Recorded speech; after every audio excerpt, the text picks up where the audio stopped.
Good morning and welcome back to Tyne Valley, Prince Edward Island. It is day 3 of the 2022 Atlantic U18 Female Hockey Championships. And we are starting this third and final day of round robin action here with a very likely gold medal game preview. This one is between the New Brunswick champions, the Edsa West Reds, and the Nova Scotia banner grabbers, the Northern Subway Selects. The Edsa West Reds are already into tomorrow's gold medal game. They have 3 wins in their first 3 games as they take the ice to your right. Nobody from the bottom 3 teams are catching them.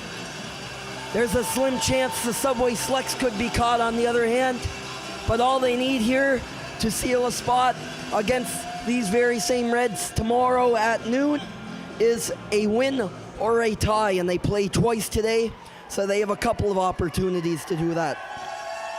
My name is Luke Diamond. Thank you for joining us once again this here in the 8th game of the tournament. We have 3 on the docket today and then 2 tomorrow as well. Later today at 12 noon, the host Western Wind close out their round robin against the Eastern Icebreakers with a spot in the bronze medal game on the line there. And then the day closes out again where the Northern Subway Selects play again, this time against the Central Storm at 3 p.m. to close out the round robin. Now let's throw it down to the ice to the PA where we will tune in for the national anthem.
Second straight game that happened.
Yeah, Start Me Up by the Rolling Stones would make a good national anthem somewhere.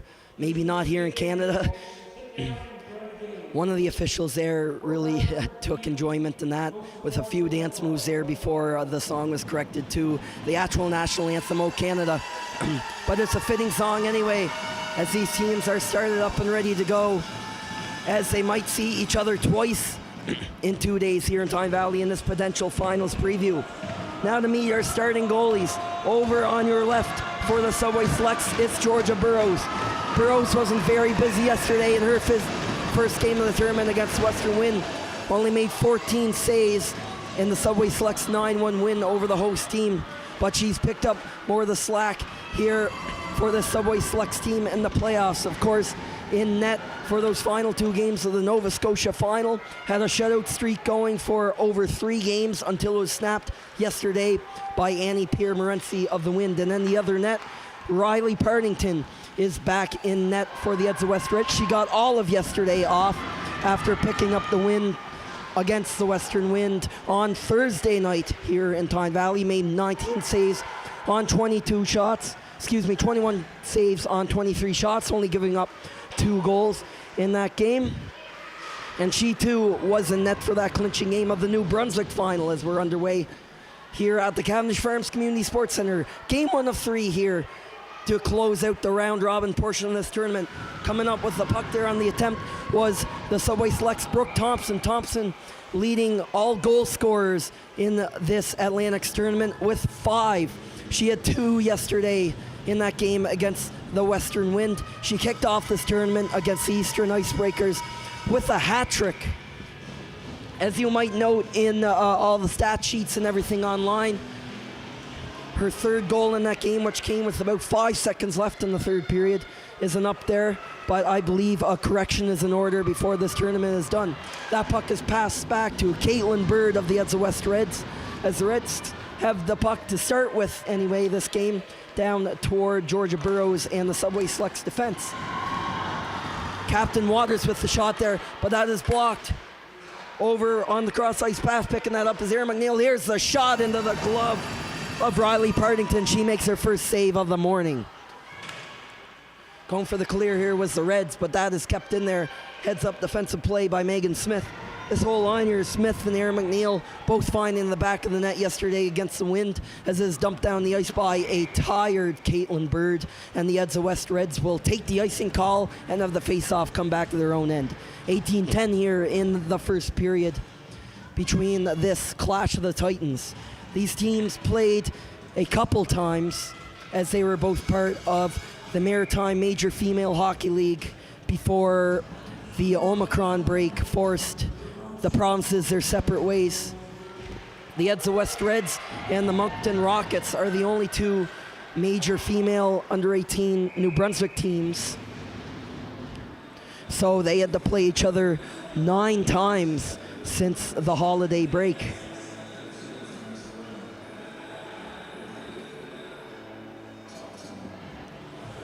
Face-off coming to the left of Riley Partington again, as another icing call was taken by the Eds of West Reds. Face-off is won back by the Selects. Bounces right in front, rebound, scores! Julia McDonald is right there on the point shot from Sarah Fraser and beats Partington on the rebound. And just over 2 minutes into this hockey game, it's 1-0 Northern. Their 21st goal of the tournament, and they're just barely over 2 games into their Atlantics campaign, and they're already on the score sheet here this morning.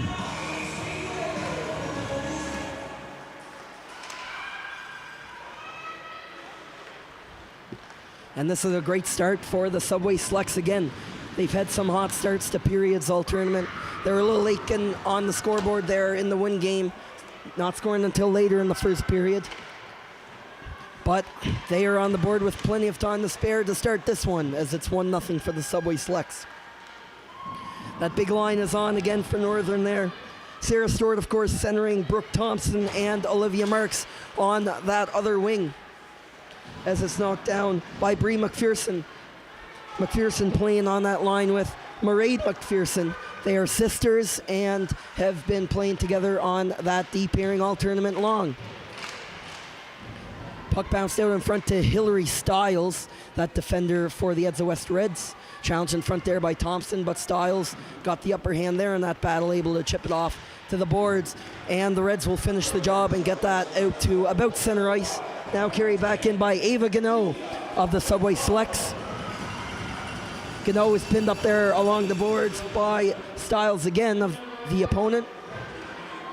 Shot attempt came from the point from one Subway Selects defender and is thrown back on out again by Audrey Clavette.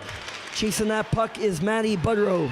Budrow has 4 goals this tournament, had the hat trick yesterday in that game against the Eastern Icebreakers. She's among the tournament's leading scorers there, only behind Thompson of the opponent. Good puck battle here, as coming in hard after that puck is Jalen Langille. Had the 3rd most points for the Subway Selects in this regular season, and finally got her name on the score sheet for the first time this tournament after scoring late in the 3rd period yesterday against the Western Wind. Sarah Fraser leading the rush, right on the tape of Carrie and Marmon, forcing the turnover before the puck is even able to leave the northern end. Fraser will try again, spinning off Abby Toner, coming in with a head of steam and pressure. Pass there was intended for Kenzie Greencorn. She had 2 goals yesterday as well, her first 2 of this Atlantics tournament. But before the Reds can break back in after a great shift for the forecheck, they're a wee bit too eager there and they go offside.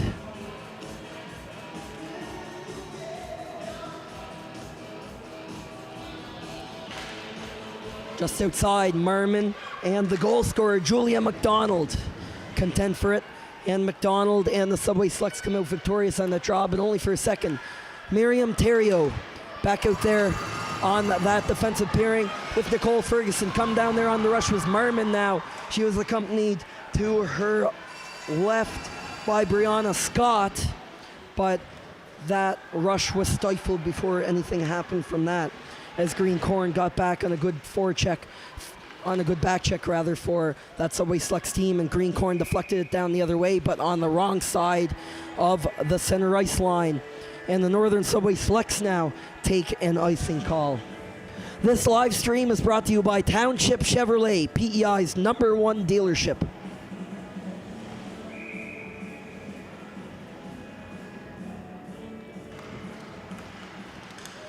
There are 5 4-goal scorers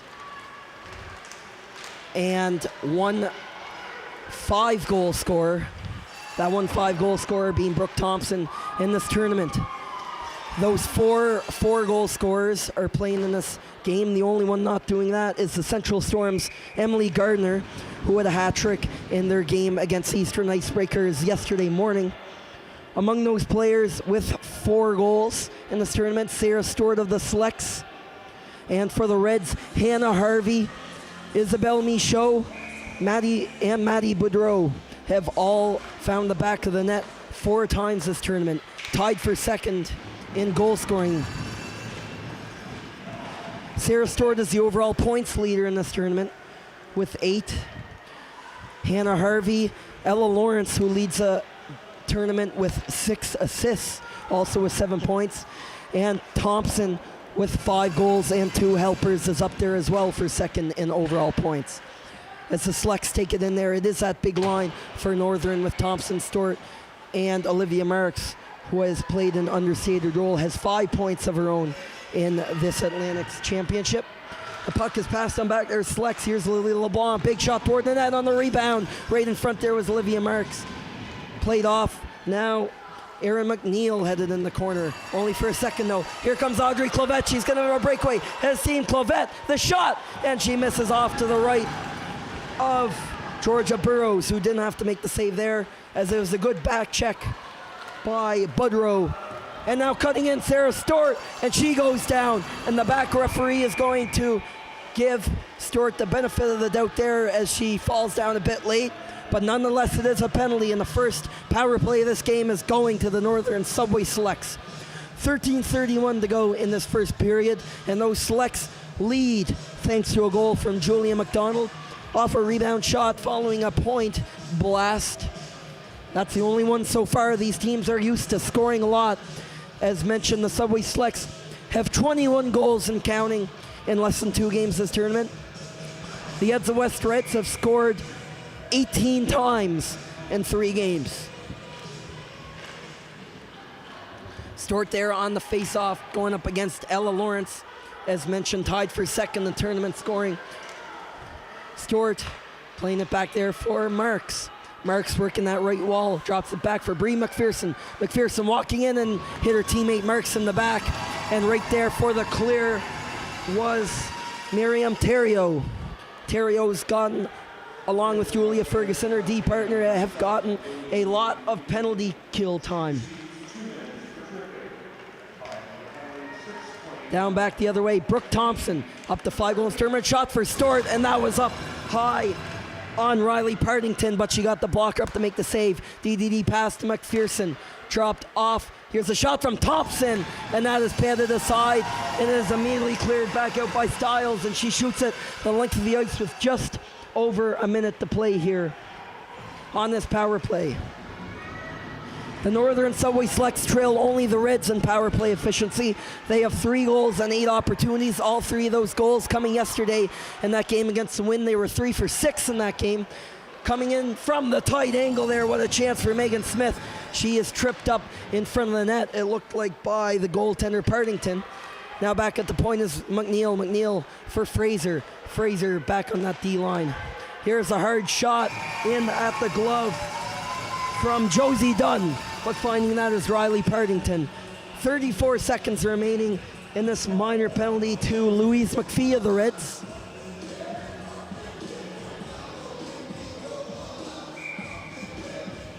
The Edsa West Reds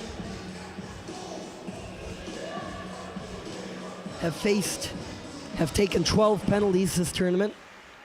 I don't have the efficiency presently available, but they have not allowed a lot of goals. They've only allowed 4 and counting, well, 5 now after that Subway Selects goal so far.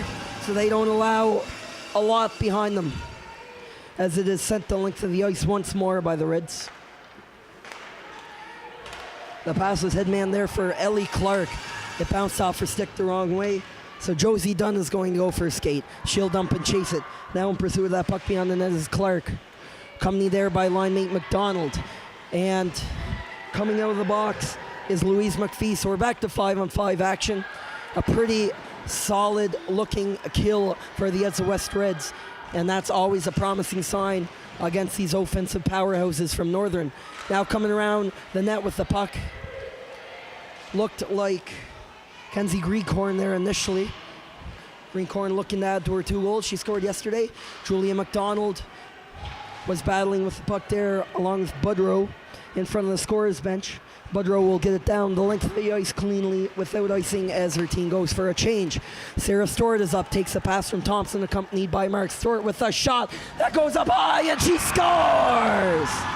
Sarah Stort shoots the puck hard enough so it fools Riley Partington, going off her right shoulder, up in the air and behind her again. And Stort has her 5th of the tournament. And it is 2-0 for the Northern Subway Selects. She ties Brooke Thompson for the tournament scoring lead in goals. Thompson picking up the assist on that one. So now she's up alone in second in tournament scoring with 8 points, Stort is first with 9, including that first goal for this big line for Northern today. Partington is a really tough goaltender to beat. Had a save percentage of .912 this year, a .251 goals against average. But of course, it's never easy to take on a team like the Subway Selects, especially with this offense. Coming down the other way, looking to change that up is Brianna Scott. Scott loses it there. Come back up the other way for the Selects. Erin McNeil coming in on the rush. Right on in front of her was Miriam Terrio. Now Smith takes it in the corner, accompanied by McNeil. McNeil and Smith banging away down in that corner. Terrio is down there for the Reds. Carrie-Ann Marmon out there to help her. Now it swings around the other side. And the Reds have to try that out again. Subway Selects a very talented forecheck. This is where most of their goals have originated from, a giveaway down low. As every forward on this hockey team is really committed to making something happen with that pressure. As both teams go for a change, as shot down the ice by the Reds.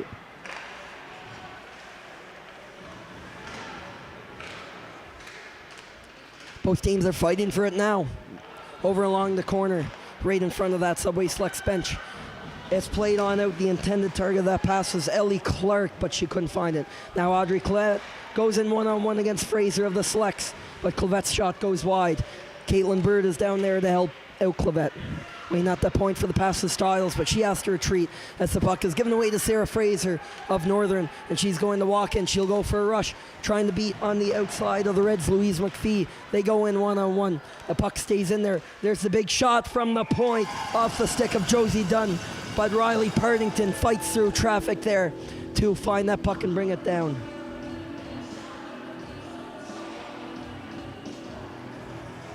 As mentioned, these teams did meet twice on the weekend of November 20th and 21st in Pictou. The Northern Subway Selects won both of those games by 4-2 and 5-0 scores. That was the Reds' second last road trip to Nova Scotia this season before Omicron happened, as the big shot comes from Brooke Thompson there. A nice cross-ice pass from Stewart, but Partington was ready for that one. Those players, Stewart and Thompson, combining for 10 goals now after Sarah Stewart was able to beat Partington with a very hard wrister on that last rush just moments ago to make the score 2-0 for the Northern Subway Selects. Face-off was won by Northern. With a bit of pressure there was Michaud on top of Bree McPherson at the point, but the Selects keep it in. Olivia Marks going in there one-on-one against Ella Lawrence. Marks still has it, lays it off for Sarah Stewart. She's going to cut to the net. Here's the shot. Rebound! Right at the side of the net was Brooke Thompson. She had a bit of room there, but couldn't beat Partington from the tight angle. Stewart back to the point. Here's Maureen McPherson. That's a high slapper. It goes over the net, though. Still on the tape of Subway Selects players. Brooke Thompson now in that opposite corner to where she just was. Olivia Marks was the intended target of that bit of a saucer pass behind the net, but it's a little too hard for her to handle. Not for Mairead McPherson, though. She's going to throw that back in. And this top line for Northern is tired. They're going to change up as Thompson and Stewart head to the bench. Marks is caught out there in long shift. She's going to slap the puck away and go to the bench herself. And it is still kept in despite these changes by the Subway Selects. Cutting in is McNeil. Erin McNeil coming around the net. That shot was blocked by Terrio. Terrio couldn't block that ensuing pass, though. It's a heavy wrister from the point. Jalen Langille hanging back there. Lily LeBlanc also at the opposite point as Isabelle Michaud almost stripped Langille of that chance. And now coming up with numbers. Here come the Selects. Smith drops for Langille. Langille, a shot, she scores! Jalen Langille with a bullet up over the glove of Riley Partington, showing her prowess when it comes to finding the back of the net. And with her second of the tournament, Langille makes it 3-0 Northern. Oh my goodness, Jalen Langille. Fourth in team goals this year behind Erin McNeil, Thompson, and Stewart. But was third in points, had 17 in 22 regular season games. She showed a lot of skill this tournament, had a little bit of trouble in the first game, but now has seemed to find her groove here in Tyne Valley as for the second time this tournament. And now she finds the back of the net with a heck of a goal, certainly her best to date of this Atlantic Championship. A good follow-up shift there from the Reds as a line of Carrie-Ann Marmon, Abby Toner, and Brianna Scott keep some extended pressure on all the Subway Slugs defenders on the other end, and the play will come back down that way as they need a change. Now the line of Maddie Budrow, Caitlin Bird, and team lead scorer in the regular season, Audrey Clavette, step onto the ice on the offensive zone face-off. Julia McDonald had the first goal of this game. She's coming in for the Slugs. That pass over there was heading for Kenzie Greencorn, but she lost it. Now back to the point shot. Hitting Greencorn in front was the bullet from the point off the stick of Josie Dunn. The Slugs hit in for a second, but reaching for that puck was Greencorn, unable to keep it in. Budrow is going to chip that into the corner on the backhand. Fraser, with her back turned to the opponent, had to spin around there a couple times to find the right play. Dunn does a little bit of a spin up the wall. Pass for Ellie Clark, but she couldn't hang on to it. But her teammate Kenzie Greencorn does, as most Subway Slugs go for the change, and Greencorn will join them after shooting that puck in deep. Just over 5 minutes here to play, and the opening frame of this very likely gold medal game matchup between the Northern Subway Slugs and the Edsa West Reds. This is a situation the Reds have not yet seen this tournament. The Reds are 3-0 heading into this game. They scored 18 goals and have only given up 4 in this one. The Slugs have already beat them 3 times as they lead by a score of 3-0. Goals off the sticks of Stewart, McDonald to open the scoring, and as well there, that third goal coming from, excuse me, got my stats mixed up there, of Stewart. Big line back out there again for the Subway Slugs. Brooke Thompson tried to go cross ice. Waiting there was Mairead McPherson. And in the follow-up, Ella Lawrence cleared that down the ice, but it was right on to Georgia Burrows in the Subway Slugs net, so there is no icing. Burrows not a very busy first period. The Reds have had extended periods of possession down in the offensive zone, but Burrows hasn't really gotten a lot of shots. That defense there with the McPherson sisters alongside the likes of Fraser, Gano, and Moore, keeping that puck away from their goalie. Playing their second straight game, she only got 14 shots against Western Wind yesterday, but is holding in there for now. The Reds have been good at getting the shots when it matters most to get back in this game. They'll have to see that again. As with the cross-check along the boards, it was a heavy hit from Ava Gano. On the receiving end was Carrie Ann Merman going there. The call will be a body check against the Subway Slugs defender, and going to their first power play of the morning, a very important one for the Edsa West Reds, are the Reds. Budrow in there to take that face-off against Megan Smith. It is won by Smith and rung around the boards by Fraser. Waiting there at the other end is Hillary Stiles holding that line. Stiles out there on a pairing with Nicole Ferguson. Ferguson couldn't keep that puck in deep, and Fraser will make them pay and shoots it down the ice. It is held up there behind the net by Partington, but coming in there on a very aggressive forecheck again was Megan Smith, that center on this first penalty killing unit. For the Slugs, Audrey Clavette rimming that one around the boards. Caitlin Bird coming in with the head of steam, go after it, but Fraser gets there well before anyone else does. And shot down the ice with ease is Josie Dunn, and that will end their shift on D as both teams make a couple of changes. Budrow was the target of that outlet pass from Nicole Ferguson. She's tired and she'll go off the ice. Isabel Michaud passes off for Lawrence. Lawrence coming in there. She has 1 goal this tournament, but is still third in scoring with 7 points and 6 assists here in Tyne Valley. Only 50 seconds left on this first Edsa West Reds power play of the morning. 3-0 for the Subway Slugs, so they really need to put some pucks in net here soon, but this won't help. Sarah Stewart coming in almost the same spot where she scored from earlier this period, along there with Brooke Thompson in there on the 2-on-1, but it's a good back check there from Hannah Harvey, the forward, also with 4 goals this tournament. Isabel Michaud has 3 of her own, including a game winner against Western Wind Thursday night, but they cannot generate any offense off of that, as the Subway Selects are playing machine-like on this first penalty kill. Only 10 seconds until Ava Gano comes out of the box on that body-checking minor penalty. Both sevens on each team. Louise McPhee for the Reds and Gano with the Selects going to the box here in this opening frame. It's only been one penalty for each team so far. And I should correct that. Michaud does have 4 goals this tournament, not 3. But one of them, as mentioned, was the game-winning goal. She had a couple yesterday, only in about a span of 13 seconds against the Icebreakers. One of them, actually both of them were really nice, both on one-on-one rushes where she stepped in the middle and just wired one. I don't think any player in this tournament, with the exception of Brooke Thompson, maybe likes to go top shelf as much as Isabelle Michaud does, and she showed that 4 times in 3 games this Atlantic tournament. Will she show it again, though, in a game like this? I'm certainly sure she does.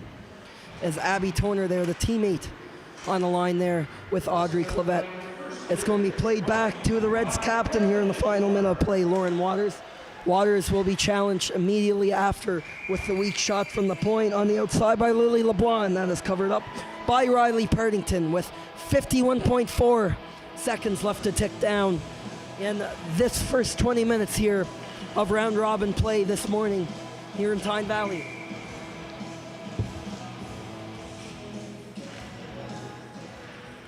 It's a bit of a tie-up off the face-off, bounces off the board and comes right back to one of the players. Lauren Waters has it now.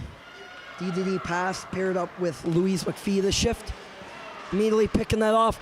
Here comes Langiel. Langiel has the most recent goal for the Subway Selects. A heck of a rocket. The closest thing you can get the bar down, not quite, but you still hear the bar off that one as it goes in beyond the net off the point shot from Fraser. And there is Langiel with a little bit of assistance from McNeil beyond the net. Also the third forward on that shift is Megan Smith as Fraser tries to dance in there.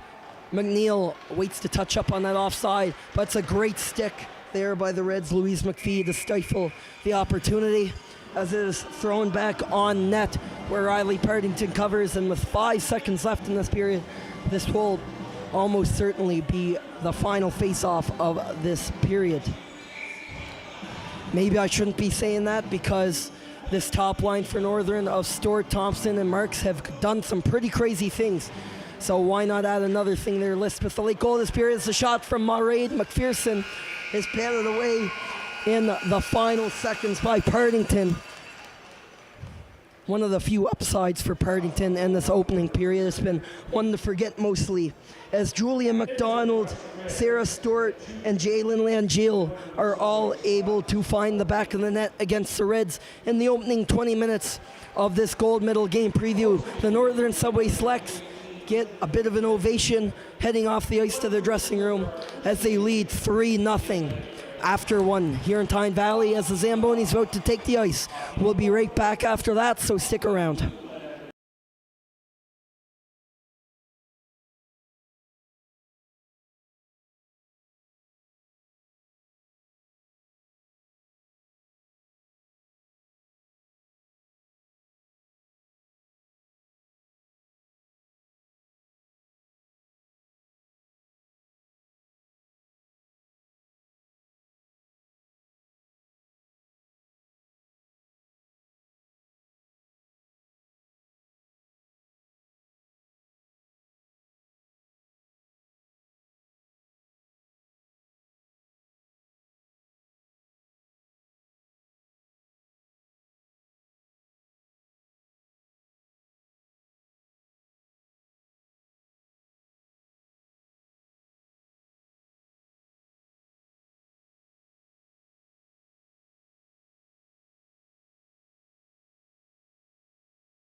Good morning and welcome back to Tyne Valley in this early morning, a very early morning game in this potential gold medal game between, this gold medal game preview rather, between the Nova Scotia champions and Northern Subway Selects and the New Brunswick champs, the Edsa West Reds. And right now the Nova Scotia side is very much in control, up 3-0 after 20 minutes of play. That all started just about 7 or 8 minutes in. Julia McDonald scoring that first goal, her third of the tournament, the quietest 3 goals of the tournament so far, if you ask me. Sarah Stewart added her 5th goal of the Atlantics shortly after. And then capping off the early scoring was Jalen Langill, scoring her 3rd of the tournament. Before we get going here for the third period, a very important note.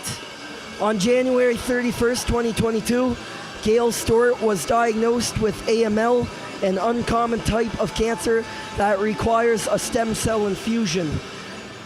Gail is looking for donors to help potentially save her life, as anyone between the ages of 17 and 35 can be a match.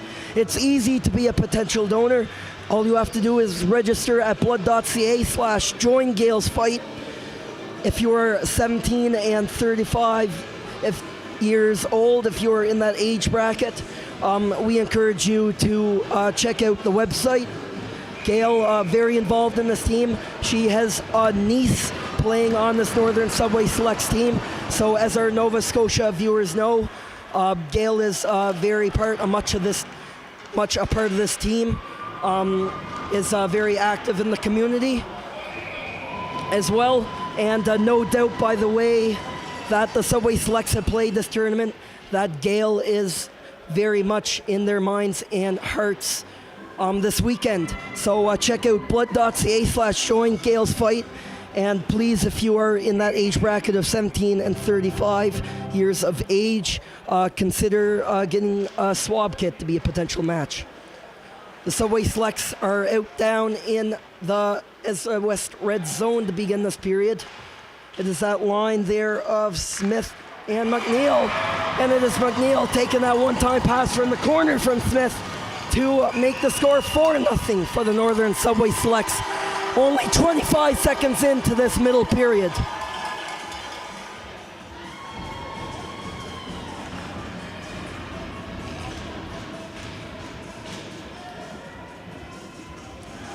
And just like that, Erin McNeil with a very early goal for the Subway Selects. They scored early on many occasions this tournament, especially in the second period. That's McNeil's 2nd of the tournament. In that very first game, they scored twice in a 53-second span to open the second frame. Well, in the first 53 seconds, the goals are only 13 seconds or so apart, I believe. I don't have the exact number with me. But point is, after that first intermission, Northern seems to be at their best. If you already think they look good all game, the best time to tune in is at that start of the second period. With that goal from Erin McNeil, they're now up by 4 against this 3-0 Edsa West Reds team. The Reds knew they would have a challenge against the Subway Selects, and they're seeing it now. But these are still 2 very good teams going at it here today. Northern up on that early advantage. Breaking out with that number 8 in the white this morning is Ellie Clark. Clark is caught up there along the wall, pinned by Louise McPhee of the team in black and red. It's been a bit confusing at times with the Reds. They were in white yesterday against the all dressed in red Eastern Icebreakers. I think I called the Icebreakers the Reds a couple times because of the elephant in the room, which is the red color. But today they are in mostly red as well as black. As cutting in with that shot is Sarah Fraser, but holding that post with strength was now in net Christy Michaud. Partington is done after that first period, as Michaud is making her 3rd appearance of the tournament. She's 2-0, but Partington will head to the bench. Breaking in with that puck now. Here's the pass from Marks to Thompson. She scores! Olivia Thompson, her 6th of the tournament. She is the leader in that department and is tied with the tournament lead in points now with Sarah Stewart, and make that 5 for the Subway Selects. And the goals keep on coming for this Pictou County / Antigonish team.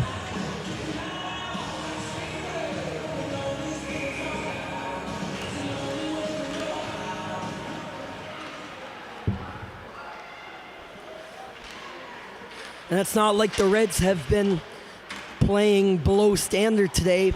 This is a very good Subway Selects team, but you cannot give a shooter like Brooke Thompson that much room. If she is within that range of the net, that close with that much room, she does not miss. And we've seen that on 6 different occasions this weekend in Tyne Valley. She has scored in all 3 games now, scoring that hat trick, of course, in the first game against the Eastern Icebreakers, and then 2 more yesterday against the Western Wind. She has one against the Asda West Reds today to make it 5-0 Northern. Starting that breakout was Nicole Ferguson for the Edsa West. On chase on that dump in is Hannah Harvey. There's going to be no icing call. It was very close, so Harvey held there by Mairead McPherson of the Selects and dumped by McPherson right after. Harvey is all right and gets up, and the Reds still have it. Harvey is back with the puck in front with Lawrence, the intended receiver of that pass, but knocking down that pass was Mairead McPherson. On top of Harvey like mold on the shower curtain today. Now here comes Brooke Thompson right back out there after that 5-0 goal, along with the primary passer on that last goal of Olivia Marks, right up there in the scoring race as well. And let's not forget Sarah Stewart, the center on that line. Stewart's not on the ice right now. In lieu is Megan Smith playing center between those 2 wingers for Northern. That shot is back there. Fanning on the wrister was Lily LeBlanc, but still gets to the net. Bounces out now to Gano. Gano lays it off, winding up for a bit of a one-timer there was Langill. Jalen Langill had the 3rd goal for the Selects this morning. They've had 5 different goal scorers. Trying to keep track of them all, as I've been trying to do all tournament. They have 25 goals now in less than 3 full games of play here at the Atlantic Championships. Just an absolutely uncanny number of pucks that have found the back of the net for the Subway Selects team. The 4th straight game where they have scored 5 or more goals. In the other games they've scored, this will be the 5th straight game. They scored 6 in 2 others. And then in the first game of this tournament, they went off for 11, and then yesterday, 9. Looks like we have a penalty coming to somebody down in the Subway Selects end. And it's going to go against Audrey Clavette of the Edsa West Reds. So it's coming all the way back down to the right of Christy Michaud, who is now in net for the Reds. Partington pulled after 3 goals in that first period. Michaud coming out to start the second period, as it is a power play for the Northern Subway Selects. Their second opportunity of the day. They didn't score on their first. Heading into this game, they scored 3 goals on 8 opportunities, a 37.5% efficiency. Now a bit closer to about 33.3. That's the second best efficiency to the Edsa West Reds, who are just under 50%. They didn't score on their first power play opportunity in the first period. It's a clear for the Reds to start off this advantage. Out there is Olivia Marks. On the line there is Smith again. There's the shot in the slot by Erin McNeil, but that rings off the shin pads of Marmon. Marmon out there killing the penalty with Abby Toner on the forwards. Stiles and Waters back there as the defense on this penalty killing unit, boxing out. Here's the shot. It's a great pass from the point, and the rebound came to Fraser, who fanned on that shot. Puck bounced down to Olivia Marks. Now out on the line there, and Sarah Stewart is on the ice. Stewart, the tournament leader in points, tied with Brooke Thompson with 9. But the Reds fight her off, and it's the breakaway pass for Sarah Stewart. Trying to catch them on the change was the Reds. Stewart found the middle of the ice with Marks slapping at it. Rebound bounces out to Stewart. She's going to do a lap around the net, tight angle shot, and it is fought off by Christy Michaud. Just over 30 seconds left on this minor penalty to Audrey Clavette of the Reds as the pass comes over to Bree McPherson. McPherson Bumped off the puck there by Harvey, but coming in as the second player was Sarah Stewart to provide support. Marks behind the net, comes out to Maureen McPherson. The wrister from the high slot is blockered away by Michaud. Ella Lawrence finds the glass there and will shoot it the length of the ice, but should pretty well do it for the Subway Selects power play. As coming out of the box right now is Audrey Clavette. They are 0-2 on the advantage this morning as Brooke Thompson walks in. What a move! Thompson in, hit the post, and the rebound comes right back, and they score! Julia McDonald, her second of the game, fourth of the tournament, set up by Brooke Thompson there on a heck of a move on that breakaway. Thompson, her third point of the day. She's the first player to hit double-digit points this tournament with 10. Her second assist, almost her second goal. But that will make it 6-0 now for the Subway Selects.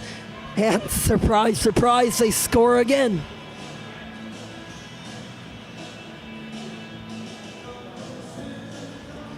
Thompson had just 22 points in 24 games this year. Already up to 10 points in 4 games in this Atlantics tournament.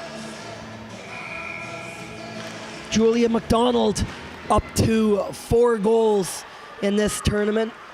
She only had 4 in 18 games in the regular season, already matching that number. Just goes to show how well the Subway Selects team has been playing this tournament. Coming in is Maddie Budrow, looking to get the offense going for this as the West Reds team trying to avoid that 7-goal threshold. If you're a team scoring 7 goals, or rather if you're up by 7 goals in a game, then run time begins as the third period begins. Very similar to many minor hockey rules, especially here in Hockey PEI, when it comes to tournaments and blowouts like we have in the making here between Northern and Edsa West, as it's a 2-on-1 now. Here with the shot from the tight angle was Ellie Clark of the Selects. That's a nice blocker save by Michaud. Didn't have to do much there. Puck comes back to Sarah Fraser. DDD pass to Josie Dunn. Dunn tries to flick it up the middle. Waiting for that puck was Erin McNeil. She's just going to get it herself, trying to skate around Abby Toner there, and the other end. She forced a turnover just for a brief second as Sarah Fraser came back in relief. Fraser dances around a trio of Reds there, and she's able to get it out of the zone. Erin McNeil joined there on the rush by Fraser on the far sideline. Jill, and the high shot. Erin McNeil trying to go top shelf on Michaud, but she is stopped there. Erin McNeil scored that fourth Subway Selects goal.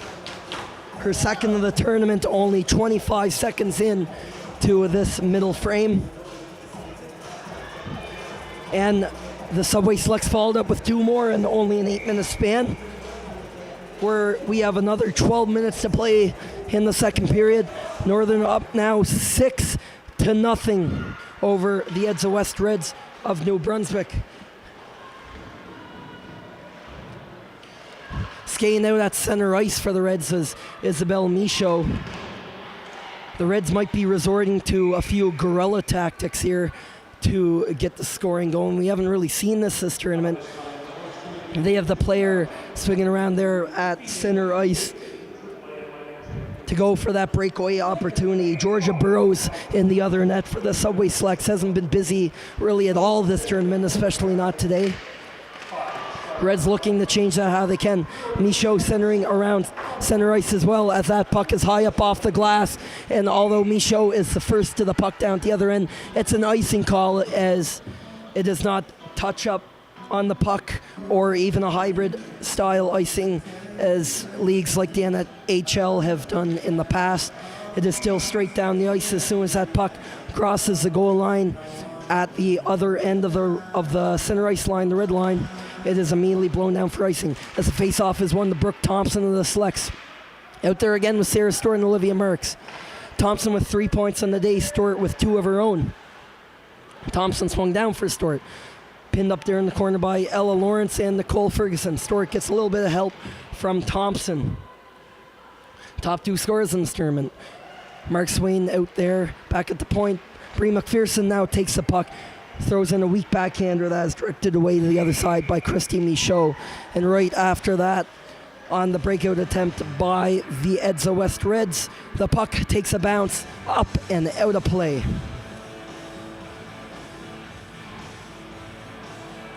This live stream is brought to you by Township Chevrolet, BEI's #1 dealership. As the face-off comes back down to the right of Christy Michaud on your screen, to the left and to the close side. Winning that face-off was the Edsa West Reds, looking for their first goal today. They haven't been necessarily deprived of scoring until now.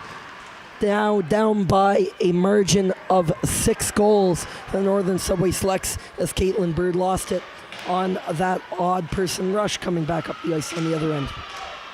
Now it's the puck with 2 goals is Julian McDonald this morning. Couldn't hang on to it long enough as everybody retreats back to center ice. And now even deeper than that to the Subway Selects end. Josie Dunn leads it for Sarah Fraser, her D partner. Lean that up for Greencorn. Greencorn on the left wing is going to swing that all the way around, but her team is going to change. Maybe at a bit of an awkward time as the puck comes right in front of that Subway Selects bench as the new player, Erin McNeil, steps on. Now coming up the left wing on the other end. Here comes Brianna Scott. Scott had that sticked away and knocked down in front of the net was Georgia Burrows of the Selects. Right on top of that net there is her teammate Fraser. And 17 in black, Carrie Ann Merman charging that net hard. Forces net to be knocked off. Burrows did go down, but she looks fine. I think she just took a bump there. The face-off will be still inside the Subway Select zone as we cross the halfway point of this hockey game. 9:58 on the clock here in the second period. The Subway Selects have struck 3 times in the first period and now 3 times in the second period as they lead by a score of 6-0. Jalen Langill is one of those goal scorers. She scored the 3rd goal this morning for Northern. The puck just barely came offside there, so everybody in the white jerseys have to retreat. It is shot back in there again by Ava Gano. On chase there is Erin McNeil, but she doesn't beat Miriam Terrio to the puck. That's sticked in there just in time. The puck's still in the zone. Going after that is Megan Smith, but she doesn't get there first. Nicole Ferguson is going to go for escape, but Smith stayed right on her back the whole time and will force a turnover in the neutral zone. Chipping that in is a tired Subway Selects unit. Jalen Langill shoots that in deep as the big line takes the ice once again for the Subway Selects of Stuart Thompson and Marks. And they'll get the offensive zone face-off as Hannah Harvey going for that outlet pass. Mr. Merck. And it was on the wrong side of center ice. It'll be an icing call against Edsa West.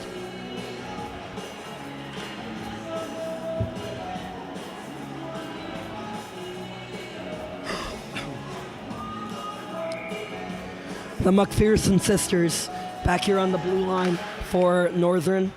Mairead and Bree have been paired up all tournament, getting a lot of power play time, especially with those big shots from the point. They played a lot too with this big line from Northern.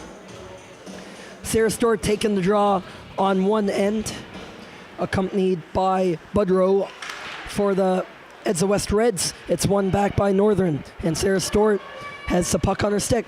Walking through is Brooke Thompson, using that size and power to try and power through there to the slot. She's done that a couple times this tournament for goals, but she is stopped that time around by the Reds.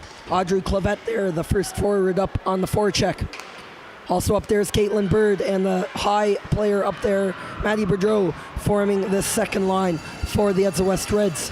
Clavette takes a bit of a bump there by Bree McPherson, but cleanly as the Subway Selects force back the puck. Sarah Stewart throws a hard puck off the glass, finding teammate Thompson, who will come up with it there again, but it just rolls in behind the goal line to prevent any chance of significance from unfolding there for any Subway Selects player. And now the Subway Selects will change up as they have the puck deep in Reds territory.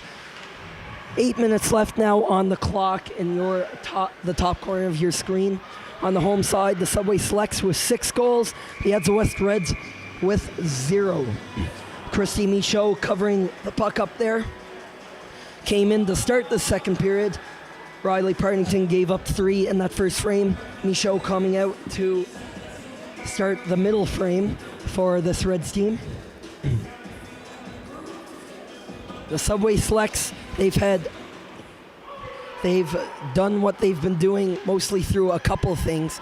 Well, good defense, but those couple things being a really hard forecheck where they've gotten a lot of their goals, and as well just the sheer number of shots they've been putting up all weekend and the small sample size of 2 games they've played.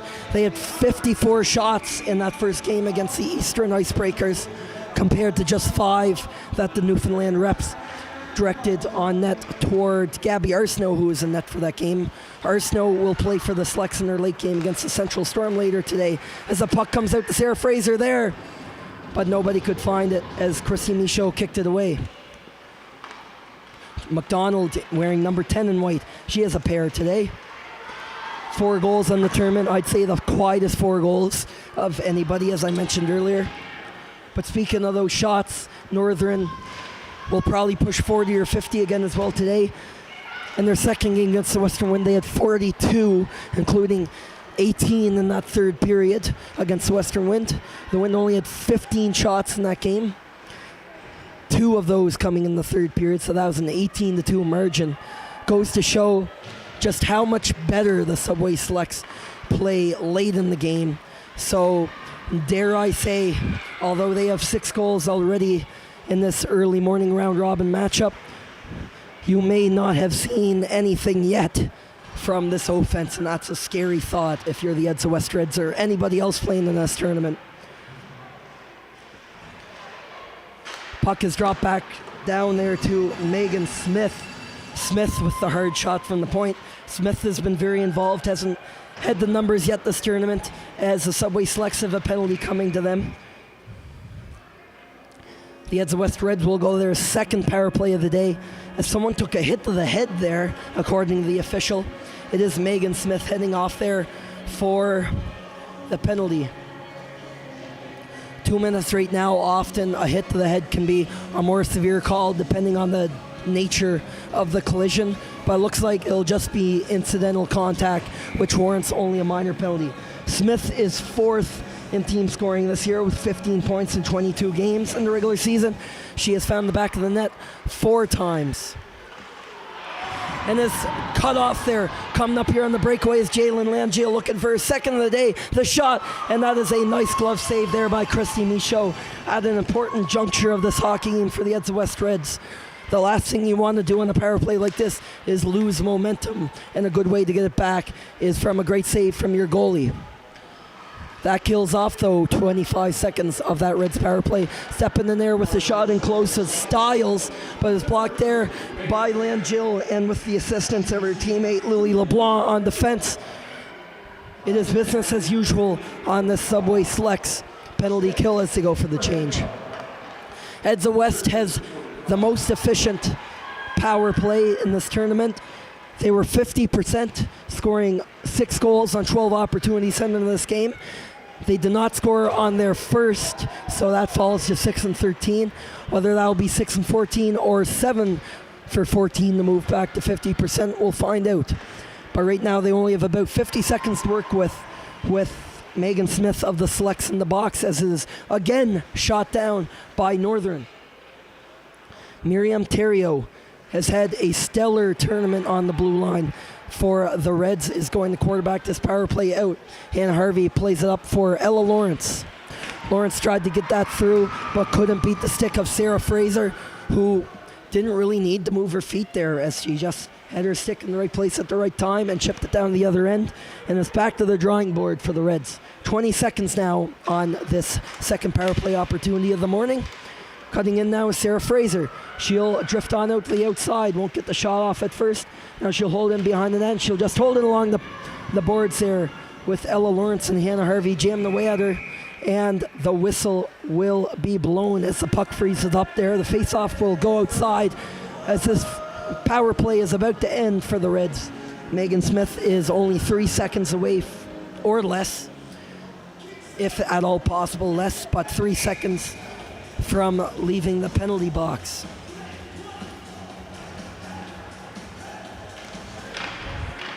And that's an understated thing we haven't seen a lot from this Northern team. Their defensive prowess. We've only seen them down in the other end, playing the cycle and just keeping the puck away from their own end. And that is the best form of defense, isn't it? Is offense and not having to worry about defense to start with. Sarah Stewart, the spinorama pass intended for Merckx after being set up by Thompson. This big line out here after killing off that penalty. Here comes Thompson, fights her way to the middle.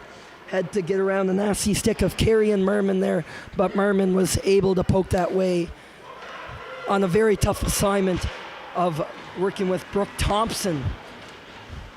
Has 6 goals this tournament, 2 more, actually 1 more than anyone else, as Stewart has 5 of her own. Stewart cuts to the middle, weaves around, and she almost had the 6th of her tournament there. Sarah Stewart really trying to burn this building down with all the moves she's pulled out of her back pocket this weekend. But this time around, Christy Michaud says no and shuts the door, sprawling for that save. Sarah Stewart with that assist on that last Brooke Thompson goal, now up to 20 points in 4 games and 2 periods of play. She is averaging now with that one almost 5 points a game in her last 5 games. Actually 4 rather, as this is the 5th game. Around the 4.5 range, whatever the number may be, just nobody else is close to that. What a tournament for Sarah Stewart, the captain of the Subway Slugs team. Just over 3 minutes to play here in the second period. The Slugs have, if you will, dried up a bit on the scoring. They haven't scored in the last 10 minutes or so. They have 3 this period, as they are up by a margin of 6-0 over the New Brunswick champions, the Edsa West Reds. The puck is brought in for Isabel Michaud. She's good, cutting out of that corner, and she got a good opportunity off on Georgia Burrows, but she's ready for that for the save. Miriam Theriault holds the line. Back to Michaud beyond the net. 2 Michauds on the ice, of course. Christy in net and Isabel down, trying to beat the opposing goalie at the other end. That puck there took a bounce and was stuck on the back of the loose netting that make up the goals here at the Cavendish Farms Community Sports Center in Tyne Valley. You'll see the very tight netting in contrast in the more professional tournaments. Not so much the Olympics, but the NHL and the AHL, for example, have that really tight netting. But here in Tyne Valley, it is rather loose as the puck is shot down the length of the ice as intended pass from Josie Dunn, I believe it was, Mr. Target, and the face-off will come back down the other way.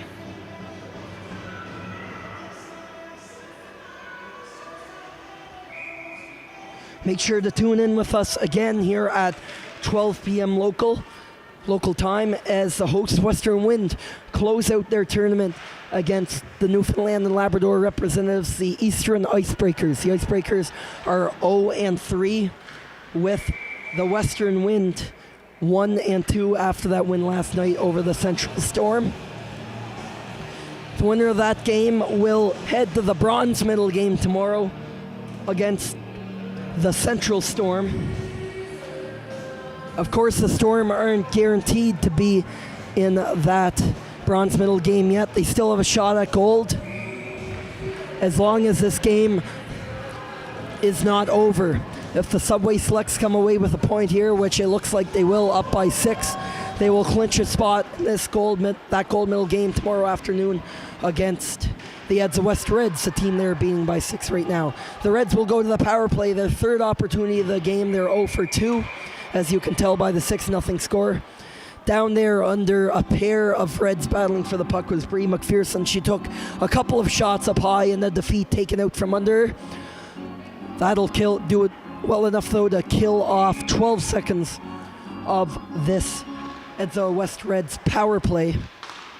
Going off on the penalty there for Northern was Josie Dunn. They'll have to play 2 minutes without her or less. And there are less than 2 minutes remaining in this second period.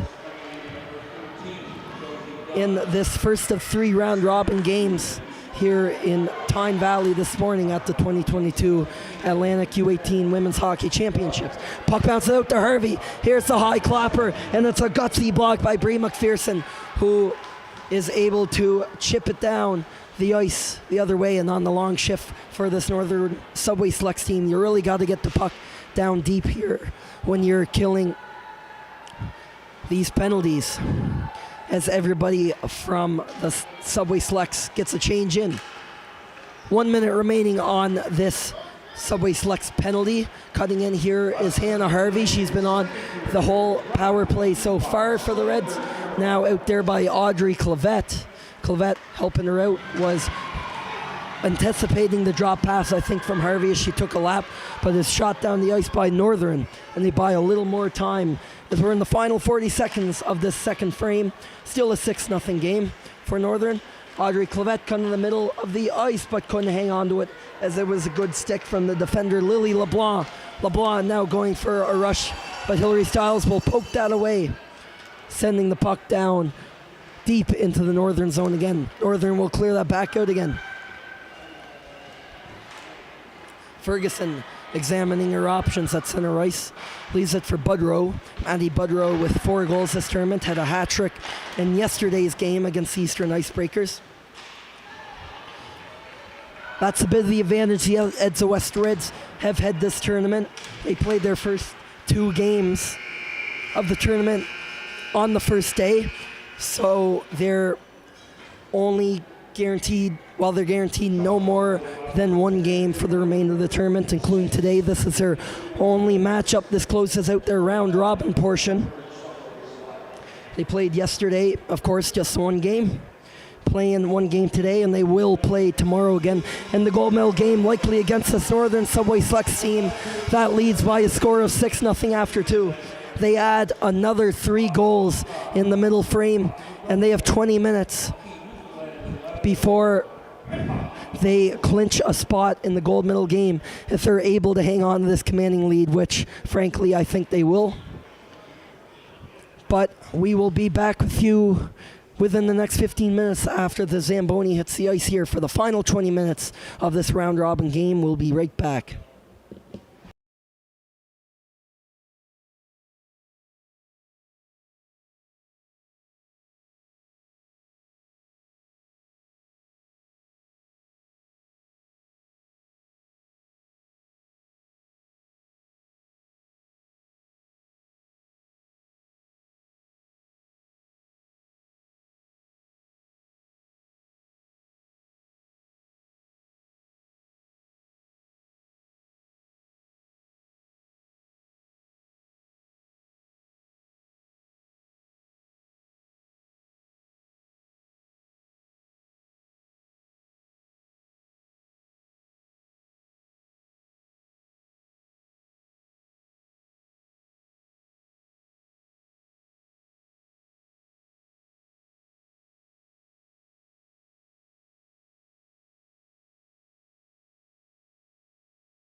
Good morning and welcome back to Tyne Valley here in Game 1 of 3 in the final day of round robin play here at the 2022 Atlantic Women's Under-18 Hockey Championships.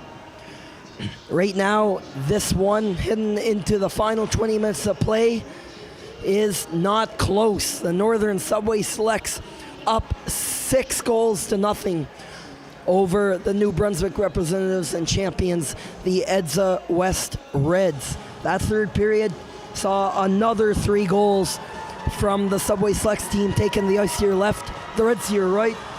That period started 25 seconds in. A power play goal off the stick of Aaron McNeil to make it 4-0. Not long after, Brooke Thompson, the leading goal scorer this tournament with 6 goals, scored her 6th goal of the Atlantics, walking in on a nice bit of a toe drag to make it 5-0.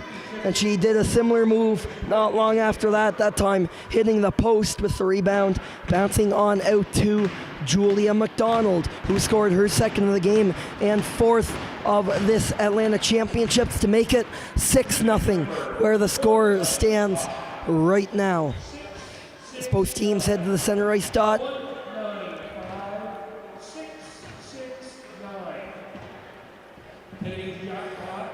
Subway Selects, especially taking into consideration their performance in their first 2 periods of this hockey game, are overwhelmingly the favorites to capture this Atlantic's title. It ain't over till it's over, but right now they are the team to beat, as the EDSA West Reds, also a very competitive team in their own respect, has struggled to contain their offense today or even generate any offense of their own. The Subway Selects have that advantage of winning the Atlantic tournament before doing so last in 2018 to make the 2018 SO Cup the National Women's Under-18 Championship, as it is a heck of a sprawling save there by Riley Partington to start the third period. Partington left the game after the first period and is back in the net to start the third frame. Christy Michaud came in relief and played pretty solid. She gave up 3 goals in the first 8 minutes of that second period.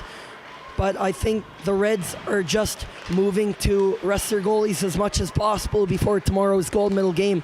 They have the rest of today to rest, and of course tomorrow morning before taking the ice at noontime in the Sunday afternoon matinee to decide the champion. That game will not officially yet be against the Subway Selects, but that will be the case, as will be made official in 19 more minutes as this game becomes final. That is, of course, unless the EDSA West Reds storm back for 7 goals here to take the win. Not impossible, of course, but something which I'm not sure has ever been done before in this competition. Coming out of the zone here, leading that breakout, is Megan Smith. Smith heading for Emily McNeil, her teammate up there on the right wing. And McNeil came in very fast there in chase with the puck against Maddie Budrow of the Reds. It was covered up by Partington as McNeil lost her footing and slid into the boards. No harm done by that though. Now taking the draw is Megan Smith. Over on her right is Jalen Langill. Langill had a power play breakaway, a penalty kill breakaway that she missed on in the second period, but she has a goal earlier in the game in the first period as well. She scored 3 times this tournament. Jalen Langill, 3rd in team scoring for the Subway Selects this season, as the puck goes offside there against the EDSA West Reds. They're a little too eager there in that battle right along the blue line. One player was just a step ahead. Carrie and Merriman taking this face off for the Reds, accompanied by Brianna Scott on her left and Abby Toner on her right. Scott went to shoot the puck in there, but Sarah Fraser of the Northern Subway Selects held the puck instead to keep that one from getting away on anybody. Fraser, nice breakout pass, is going to hit in stride Greencorn in the white jersey up on the left side, the far side of your screen, but it's going to come back to Fraser as the Reds set that neutral zone trap and then immediately go for the change after. Sarah Fraser now going up the close side of the ice, going for a little bit of a lap behind, but was stalled there by Miriam Theriault, the number 9 defense in the other colored jersey, the black jersey as compared to the white. Stalling her number 9 counterpart Fraser beyond that net. Now Theriault has the puck there. Played it down to McPhee. Louise McPhee forcing that on up the wall, waiting for that pass to Isabelle Michaud, but she wasn't really in a position to do anything with that. As the Subway Selects take back the puck. Coming up that wall is Kenzie Greencorn on the right side. Throwing a floater on that, which is kicked away by Riley Partington, who's made a few saves to start this third and final period of the hockey game and has been looking good so far, nothing given up. Bree McPherson dropping off for captain Sarah Stewart with 10 points in this tournament. Walking out front, here's a shot. She scores.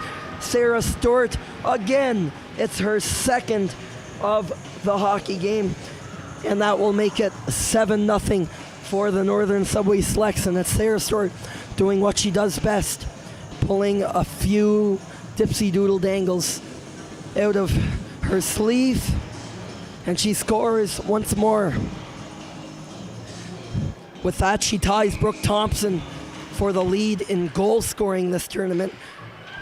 Stewart now up to 6 goals after scoring her second, beating Riley Partington for the second time this game, last scoring in the first period, which was the Northern Subway Selects' second goal of the game.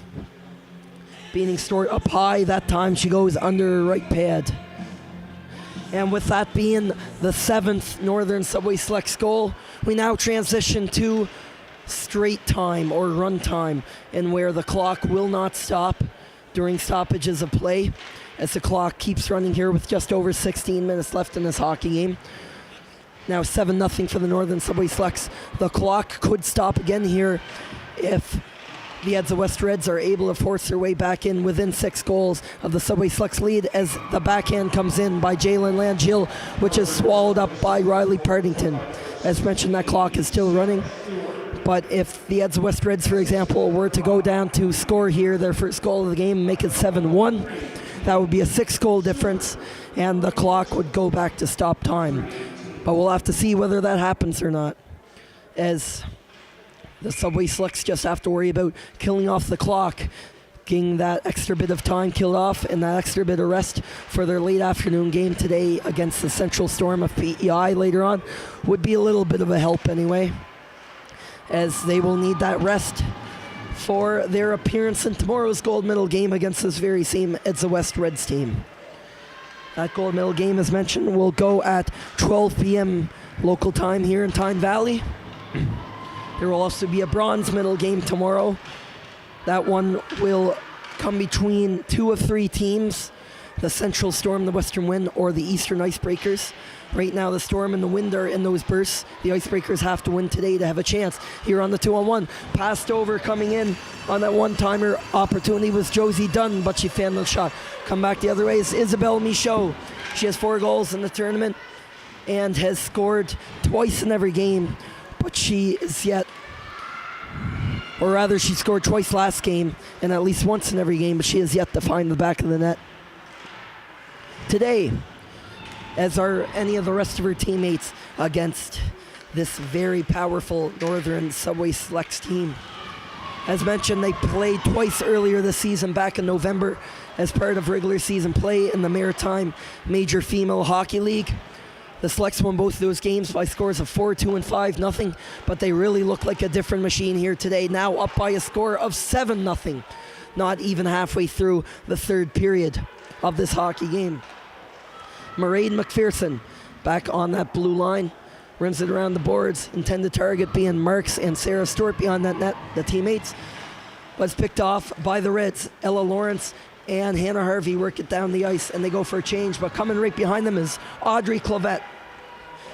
Clavette has 1 goal this tournament. She leads the team with 12 in the regular season, also leading in points with 23 in 20 games. As Thompson walks in, all finding its way over to Sarah Stewart. She's been close to the hat trick on a couple of occasions here this weekend. She scored twice every game, not quite getting that elusive 3rd goal. But I'm sure she's plenty happy with how well her team, the team she captains, is doing, whether or not she has hats thrown on the ice for her or not. As the puck is shot down the length of the ice by the Northern Subway Select, slowing down there at the other end was Caitlin Bird, who is the closest back down to the puck, but no icing is called. Now keeping the puck into the zone are the Subway Selects. Dumped back in by Sarah Fraser, manning that point over there on the close side of your screen. Fraser holding the line again. Still out there is Lan Jill. Over on that far side is the goal scorer of one today, Erin McNeil. She has 2 in the tournament. Battling for the puck now is Megan Smith, who lost it down low. Line mate McNeil gets it back high up in the offensive zone and forces it down back deep where Smith is waiting. Smith's battling it with Miriam Terrio, but Terrio loses it as McNeil charges the net, accompanied there by Leon Jill, waiting up there in the high slot for a potential loose puck. As the Selects are just opting to work the cycle game for now.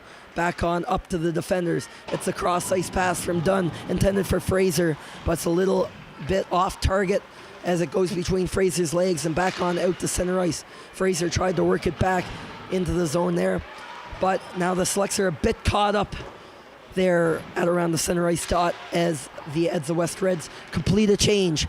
11:38 on the clock here in the third period. A commanding 7-0 lead for the Northern Subway Selects, the Nova Scotia champions. A team that has lost just 2 games this year in, I believe this is their 29th matchup of the COVID-inflicted season. These 2 teams playing in the same league this year, but because of the COVID craziness we ran into over the holiday break, the teams played just within their provinces up until now, the Atlantic Championships. Edsa West Reds only had 1 other team to play against in the Edsa East, Moncton Rockets. The Reds only lost 5 times this year. None yet in this Atlantics tournament. They're undefeated so far. This game isn't over yet, so they're yet to lose. As Bree McPherson takes the puck down the other way for Northern. McPherson, good use of her feet to kick that around, looking for her teammate in Ellie Clark in the other corner, where she just came from.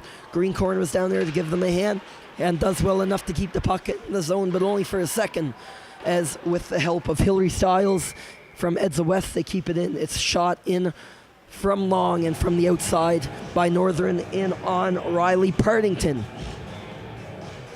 This live stream is brought to you by Township Chevrolet, PEI's #1 dealership.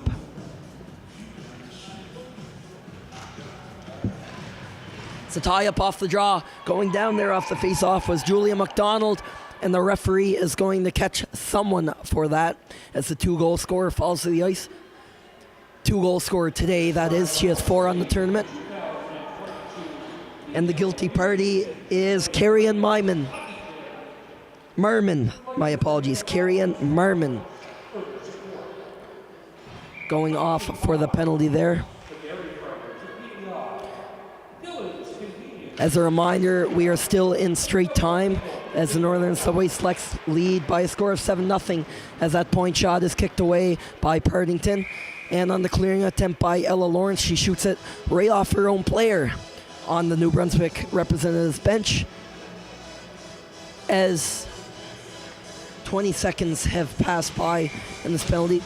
Right now on the clock, they're running the penalties a bit different today.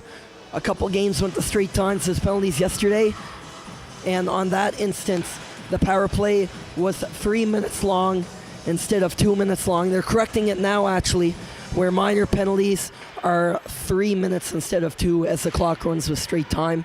It looked like they were just going to play stop time on penalty kills and power plays only, but instead they put up on the board, still looks to be a little bit of an error there as the clock reads 3:18 as it should read 2:18, unless it's something other than a minor penalty, of course, like a double minor or even a major. If it's not a major, I think we would have known. There would have been a game misconduct. The scorekeeper's having a discussion right now with Merman of the Reds, so maybe it's to clear up the whole situation on the clock. The clock is a little bit foreign to everybody here at the Community Sports Center here in Tyne Valley. With a new rink opening here in December 2021, only a handful of people have had the opportunity to use the equipment and technology here. Even the best of the folks at Hockey PEI who have been around for the provincial championships and the Atlantics, such as this one. Tyne Valley has been used to using a lot of old technology in the old barn that burnt down in late 2019. It opened in 1965, opened on New Year's Day of that year with a public skate. Way back in the day. As the shot comes for Fraser through a crowd, and she scores. Sarah Fraser, with just under 8 minutes left, will inflate that Northern Subway Selects lead a little more, up to 8. So every game this tournament, Northern has scored 8 times or more. They scored 9 times against Western yesterday, and of course 11 in that game against Eastern. This is also on top of that the 5th straight matchup that Northern has found the back of the net 6 times in a game. In the final 2 games to clinch the Nova Scotia provincial title against the East Hants Penguins, they scored 6 in game 2 of that final in a 6-5 win, and then they sealed the banner in game 3 with a 6-0 win. They've only allowed 3 goals in total over the last 4 games, allowing none this game. It was Georgia Burrows who put up that shutout to clinch the provincial banner. She had a shutout streak going for a while that was snapped yesterday by Annie Pierre-Morency of the Western Wind. As that puck is found by Partington through a crowd there, dancing in behind the net there was Bree McPherson looking to get something going. And that's the thing, this offense is going to keep coming here even for the next 6 minutes and 30 seconds of play left in the third period. In this 8-0 game led by Northern, you don't see that on your scoreboard right now, but Sarah Fraser buries her first of the tournament on the power play to give Northern that 8-0 lead, with the score yet to be updated. Mairead McPherson dumping that in down low. And as I was mentioning about this Northern scoring, many may not like the fact that they keep running up the score in every game they play with how good their offense is. But in a championship tournament, you don't really have a choice. You can't really tell your scorers to stop scoring because you have to be on the ball all the time and can't get into any bad habits if you're chasing an Atlantic championship like these two teams are today. Especially for those scorers like Brooke Thompson, Sarah Stewart, and more. Julia McDonald, who's really gone off this tournament for 4 goals. You want to keep all cylinders firing here if you're the Northern Subway Selects. And especially on a day like today, where they won't have a lot of rest compared to other teams heading in the championship Sunday. The Ed's West Reds have the rest of today off, but the Subway Selects playing the Central Storm to close out the round-robin portion of this tournament at 3 o'clock local time. The Selects under 5 minutes away from clinching their spot in that gold medal game against this Ed's West Reds team that they are beating by 8 goals right now. That bronze medal game is yet to be decided. We'll likely know who following what happens in the Western Wind Eastern Icebreakers matchup here at 12 o'clock in just over an hour's time here in Tyne Valley. It's the last game in the round-robin portion for both teams and possibly of the tournament for either of the teams. The Icebreakers in particular aren't in a great spot as they're the only team in this tournament yet to pick up a win at these Atlantic Championships. The Icebreakers have had a particularly rough season. They only played 6 games at the provincial championships before heading and packing up for Tyne Valley to play 3 games so far, 4 today at the Atlantics, and they've lost all of those so far. They look to change that today against the Western Wind, the hosts, as heading off there for a penalty late in this game is defender Ava Gano of the Northern Subway Selects. But the Selects so far are having no trouble firing that down the ice over and over again. Again, the clock should read a 3-minute penalty, so it should be 2:30 instead of 1:30 in this runtime setup as a sort of a mercy rule, as for when a team goes up by 7 goals or more, to make up for that extra time from the run clock taking place. The minor penalties are 3 minutes long. I'm sure the scorekeeper will clear that up with everybody. Whether that's a concern at all for anybody in this game, as it's just about over with over 3 minutes left in an 8-goal spread. Not sure how much of a difference that would make anyway, but that is the rule. A minute 50 left in this as the West Reds power play. They've had 3 chances on the advantage today and are yet to score on any. Has come in with the head of steam is Megan Smith. Smith on the breakaway. The shot is denied by Riley Partington. What a period for Partington. She gave up 3 to start this game. Didn't play the second period, but has stopped every shot except for one in the third, and she's been brilliant, especially in a game like this that has been lost. Every shot except 2, excuse me. I'm still going off the incorrect score showing on the clock here at the Community Sports Center.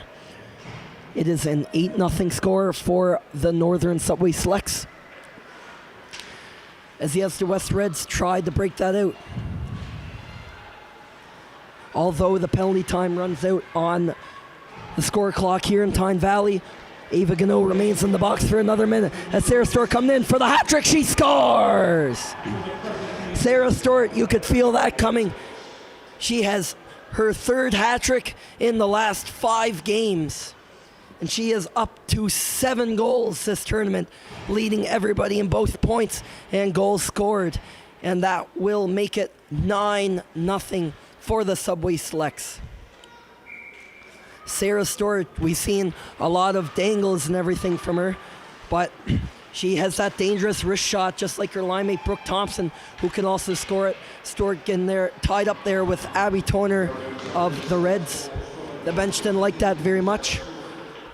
But Stewart up to 4 points this game. She has at least 4 points. She has an assist, 1 assist that I counted anyway. Be sure to check the score sheet on the website here following this morning's game for the exact numbers on that. I'm just going off by my count, as there's no live stats, unfortunately, for this tournament. But the message remains the same when it comes to Sarah Stewart. She has been filling the net like no tomorrow, along with teammate Brooke Thompson, who's looking for one more of her own, trying to pull out that nasty toe drag she's shown on many occasions this weekend.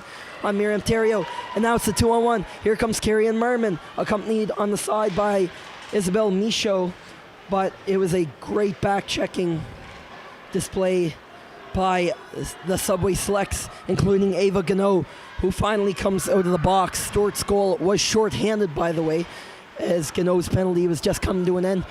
As we approach the final seconds of this round-robin matchup that has been forgettable for a team that from the Edsa West Reds that has clinched a spot in tomorrow's gold medal game, and will have to face this very same Northern Subway Selects team again tomorrow. On the bright side, maybe it's best to get out that rotten game against them before facing them again tomorrow afternoon here in Tyne Valley. But as for now, the Northern Subway Selects, with another dominating performance on the score sheet, are into tomorrow's gold medal game. A 9-0 victory over the New Brunswick champions, the Edsa West Reds. And they win their first of 2 games today. Sarah Stewart with a hat trick and a ton of goals from everybody else. Julia McDonald among them with 2 markers. Brooke Thompson, her 6th of the tournament. And it is yet another shutout, too, for Georgia Burrows. Her 2nd shutout in the last 4 games. She has only allowed 2. She has only allowed 1 goal, actually, in that span. Just amazing stuff from number 1 in white as we head down to the ice for the player of the game presentations.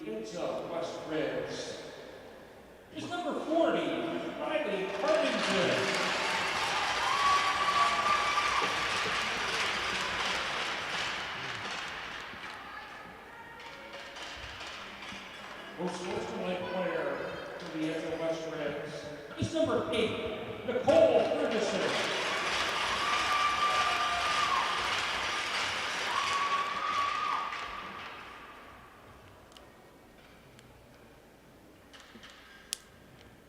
Player of the game for the Subway Selects is number 17, Brooke Thompson.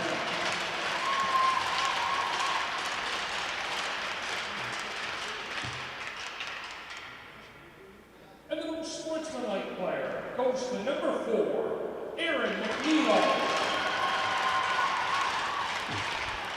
Another set of great games from the players of the game on the Northern Subway Select side. Brooke Thompson with another goal today. She's second behind teammate Stewart in goals scored this tournament with 6. Stewart, of course, has 7 with that hat trick. And Aaron McNeil as well with another big game. Had that 4th goal for her team today. A one-time slapper on the power play early in that second period. That's her 2nd of the tournament after that. Contributing to her team's big performance on the score sheet again. On the Edza West Red side, getting that player of the game is Riley Partington, only in the net for 2 periods.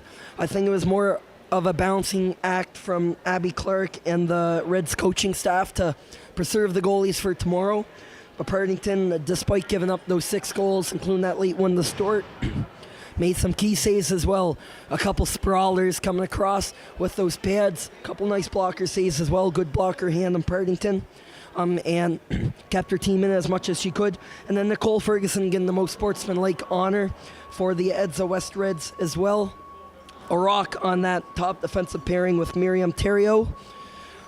She'll be hoping for a better result against the same team tomorrow, as this was indeed a preview of the gold medal game, as the Northern Subway Selects are officially in to tomorrow's final at 12 noon here in Tyne Valley against the Reds.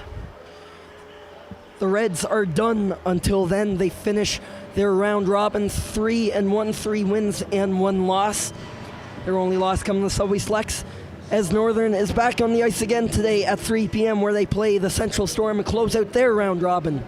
Before then, though, in about an hour's time, the Western Wind and the Eastern Icebreakers square off, with the winner going to tomorrow's bronze medal game against the Central Storm. Thanks for joining us for this early morning round robin game here in Tyne Valley. My name is Luke Diamond. I hope to see you again soon, either today, tomorrow, or both, here at the 2022 Atlantic U18 Female Hockey Championships. So long for now. See you soon.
Well, good afternoon and welcome back to Tyne Valley for the 9th of 10 round robin games here in the 2022 Atlantic Under-18 Female Hockey Championships.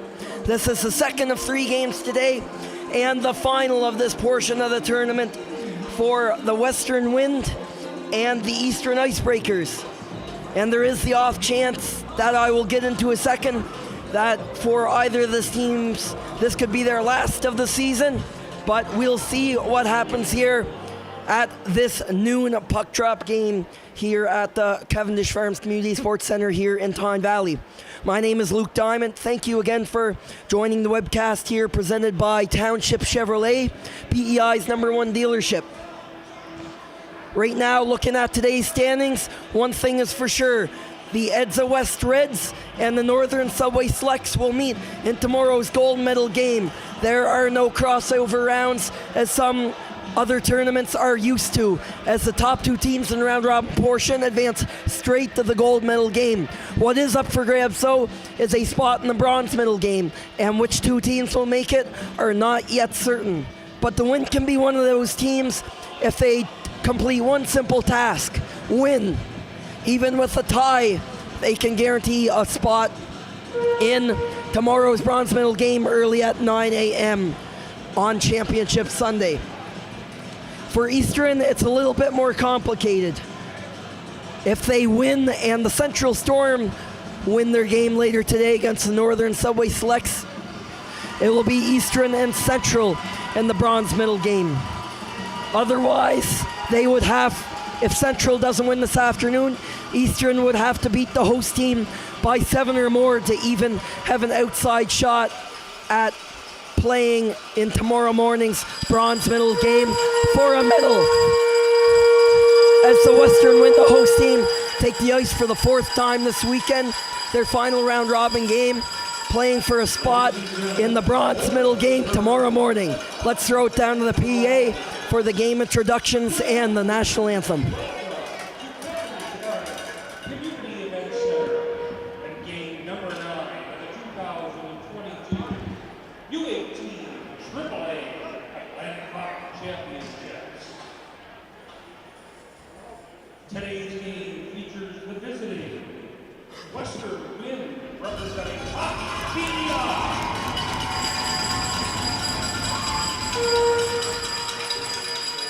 And the Eastern Icebreakers representing Hockey Newfoundland.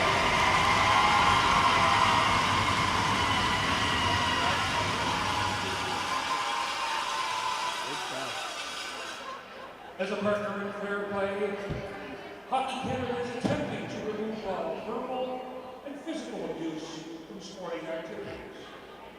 Therefore, profanity directed at any player, official, or fan will not be tolerated and will result in your immediate ejection from the game. We thank you for your cooperation. Cavendish Farms Community Event Center is designated as a smoke-free environment. At this time, I'd like to introduce this afternoon's officials. The referees are Ellen Dixon and Alexis Ouellette.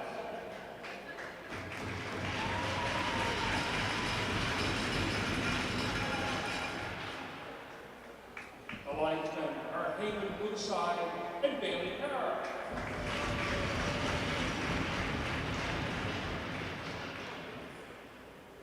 At this time, I ask you to please rise if you're able to. Remove your hats and caps for the playing of O Canada.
And on this Saturday afternoon, with everybody out of school and work, we have yet another humongous crowd here at the Community Sports Center in Tyne Valley for this matinee matchup to close out the round robin for both these teams. Not only the Wind faithful here in attendance packing the building, but also a very supportive crowd from Eastern as they have their backs against the wall and will fight for a spot in tomorrow's bronze medal game. But they have to get through the Wind host team to do that first. Now let's meet our starting goalies. Over on your left for the Icebreakers, Haley Bennett is again in net. She's played in every game this tournament. Her second start though, she's coming in relief of Darian Harris twice this tournament. Yesterday wasn't the start she was hoping for. Only 19 saves on 25 shots against a powerful Edsa West Reds team. She's been the busiest goalie in this tournament. And in the other net is Maya Moffett. Moffett's had a solid season with 2 wins in 8 games this year, including 1 in the provincial final. But yesterday was not the greatest day for her either, giving up 9 goals on 42 shots to the Northern Subway Selects powerhouse that is playing in the gold medal game tomorrow as we're underway from Tyne Valley. The Western Wind are right in with it to your left in the Eastern Icebreaker zone in the first 30 seconds of this hockey game. Of course, these teams, as mentioned, playing for a spot in the bronze medal game tomorrow. The chances are slimmer for the Icebreakers to make it into that game. But in a tournament like this, you can never say never, especially if this team comes out with a performance for the ages today. They can surpass, I should spell out the tiebreaker perhaps a little bit more. Of course, the Central Storm's result this afternoon against the Subway Selects plays into this too. But if, for instance, the Eastern Icebreakers were to win, the Central Storm and Western Wind would be tied at 3 points apiece, which would go to a 3-team tiebreaker. That tiebreaker is the goal average, and in order for Eastern's goal average to surpass that of Western's, they must win by at least 7 goals today. But there are other ways. We'll worry about that after this game and the next and see what plays out as the Western Wind go offside here. 18:46 here on the clock in the first period of this battle for a bronze medal berth. I'm not sure quite what the call is there, whether the puck went out or not, but that face-off is going to come right back into the left of goaltender Haley Bennett in the Eastern Icebreakers defensive zone. The face-off is won by Eastern as the puck is rinned around the boards for Heidi Newbury, one of 3 goal scorers for the Icebreakers this tournament. As the puck is thrown out front, Bailey Jones is right there. Great pass there by the assistant captain, Molly Kate McGinnis, slapping away at it a couple of times, looking to make Bennett a bit uncomfortable here early in this game. Really trying to test out this goalie. Right off the bench comes Brianna Hughes. Hughes swinging on out to the right wing on the outside. Joined there late by about half a second is Gracie Greenan. Now Greenan has the puck. Greenan was looking for Bridget Linkletter back at the point. Linkletter herself was half a step behind, and that puck comes all the way back down to the Wind end. Caught up in their feet there was Greenan, supported from the behind by Hughes. Now it's a cross-ice pass for Isabel Richards. Richards has a goal this tournament, scored in the opening game of the tournament for the Wind against the Edsa West Reds. They lost that one 3-2. Swinging around the net here is Goody, Gracie Goody. She has a goal in the tournament as well. She scored last game in that all-important win against their island rivals, the Central Storm, a potential opponent should the Wind come away with the Wind here this afternoon. A Wind win also means the Central Storm are guaranteed a spot in the bronze medal game tomorrow, no matter how they do against the Subway Selects this afternoon at 3 o'clock here right on this same broadcast. As the breakout is led up to Chloe Glant, the leading scorer on this Wind team this year and the captain. She has 1 goal and 2 points in this tournament. Coming in was Brooklyn Kitchen. She went in one-on-one on Amelia Drosh, but Drosh, with the smartly played poke check, evades any danger there. Butler of Newfoundland, Julia Butler. She has a player of the game honor earlier in this tournament. in that game against the Central Storm yesterday morning.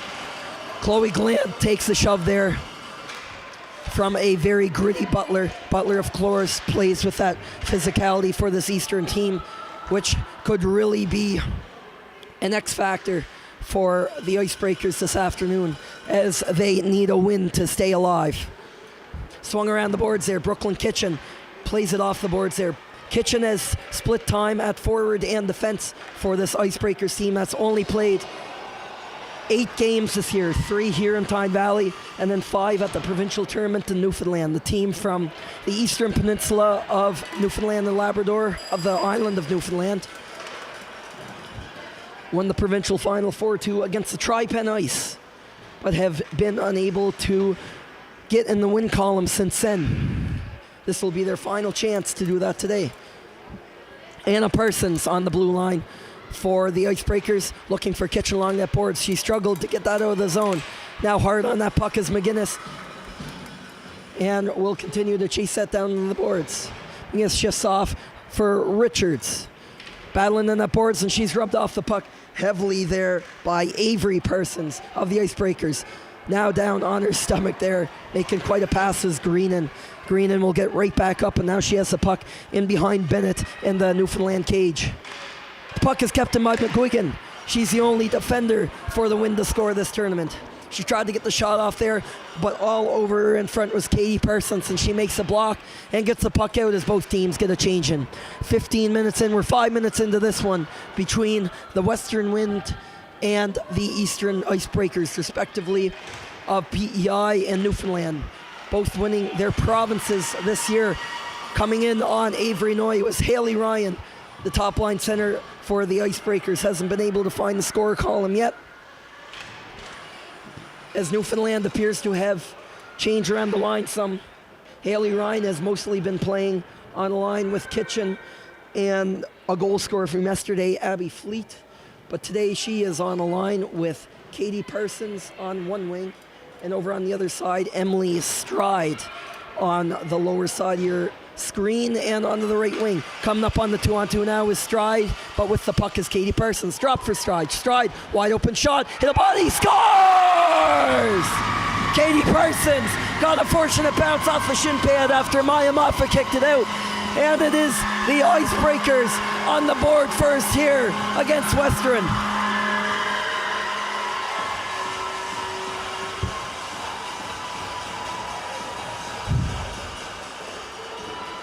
We all know they need a win.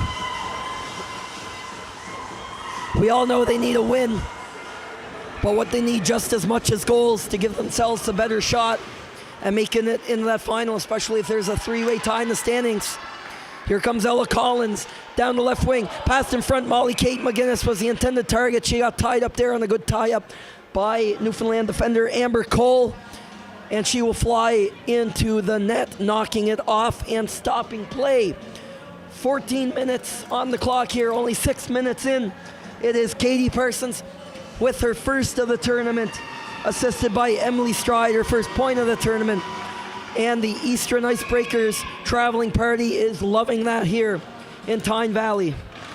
Ella Collins forks a backhand shot on that. Here comes the rebound as a wrister by McGinnis. And Haley Bennett is on her game. As mentioned, she's played a lot of hockey here in these past 3 days. The busiest goal in this tournament, the only goalie to play in 4 different games at this year's Atlantics. And looks like she's just getting started. She seems calm and composed in their net. Face-off one there by Gracie Greenan, but the Icebreakers come away with it. That one is passed on up. Here comes Heidi Newbury. Newbury's shot is blocked by Erin Rennie on the wind blue line. Newbury had that squared out to her, but Amelia Drosh, the other defender, was there first before anything happened.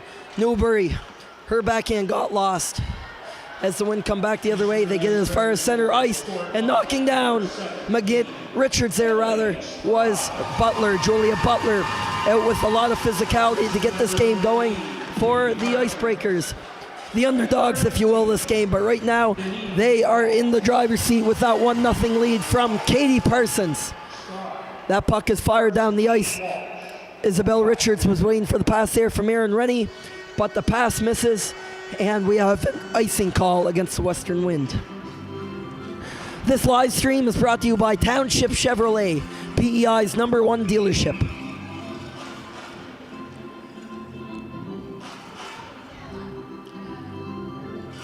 Moffat hasn't been very busy in the win net. Face off to her left.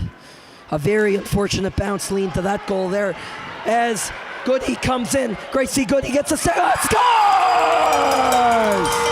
Gracie Goody, her second goal in 2 games, has tied this game for the Western Wind.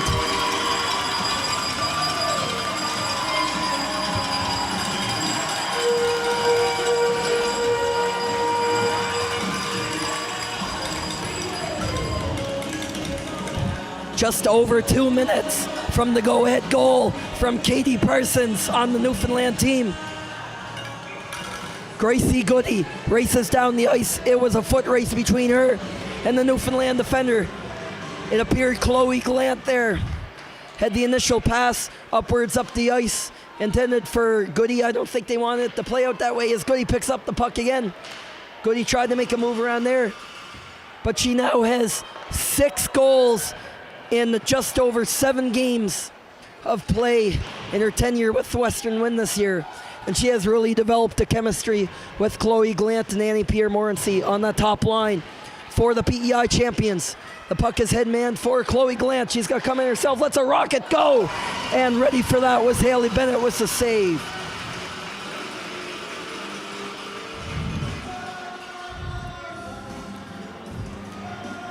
We've seen the creativity of Chloe Glant. She never does the same 2 moves entering the zone, whether it's a long slap shot to fool the goalie, throwing in even a weaker shot at the legs to throw the stopper off. And I think Gracie Goody has picked up a few of those brain tips from her line mate.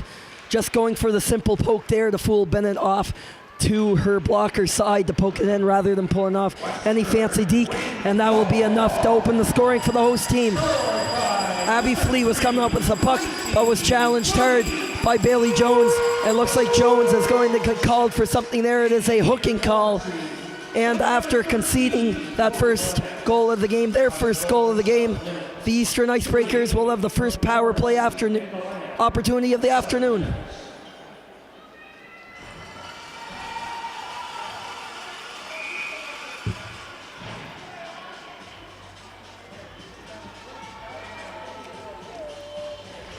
Bailey Jones off for 2 minutes on a hooking call at the 12-minute mark of the first period. Out there running the top of the power play is Brooklyn Kitchen. Went to pass it down low for Haley Ryan, but it was picked off by the killer from the Western Wind, Molly Kate McGuinness, who shoots it the length of the ice. Collins is low forward there, or was. She's going to switch spots with McGuinness and heads on back up the ice. Comes right onto the stick of Aaron Rennie, who takes it and does the exact same thing, clapping it down the ice to kill off the first 30 seconds of this win penalty. With a lot of speed coming now, here comes Julia Butler. She's hard to stop once she gets going, but one thing that can stop her is a whistle, and that was the case as Katie Parsons went offside for Eastern.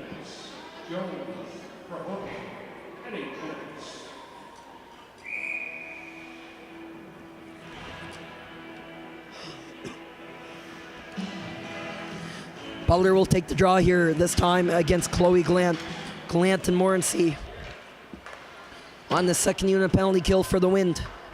As we've seen with a lot of the star players here this weekend, taking up duties on both the power play and the penalty kill and playing in every situation, notably with the Northern Subway Selects and their 1-2 punch up front of Sarah Stewart and Brooke Thompson, who have also been amazing on the defensive end too, as Chloe Glant goes down after shooting the puck down. Morency down behind that, Bennett net 2. And Parsons looked to fire at Emily Stride, looking to pick it off, but a great heads-up play by Morency to stall that breakout for Eastern. Now down to 30 seconds on this first power play of the hockey game. Walking in with that was Katie Parsons. Stripped heads up by Chloe Glant. It's a 1-on-2. Stride come right on her back. Shot from Glant. Shot up high. And Haley Bennett fights it off and holds it for the whistle. Chloe Glant's had a couple looks now on the long shots by Haley Bennett, opting to go high on that. Well, she's tested both the blocker and the glove side so far this game. She's had her looks, of course, setting up that goal for Gracie Goody about 3 minutes ago now. Face-off is to the right of Bennett. Turning around there, here's the spin shot by Hughes. And Haley Bennett reached down to scoop that up with the trapper. Force another face-off at the exact same spot.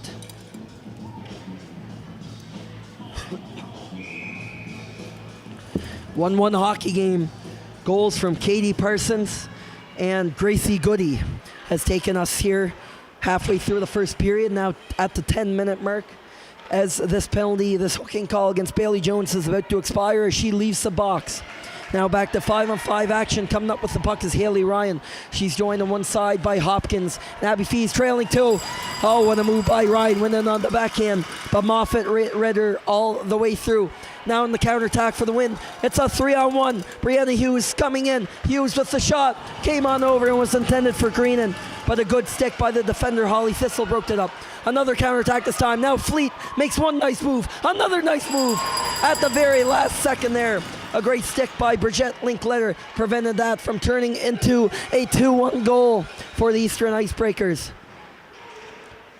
Abby Fleet seemed to be playing better and better as this tournament went on, starting a number of odd person rushes. In that last game, Claire Fillier walks in, intercepted that breakout pass, but she was stopped by the defenders before anything could happen there. That puck takes a high skip up and off the boards here on the high glass. Comes all the way out of the zone now.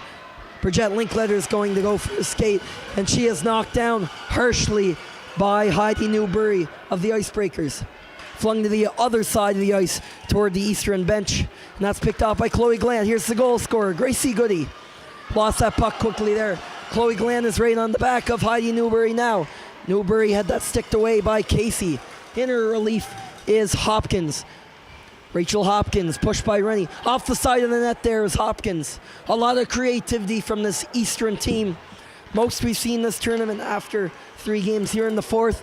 They are really moving that puck around in the offensive zone and not taking Western lightly. Gracie Goody chips that back down in the zone. Chloe Glant now with the puck on the half wall on the far side. Drop back for Amelia Jarash, looking for Rennie on that other side, but wasn't close to anybody. Morency was the intended target of that Gracie Goody pass, but that is picked off by Eastern. They come back down the other way. Here's Emily Stride picking up the assist on that Katie Parsons goal. Now Chloe Glant tried to walk in, looking to go between the legs of fellow center Haley Ryan, as Glant is taken down the corner. Haley Ryan buys a little bit of time to come on out and collides with Molly Kate McGinnis, and that is going to be a penalty against the Wind yet again. And for the second time in just a couple minutes, the Eastern Icebreakers get another shot on the 5-on-4. 7:44 to go in this first period, and it is all ones across the scoreboard in the top left corner of your screen. 1 goal for the home team and 1 goal for the away side. Face off on the bottom of your live stream to the right. Another Eastern Icebreakers power play. Rachel Hopkins was waiting out there all alone. Haley Ryan tried to hit her with the pass, but she lost it. Brief battle ensues behind the net. Hopkins swing that back in front for Brooklyn Kitchen on the shift on the defense. Of course, Kitchen playing a lot on the point, especially on the Icebreakers power plays. Eastern didn't score on their first opportunity. They are 0 for 10 in this tournament. Both Eastern and Western have failed to score on any of their power plays yet here at the Atlantics. As the shot comes in, Haley Ryan on the rush on the left wing is denied by Moffat. Ryan throwed that back on the no-look pass in front. Now she picks up in the slot. Here's the shot and misses the glove side of Moffat to the other side. Taken down behind the net was Fleet, of the Eastern Icebreakers. And with a minute to go in that power play, the Wind shoot it down the ice. The Icebreakers have failed to score this tournament on the power play, and so have the Western Wind. The Wind are actually 0-15 on the power play. They've had 15 power play opportunities, a lot of them coming last night against the Central Storm, but they have been unable to bury any, even with a 5-on-3 opportunity against any of their opponents. Cutting in from the tight angle, Julia Butler, the shot, rebound. She had the open net there on the glove side of Moffat, but she lost it. It slid off her backhand. Now Butler's going to walk in again. She has time and space, and Moffat was able to hold on with the stand-up glove save on Julia Butler. 20 seconds left in this Molly Kate McGinnis minor penalty for the hook.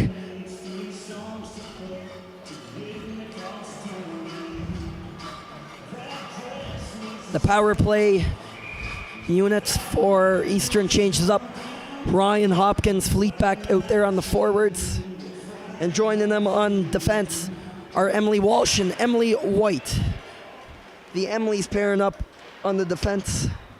Actually, pardon me, that's Deneen Walsh.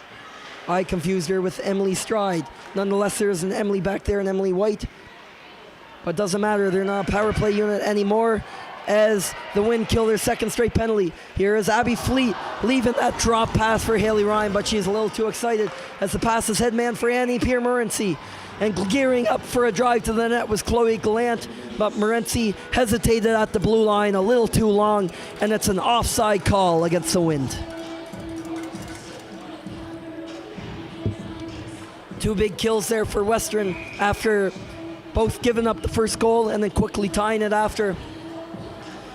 Resorting the penalty kill after Gracie Goody just barely poked one by Haley Bennett to get the host team on the score sheet for the first time this Sunday afternoon. The Wind only playing once today. They played their 2 games yesterday, a win and a loss. First they dropped their game to the Subway Selects and then went on to beat their island rivals, the Central Storm, as that pass from Gallant behind the net was intended for Gracie Goody, but a great stick by Haley Bennett to keep that out of harm's way. Morency went for the poke, but over in the corner was Butler, preventing that from going any further.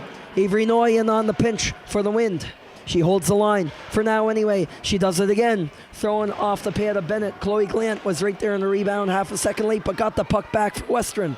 Now they lose it again, and Julia Butler will lead the breakout the other way. Is going to throw a bit of a knuckle puck up in the direction of Heidi Newbury. On the right side is Chloe Glantz in on the one-on-one, and she is pushed off that puck by Avery Parsons, playing as one of those defenders back for the Icebreakers. Here comes Rachel Hopkins. She has room now. Here's the shot. Padded away. Great save by Moffat. Rebound came out. Up high there was Emily Stride, but she could not get that second shot off against Moffat in as many seconds. Find some time now for the Newfoundland representatives. Emily White dumped in the zone. It's going to come right back to her. Haley Ryan picking up that puck to White. Emily Stride will rim that around the boards, where Maya Moffat will meet it behind her own net. The Wind fight off the forechecks from Eastern and break the puck all the way out. Amelia Drosh got a little excited and shot it down the ice. By her head nod, you can see her probably saying a few swear words down there. I think I heard an F-bomb fly. 2 or 3 anyway. But no harm done by that. Just the face-off will have to come back 200 feet behind her.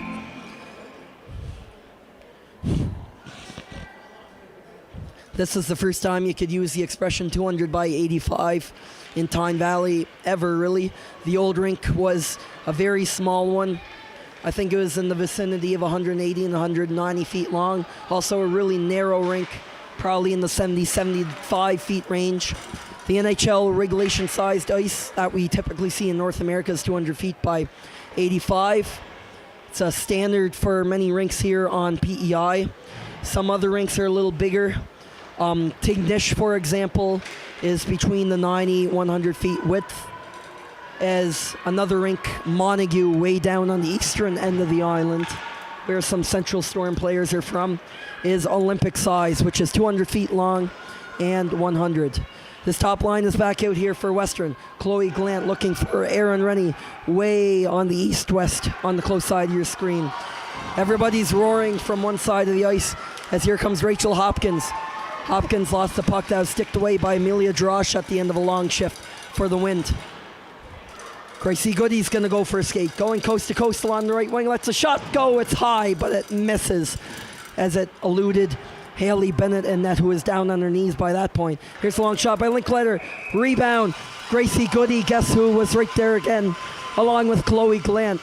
But Bennett pounces on that one before anyone else can. 3:29 remaining here in the opening frame of this 9th round robin game of the Atlantic Championships. Game 10 will immediately follow this one at 3 o'clock local.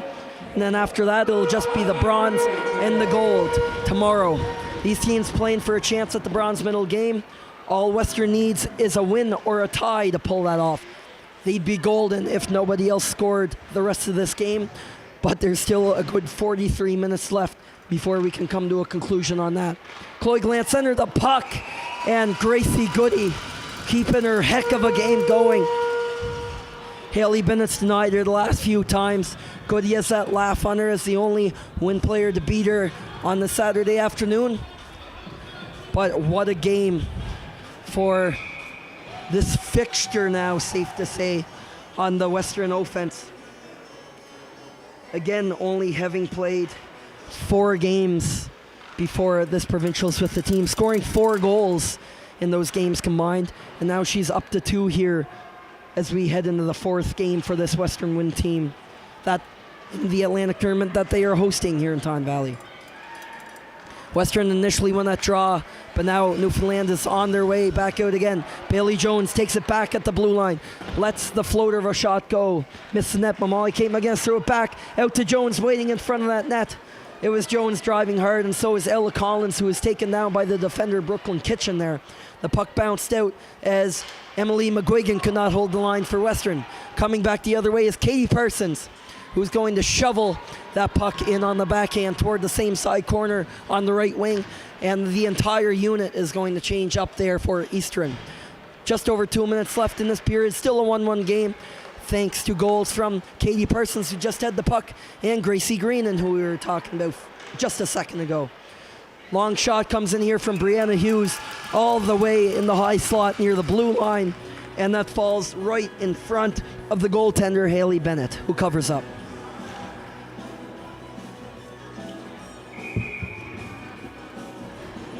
Preparing to take this face-off on the defensive side, Haley Ryan for Eastern in the white shirt, and in the all blues, Gracie Greenan, who forced a tie-up on Ryan and will get her teammate the puck.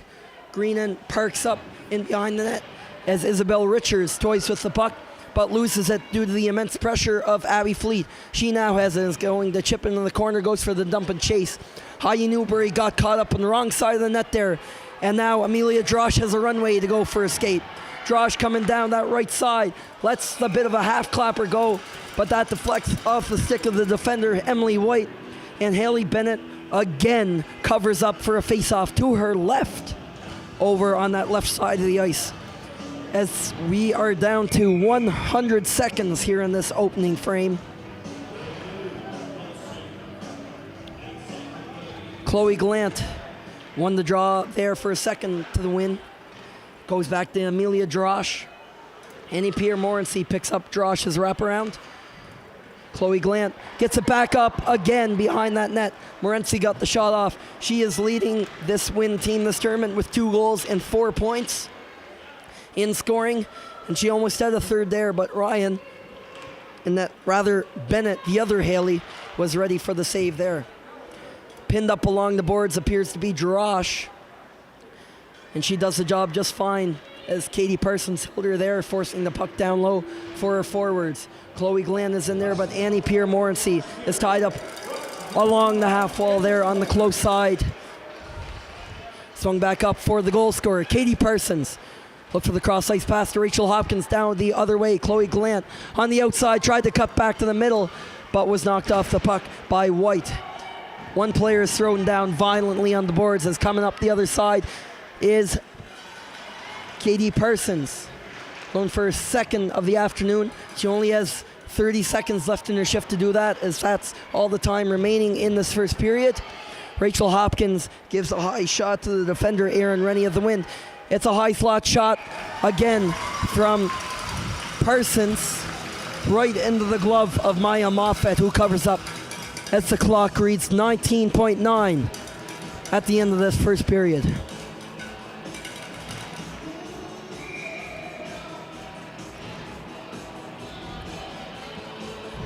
To end this period off, Bailey Jones is on the defensive zone draw to her goaltender's right. To end off this period, Haley Ryan won it, but quicker to the puck was the winger Molly Kate McGinnis. McGinnis cuts to the middle. She's on a partial break. The stick, the shot, and Haley Bennett covers that up, absorbing the wrister in her breadbasket of the goaltender, and she will force the face-off once more, now with 11.2 on the clock up in the top corner of your screen. Same two centers going at it here. Again, Bailey Jones now on the offensive side of the draw. Haley Ryan on the defensive end. Wins it back to teammate Emily Stride in Eastern's favor. Abby Fleet gets it all the way to the red line, but no further. Stride is going to force it up, and that will run out the clock here in the first period in Tyne Valley. Katie Parsons got the scoring going in this game. An early momentum boost for the Eastern Icebreakers, but that didn't last long, as on the 2-on-1, it is Gracie Goody with her second of this Atlantic Championship, poking the puck past Haley Bennett.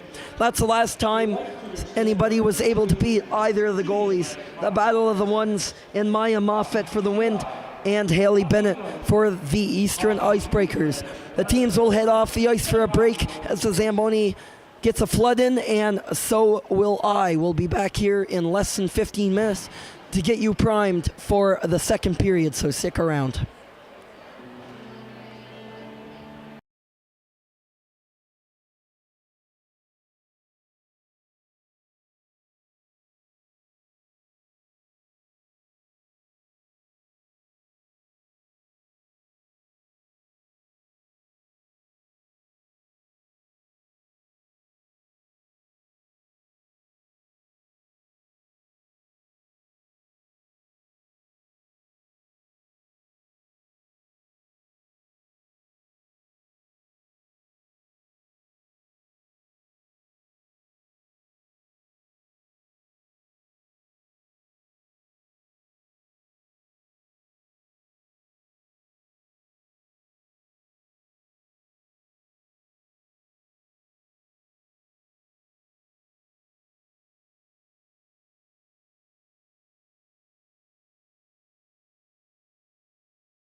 Hello and welcome back to Tyne Valley for the second of 3 round-robin games today in the last day of round-robin play.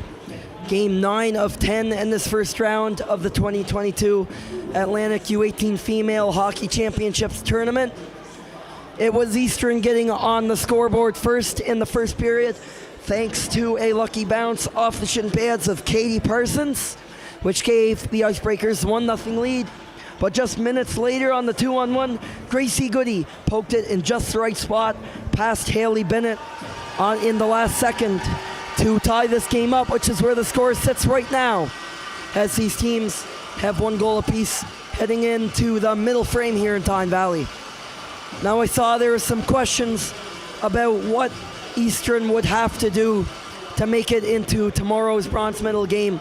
Of course, the gold medal game is already set between the Northern Subway Selects and the Edsa West Reds, as the Western Wind take the ice, who are also playing for a spot in the bronze medal game.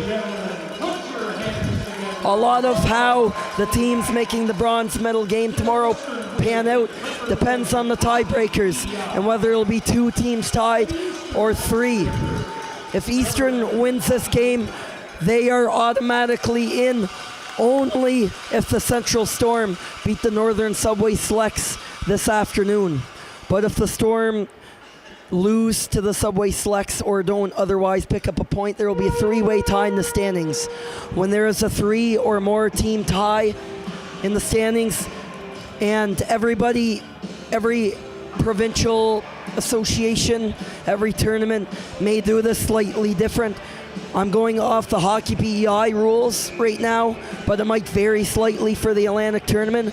But a common tiebreaker is goal average, which is the number of goals your team has scored divided by the combined number of goals scored and goals scored against your team. Right now, Eastern has scored 4 goals this tournament and has allowed 25, compared to the 7 Western has scored and the 14 that they have conceded. Eastern will not be able to leapfrog Central, as they have a pretty steady goal differential right now and are in the driver's seat right now when it comes to points.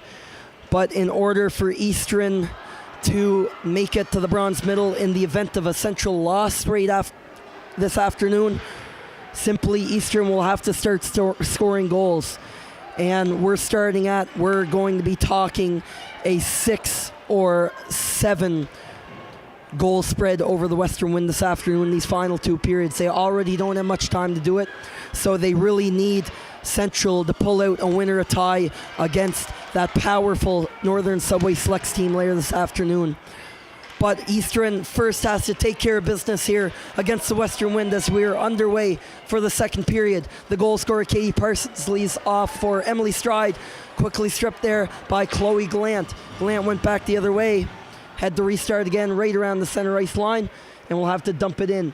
Pressured heavily there by Avery Parsons on defense. She has been, much like with the other teams Western has played against, really challenged, has been played really hard on by those defenders doing their job. They've done some homework on Chloe Glant and her 52 points in 24 games of Island play in both regular season and the playoffs.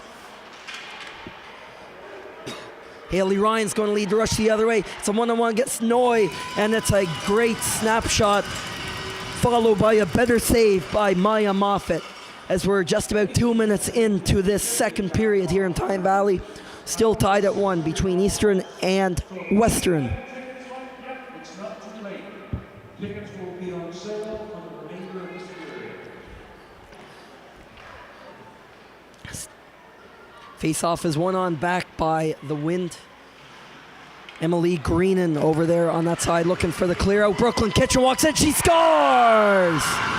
Brooklyn Kitchen, after her teammate Haley Ryan made the pass while being dragged to the ice, has restored the Eastern lead. It's 2-1.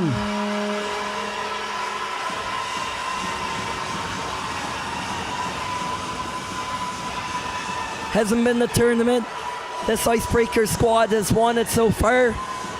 But one of those bright spots has been Brooklyn Kitchen with an assist yesterday. She takes a pass from Haley Ryan, the center, and goes backhand, forehand to fool Maya Moffat on the glove side. And for the second time this afternoon, Eastern is ahead, this time by a score of 2-1. Just over 2 minutes into the second period. As coming in with the shot was Clara Fillier.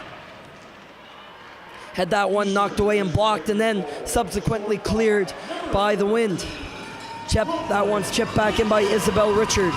They're going to go for a change as Eastern came back the other way, but Bridget Linkletter, all on her own, stalls that rush as her team was off on the long change, getting shifted around. Annie Pierre-Morency, the leading scorer on this team in this provincials tournament, has 2 goals and 2 assists for 4 points as she heads into her 4th game of this tournament. Can't get anything done there. Pressure that side of that was Chloe Glant. She's going to force that turnover back to her teammate, Linkletter. Jet Linkletter threw that into the corner. Now back to Jillian Casey at the blue line, and that's blocked down by the hand of Emily White. She had to shake off her hand there as she got stung by that floating wrister from Casey. Eastern gets it far enough to clear the puck. Right there on the outside waiting for the Eastern breakout was Goody. It's a DDBD pass over on the other side to Linkletter. Also in the mix there is Morency and Glant, now caught in their own defensive zone at the end of a long shift. Passed up for Goody. Goody was the intended target anyway, as it's just off to Newfoundland. Hopkins was right there, swung at it in the slot. Now it's back the other way. Chloe Glant in one-on-one on Avery Parsons. This has been the matchup all afternoon as Glant is going to go for a lap around the net. Glant now all the way back up to the point, leaves it for Amelia Drosh. Drosh couldn't get a quality enough shot off, and Avery Parsons picks it up on the stick, jamming it back in the corner, but preventing her from getting it too far was Morency quickly back there to help out her defender. Chloe Glant intercepted that clear on the wrap around the boards as well, and went for the centering pass, but nobody was home. Erin Rennie failed to keep that puck in as a couple of the Wind players went for a change. 15:36 on the clock here in Tyne Valley. It's now a 2-1 game. Brooklyn Kitchen with her first goal of the Atlantic Championships to give the Icebreakers their second lead of the afternoon. As scooping up that wrister from Emily Stride from the outside was Maya Moffat, covering it up, and she'll force a face-off to her right.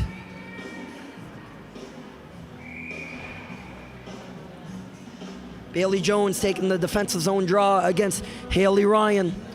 The Jones line getting matched up a lot against this top Newfoundland line, along with Brooklyn Kitchen, the goal scorer, and Abby Fleet.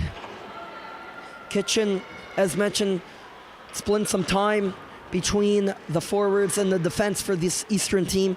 Eastern only has 5 listed defenders on the roster, so often to even that up, Kitchen is back there to play defense as well. Very versatile player for the Newfoundland Labrador champs. Up for Kitchen, waiting right up there by the opposing blue line, breaking into the zone, but back there was Molly Kate McGinnis on a good back check. Fleet takes it back for the Icebreakers. Here's a shot from the corner. Nice chance by Haley Ryan, but a kick save off the right pad of Maya Moffat. Wind struggling to get that past Abby Fleet up on the close side point to clear that out. And that is cleared by Erin Rennie, but it hits the shaft of someone's stick on the Eastern team. So icing will be waved off and coming all the way back as Wind complete a change.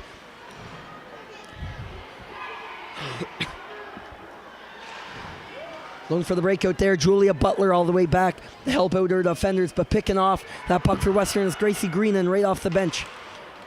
Emily McGuigan, the only defender to score for Western this tournament, doing so scoring the game winner last game against their provincial rivals, the Central Storm. A heck of a shot that went bar down.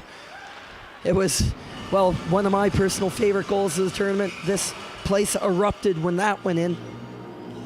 And that's happened a few times today with the 3 goals so far in this hockey game.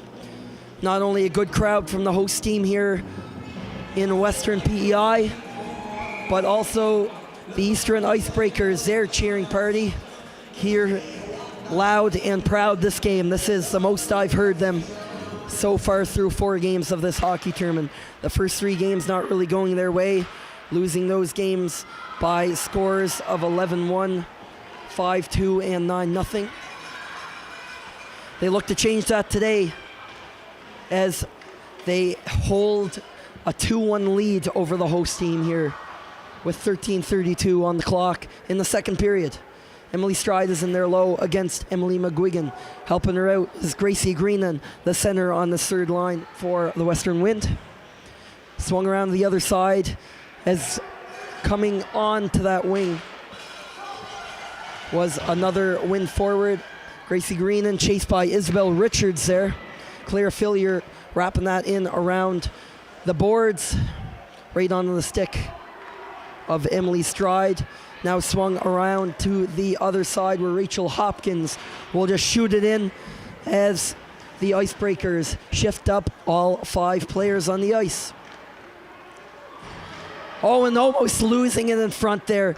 A very close call for Emily McGuigan on that defensive line as Haley Ryan almost stepped in with it. Here comes Brooklyn Kitchen. Shot from the high slot. That's up high and it's shouldered away by Maya Moffat. On the breakout was Annie Piermore. She couldn't handle it even with the help of Chloe Glant. Haley Ryan raising hell over there on the far side. Still in the wind and off to the left of Moffat. The shot from the point is blocked by McGuigan. It's chopped away. It's a bit of a slocky game there in the high slot. But finally, Gracie Goody in the wind force it down far enough the ice, out of harm's way. As Gracie Goody picks off the Thistle clear. Goody cuts in the middle of the backhand. And the rebound goes off a pad of Haley Bennett. And nothing from there as Goody in the top line heads off the ice for the Wind.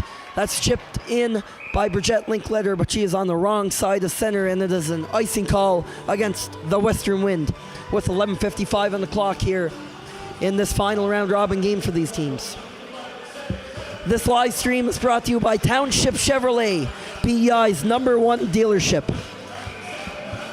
And along with Township, everybody here at the hosting committee in Tyne Valley at this Atlantics tournament is very thankful for all of the sponsors. If you look around the rink, all the billboards, all the sponsors on the ice, everybody's been very much involved in getting this tournament off the ground for the first time since COVID began, and almost, well, over 2 years ago, but the first time this tournament has been held since the spring of 2019.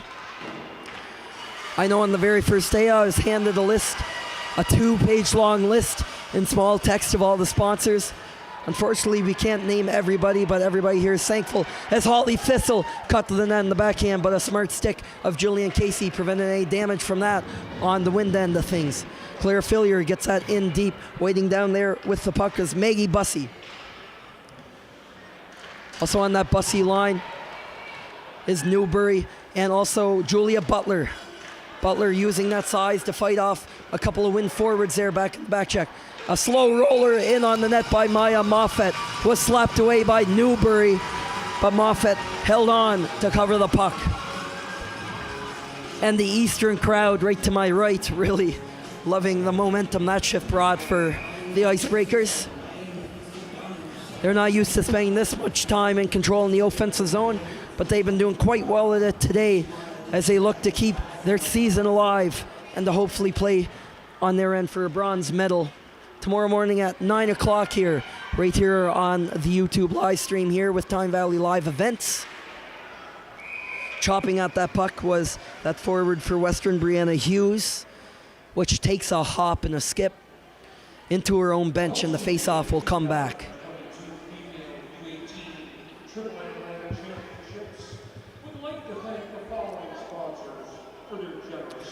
Right in front, the teams will line up in front of the Eastern Icebreakers bench. Gracie Greenan for the Wind and Rachel Hopkins for the Icebreakers taking that draw. And here comes Eastern in with the puck. Stride from a tight angle, throws it out front to no avail. Hughes clearing that up the boards with a hard backhander, but Katie Parsons is a bit quicker getting there before the puck trickles on out past the blue line.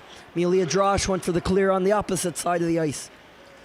Wind having to try again. Heck of a forecheck today by Katie Parsons and the rest of her line mates, Hopkins and Emily Stride. They have really stood out here this afternoon for Eastern, as it seems everybody has stepped up on this Eastern team in the first half of this hockey game. Now 10-14 left in the period, so nearing that midway point of this matchup. The host team trailing by a score of 2-1 to the Newfoundland and Labrador champs, Eastern Icebreakers. And the loud cheer is coming from their cheering section, as Wind fans are rather quiet right now. That could change on a dime as Annie Pierre-Morency comes in against Avery Parsons over on the other side on that Icebreakers blue line, and is turned over the other way. Haley Ryan hits Abby Fleet. Fleet comes in and gets it around Avery Noy just for a second. Noy responds by shooting it back up the ice, but a little too harshly, as the play is called an icing against the Western Wind.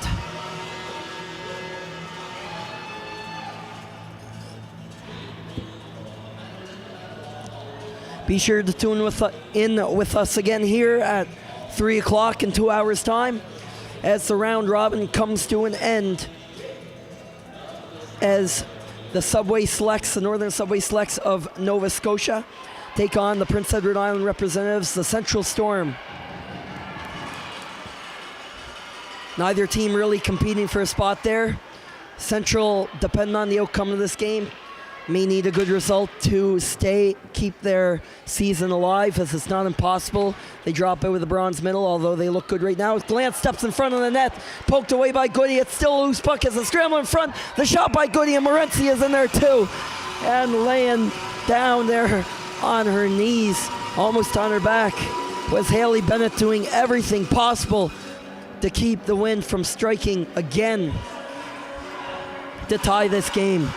But Bennett with a huge save, one of her biggest this game, or however many she just made on that sequence, 2 or 3 or 4, as she will force the face-off to her left, right in front of the Eastern cheering section. Hopkins and Jones on the draw. Hopkins on the defensive end for the Icebreakers. Jones for the attackers on the Western Wind. Jones is going to slap that over to Molly Kate McGinnis on the far boards. Back to Erin Rennie on the D-line. Tapped in front. It's a loose puck in the crease again. Right there was McGinnis. The shot by Casey. Blows wide of that rebound. Jones is right there. Was wrapped around the neck by the arm of one Eastern defender. But on 2 great chances, they could score. Now back the other way. Rachel Hopkins goes for the deep, and a great defensive play. What a back check by Molly Kate McGinnis to keep that puck out of the net.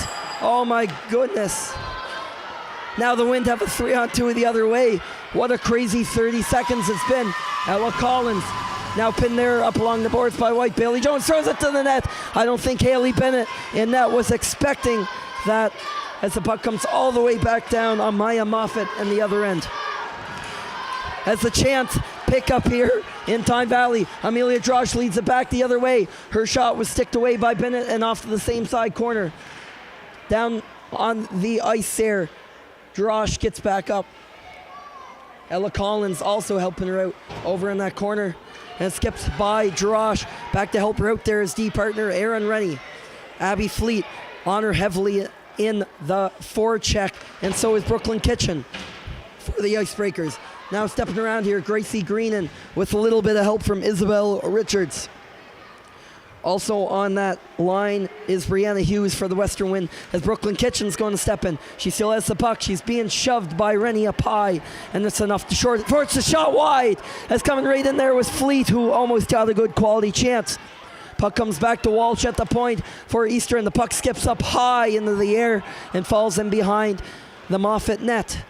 Julia Butler had it just for a second as she's forced off it by a Wind defender. Now coming around is Butler in the backhand. She'll get a second chance here. She's tied up before she can get the shot off. Amelia Drosh really pushing her, and she will get tied up. Drosh had the stick right around the neck of Butler, and the referee sees all of it. And this Eastern is holding on to this 1-goal lead here with 7:20 left in the second period. They will go back to their power play, their third of the afternoon against the Western Wind.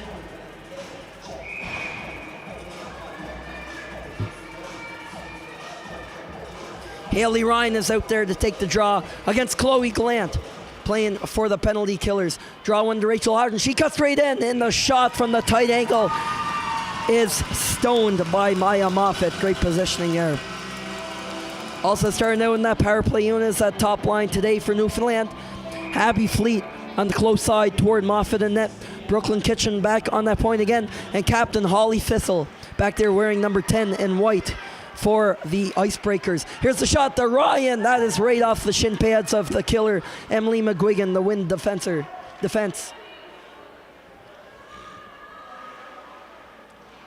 Fleet swings that in, back around to Haley Ryan. She's camping out in that corner. Kitchen on the close side point, back down to Ryan. Ryan moves out some. The give and go to Kitchen. Here's the shot, and that's off a defender right in front of the net. That was tied up in the feet of McGuigan, and Rachel Hopkins is whacking at it. Hopkins that close to scoring her second of the tournament to give Eastern the 2-goal lead, but Maya Moffat stops her right on the doorstep.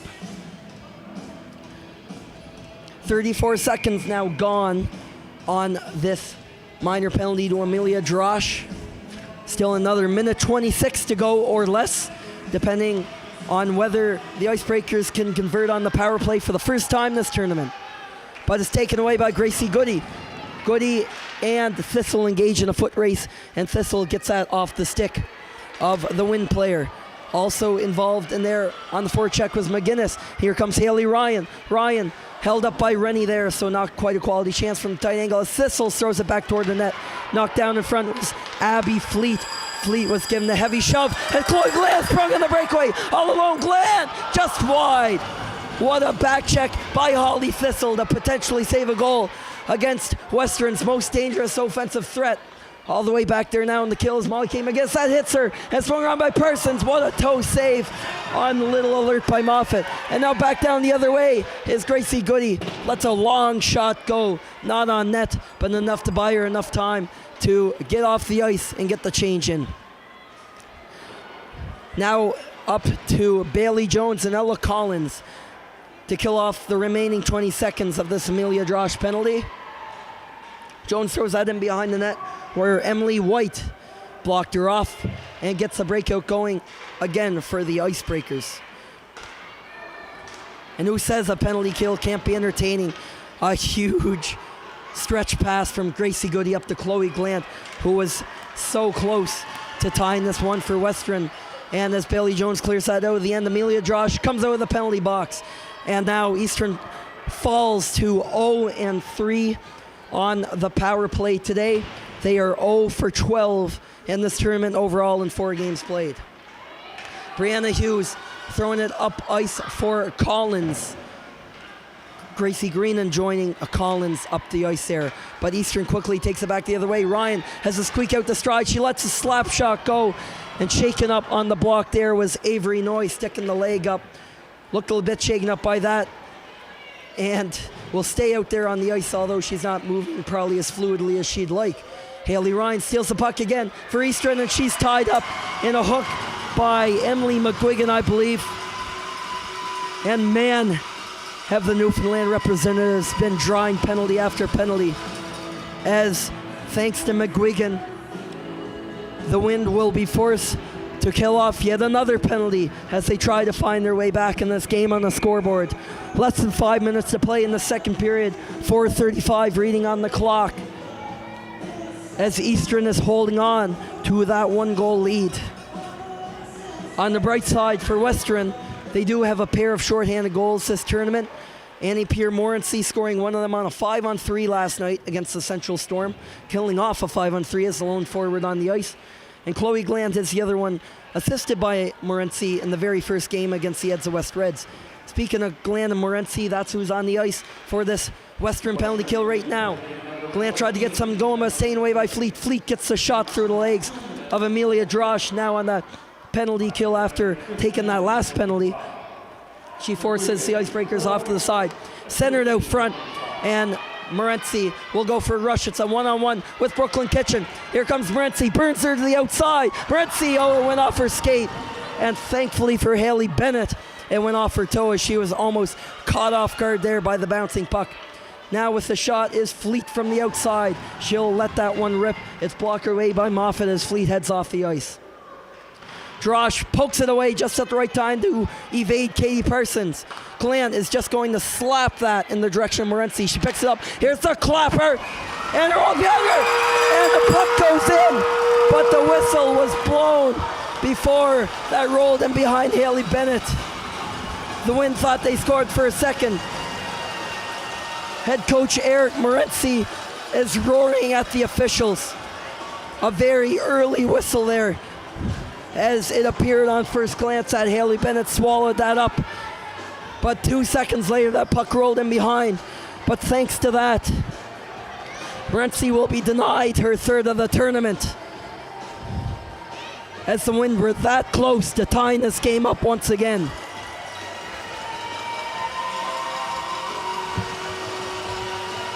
And a huge break for the Eastern Icebreakers there, as Annie-Pierre Morency really let one rip. Morency wanted an explanation from the official there. The referee and the linesperson both talking that one over quickly, but play will resume, as it is still a 2-1 game in favor of Eastern. Eastern's Haley Ryan come down on the rush now, challenged by Rennie. Rennie throws her at the ice, and that will come at her expense, as Western takes their 5th penalty of the afternoon. And for 38 seconds, Eastern will head to the 5-on-3 power play, rather. 38 seconds or less, of course. The Icebreakers still yet to score on the 5-on-4 advantage this tournament. Maybe the 5-on-3 is what they need to get that power play efficiency up a little bit. Butler taking that draw for Eastern. On the other side, killing that penalty and winning that draw for Western was Molly Kate McGinnis.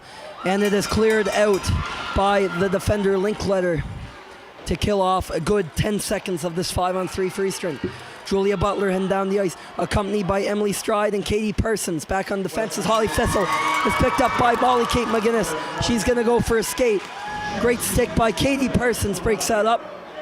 Swing back in with it now is Julia Butler on the left wing from the outside. It's a great block by the Wind killer there. McGinnis takes stride hard to the boards, but it stays on the stick of Julia Butler of Eastern. Passed out front, Katie Parsons shot it on over the net after being tipped off to the side. Butler is challenged hard there by Brigitte Linkletter as the first penalty expires. And it's now a 5-on-4 again for the next minute and 11 seconds at most. As the first penalty ends, that Western is killed off. Now they have to wait another a minute and 10 seconds roughly after that Aaron Rennie cross-checking call. Only 2:24 left in the second period. Eastern holding on by the skin of their teeth to this 2-1 lead. The longest lead they've maintained this tournament. They had a brief one in another game early in the first period. But other than that, they have not led a game in this tournament so extensively, as Brooklyn Kitchen leads off for Thistle on the off-foot one-timer. Newbury was cutting to the front of the net there for Eastern, but Maya Moffett beats everybody to the puck as it's covered up.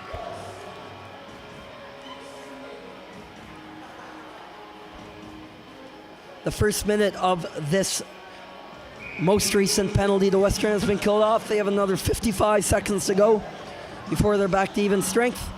Chloe Gland and Annie-Pierre Morency have been really causing havoc, not only today, but all tournament on this penalty kill for the Wind, really giving this Icebreakers power play headaches, and they're going to do the same thing. Chloe Glant forces the turnover off Haley Ryan. Here comes Morency up the right wing. It's a 2-on-2.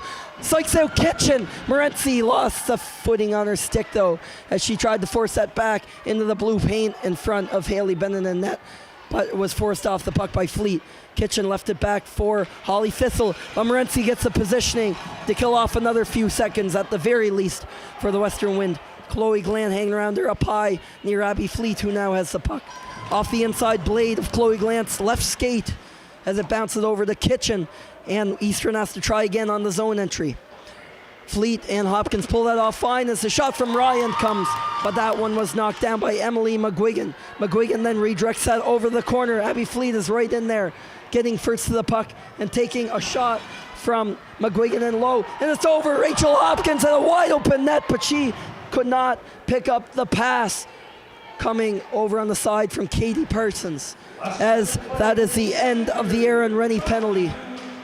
Morency went up the ice there as this penalty kill unit of Morency and Glant is getting a bit tired as we're into the final 50 seconds of the period, but Glant's going to try one more time. Here comes Glant, and her shot is wristed off the inside shaft of Emily Whitestick on the Eastern defense. Gracie Goody lost that puck in her feet. So did Katie Parsons on the breakout. Parsons found it before anyone else could, though. Right at the red line, plays it up for Rachel Hopkins, and Eastern will chip it in as they go for a change. Katie Parsons in there with a lot of pressure on Amelia Drosh. Gracie Goody, the right winger, has to come in back to provide a little bit of support for her defender. That one's played out by the wind. Ella Collins was the intended target of that saucer pass. She's in a puck race with Emily White, and Collins has the puck, 6 seconds on the clock. One last chance for the Wind. Collins tied up there, and she will run out of time as Drosh directs it at the net as the buzzer sounds. Only one goal in that second period. And that one coming from Brooklyn Kitchen on a backhand, forehand, shimmy shake in front of Maya Moffett in the Western Wind net. And Eastern takes a 2-1 lead into the dressing room. The first time they've led after a period this tournament, as both teams head off for the second intermission. The Zamboni will head on as the teams take a break, and we'll also take a break. We'll be back with you in about 15 minutes for puck drop in the third period and this nail biter in Tyne Valley this afternoon, so stick around.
Hello and welcome back for the third and final period of this round-robin matchup, the last round-robin matchup for each of these teams from Newfoundland and Labrador, the Eastern Icebreakers, and from right here on PEI, the provincial champions and the hosts, the Western Wind.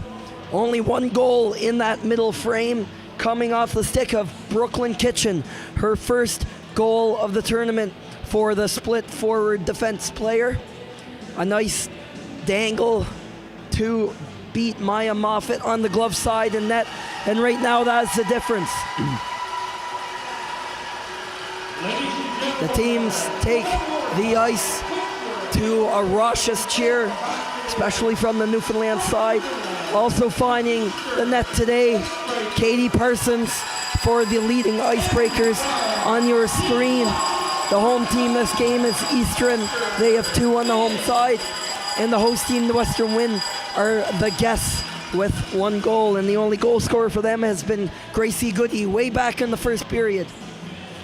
On that breakaway there, that's the only time they have been able to solve. Haley Bennett in net for the Newfoundland representatives. Bennett, the busiest goalie in this tournament, the only netminder to play in 4 different games, has only made 2 starts, but has come in relief of Eastern's other goalie, Darian Harris, on 2 different occasions this tournament. The sticks are banging and the cowbells are clanging as the third period is just moments away here in Tyne Valley. Western looking to book their ticket to tomorrow's bronze medal game for good, should they at least tie the Eastern Icebreakers. Eastern, for sure, to get into the bronze medal game, need a win and a Central Storm win over the Northern Subway Selects later this afternoon. As Chloe Glant comes in, steals the puck off Brooklyn Kitchen's stick on the rebound, got 2 shots off on Haley Bennett in net, but kept it out. Morency with a shot, rolls on over, and an alert glove from Bennett to cover that up. And as mentioned, there's more than one way for the Eastern Icebreakers to make it in. I should keep you informed that I don't have the exact tiebreaker rules with me. As for every tournament and competition, they always vary slightly. But simply that goal differential needs to improve this period for Eastern if they want to up their chances of making it into Championship Sunday. Coming up the ice with it now is Captain Holly Thistle for Eastern. Slapping that puck after it's poked off her stick was Abby Fleet, but the puck came on outside, so it is an offside call against Eastern. The face-off will just be outside the blue line on the far side, directly in front of the Western Wind bench. You see your 2 big green Atlantic Championship jerseys right behind the bench on each side, and the play is closer to the one on the right. As the Wind looked to move it back on up the ice, Molly Kate McGinnis headed for a brief second as the puck found its way to Emily Stride of the Eastern Icebreakers, but poking her off that puck there was Avery Noy on the left side of the defense for the Western Wind. Emily McGuigan, her defense partner. The puck is shot on up there on the pass. Chasing that is Walsh. Along tying her up was Ella Collins, and there was Jones. Bailey Jones has the puck in her feet, but she's caught in deep there with Walsh and Julia Butler of the Eastern Icebreakers team. Caught by Collins, scores! Ella Collins is on the board for the first time this tournament, and it couldn't come at a better time for the Tyne Valley native as she ties this one up at 2.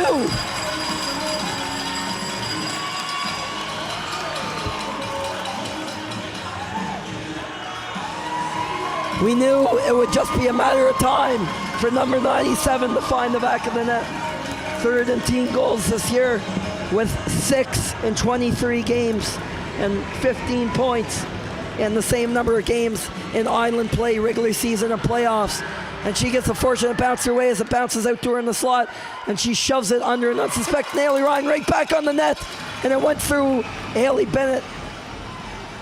Slags, one of the defenders, I think it was Brooklyn Kitchen, immediately went behind the net to watch what would happen with the puck going in the direction of Bennett's 5-hole, but it stays out.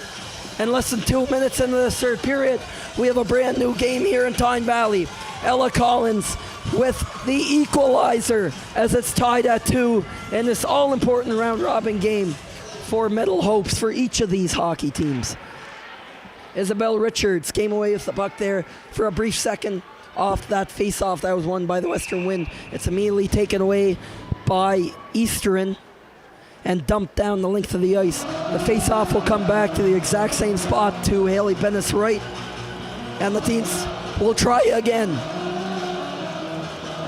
Gracie Greenan playing that center position, and coming in at the last second for the defensive team, Eastern, is Heidi Newbury. Newbury has 1 goal earlier in this tournament. The only player to score in that opening game against the Northern Subway Selects, a Selects team that will play in tomorrow's gold medal game at the same time as this one, 12 noon here in Tyne Valley. Julia Butler comes up on the rush, quickly slapped away by Jillian Casey, playing on defense. Eastern looks to bring it back in, and Butler swings it back the other way for the Icebreakers after a brief giveaway. Brought up to Newbury. Newbury is up there with today's goal scorer, Katie Parsons. They slap it a few times each. Come back the other way is Bridget Linkletter. Linkletter looking to get involved offensively. Lets a shot go, and she takes a shot up high, and the puck rolls around on Haley Bennett a couple times, but she holds on. Linkletter gets up just fine, and she cracks a smile as she heads for the bench after a long shift. She took a bit of a bump there from the Icebreakers defender, but looks all right. And following that, the top line comes out.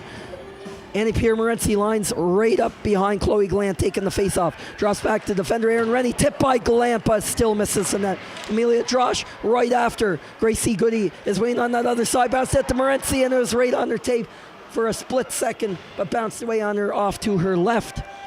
Eastern gets up a little bit of time and space to get a rush going as Hopkins goes in on Erin Rennie. Rennie sticks her arms up as to signal she was not guilty of a penalty.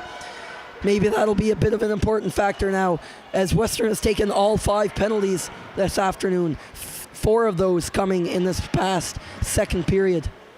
Bit of a collision there down on the lower right side of your screen, but the puck finds its way up to Chloe Glant. She's going to slide a floater in on Bennett and net. Bounces away from her, though, as she looked for the dump and chase there, trying to fool the defenders and the goalie from Eastern. Rachel Hopkins forces the giveaway on Rennie, finds Abby Fleet, but the both of them will just opt for the dump and change. 16:21 here on the clock in the third period. It's a 2-2 game now, thanks to the assistant captain, Ella Collins. Got a fortunate bounce there out in the slot and was in the right place at the right time, slapping it under an unsuspecting Haley Bennett in the net to tie the game. And Collins is up here alone on the defenders. Bailey Jones off to her right. Here's Collins with the shot off the side of the net. You can see the netting move, but it did not go in as it rolls over to Brooklyn Kitchen, starting the breakout off the other way for the Western Wind. Bailey Jones is going for a change, but had to stop up to throw the puck down even deeper. Bennett a bit clumsy with the puck to start the third period. Had a couple of bad bounces go her way, of course one of those going in, and that one on the weak dumping from center ice kind of rolled away on her too. We'll see how she bounces back from that, but here comes Katie Parsons on the right wing. Great back check by Emily McGuigan of the Wind, knocking Parsons off that puck. One of their most dangerous offensive threats there on Eastern as it goes back up the other way for Richards. She has a goal this tournament. Lets the shot go, but it's off the blade of Brooklyn Kitchen on Eastern defense and goes wide. McGuigan forces it back up for Gracie Greenan. Greenan let the shot go from the face-off dot to Bennett's right, but it's blocked before it gets to the net. This time, the shot comes from Brianna Hughes. That's deflected high and wide.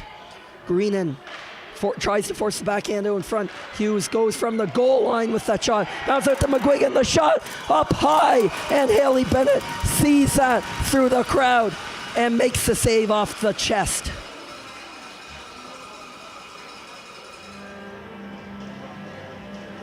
And this is the perfect start to this period, almost perfect start for the Western Wind, who were so close to tying this game at the end of the second period when a slow roller from an Annie Pierre-Morency clapper went through Bennett was stopped as Chloe Gallant shoves that at the net.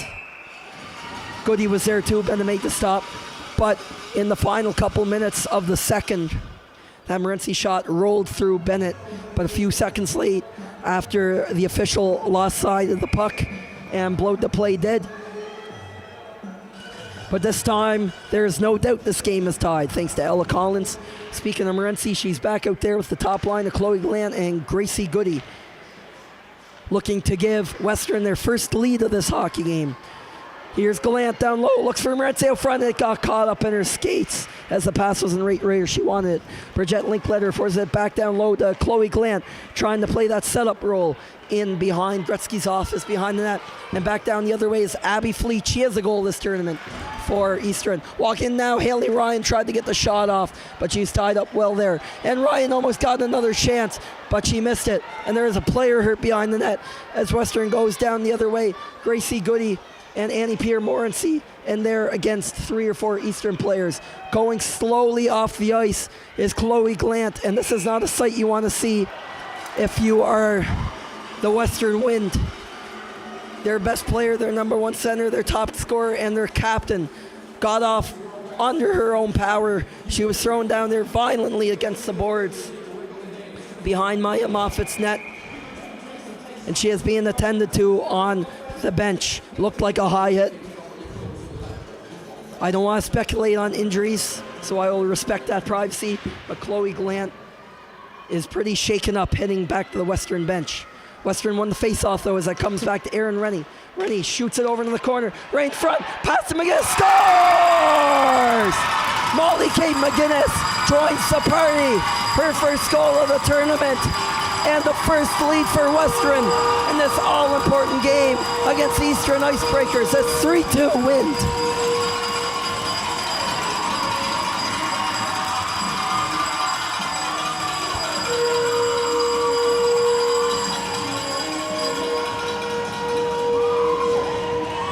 The second straight goal for Western, where somebody was in the right place at the right time. And it is Molly Kate McGinnis this time. Just like Ella Collins' first goal, where she moved into the slot. It was a fortunate bounce out to the left of Haley Bennett in the Eastern net, where McGinnis was all alone, and she made no mistake. And the Western Wind have the 3-2 lead. The lead for the first time in this hockey game. What a way to come through for your injured teammate and leader, Chloe Gallant. Still not back on the ice there, as this has been a heck of a start to this period for the Wind, and the one they needed, as the Eastern Icebreakers, who have struggled the most of this tournament, have really been difficult to play against for this home team. Clearing that puck out is Emily Stride. Stride forcing it up the wall. Erin Rennie working hard to keep that in. It doesn't matter anyway, as the puck came out and everybody else was out in the neutral zone on this Wind team. It's then shot in by Gracie Greenan. Greenan with Emily Hughes joining her on that forecheck. Isabel Richards, it's the high F3. Tied up with Hughes. Now forcing that puck out, or at least attempted to, was Amber Cole. That took a wicked bounce toward the blue paint where Haley Bennett was standing, but tipped high and wide over the net anyway.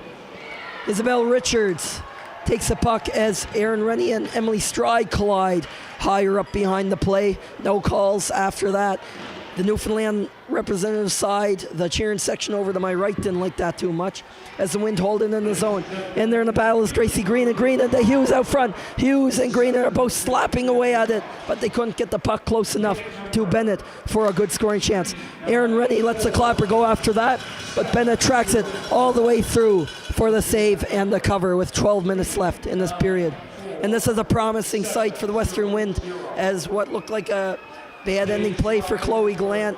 The last shift, she is right back out there on that top line with Morency and Goody. And they'll get a face-off here in the offensive zone down to the lower left side. And this Gallant winning that draw. Back to Avery Noy. Noy back there on defense with Emily McGuigan on this time around, this Wind pairing. Gracie Goody walks out in front, and it's going to be a penalty coming against the Eastern Icebreakers. And for the first time this afternoon, what a better time too for the Western Wind to embark on their first power play.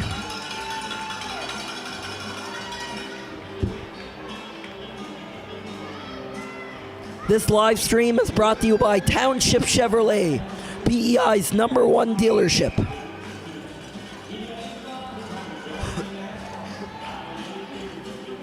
This top line's going to stay on. Western is 0 for 15 on the power play this weekend at Atlantic's, as it's a great stick by Katie Parsons. She's up on the one-on-one against Erin Rennie. It's a slow roller on that. That's padded away by Maya Moffett. One of her first saves of the period. She hasn't been very busy in the first half of this third frame. On the breakout is Chloe Glant. Glant powers through on a mission here after that last shift, and she still has it, going coast to coast to break it in all by herself. Looking for Annie-Pierre Morency on the other side of the ice, manning the other corner. Up the ice for Emily McGuigan. Goes to Racy Goody, finds Chloe Glant. Glant, return to Goody. Morency had it for half a second there too. Back to Rennie in the high slot. That's just shot down Emily McGuigan. It's a shot from McGuigan. Right there on the rebound was Gracie Goody, but she lost that as the puck rolled off her stick. It's rimmed around the other side by Holly Thistle, but slows up as it comes to Chloe Glant. Glant keeps the puck in the zone. Often unsuspecting Emily McGuigan on the other side as the puck did get away from Glant. She kept it in. Holding on to that puck for a good second was McGuigan. She might have gotten away from a penalty there for closing the hand on the puck, but there's no call as the first minute of this power play expires for the Western Wind as the puck gets out and they try to break it in again. Ella Collins was a bit offside there as the puck came back to Molly Kate McGuinness. So the face-off will come on outside as the Wind finish up their change.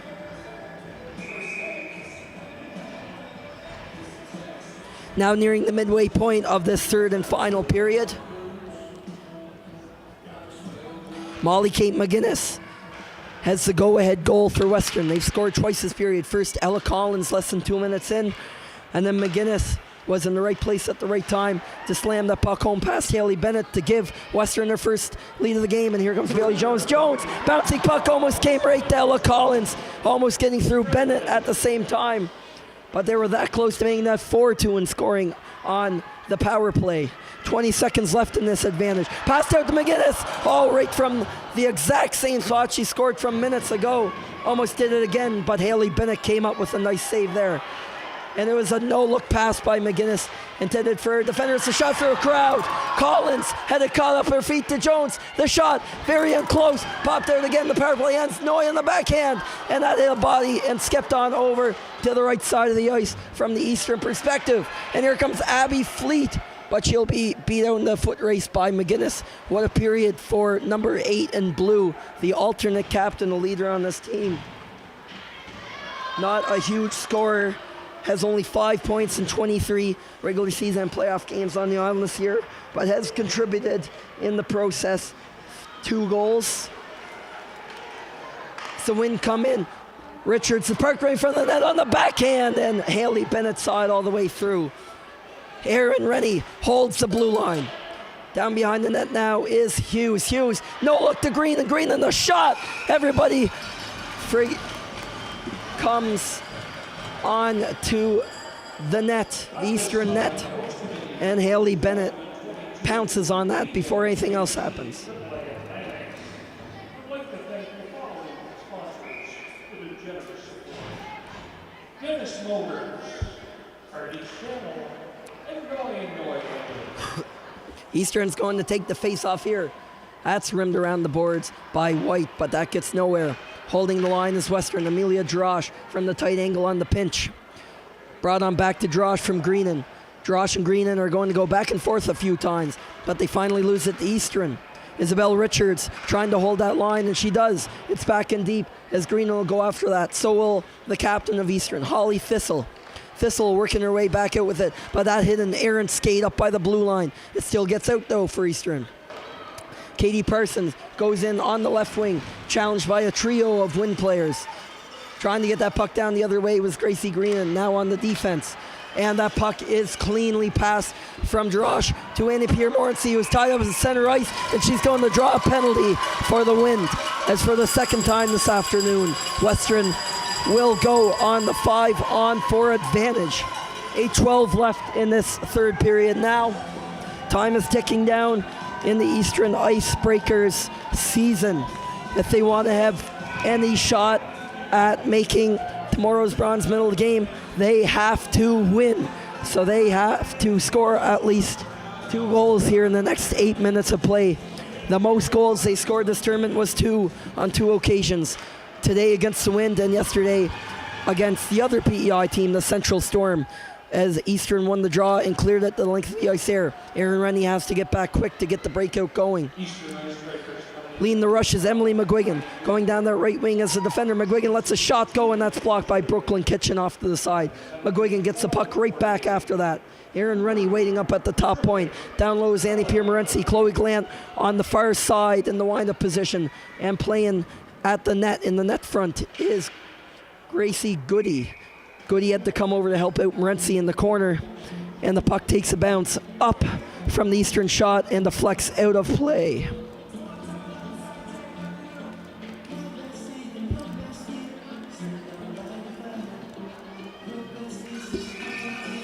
And it's going to come outside.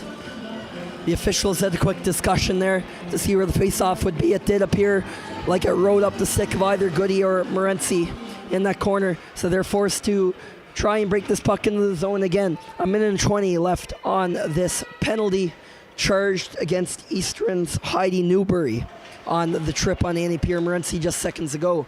Morency was the intended receiver of that pass, so she'll have to chase after in the corner. Brooklyn Kitchen goes for the cleared. She does so successfully enough to get the puck out of the zone.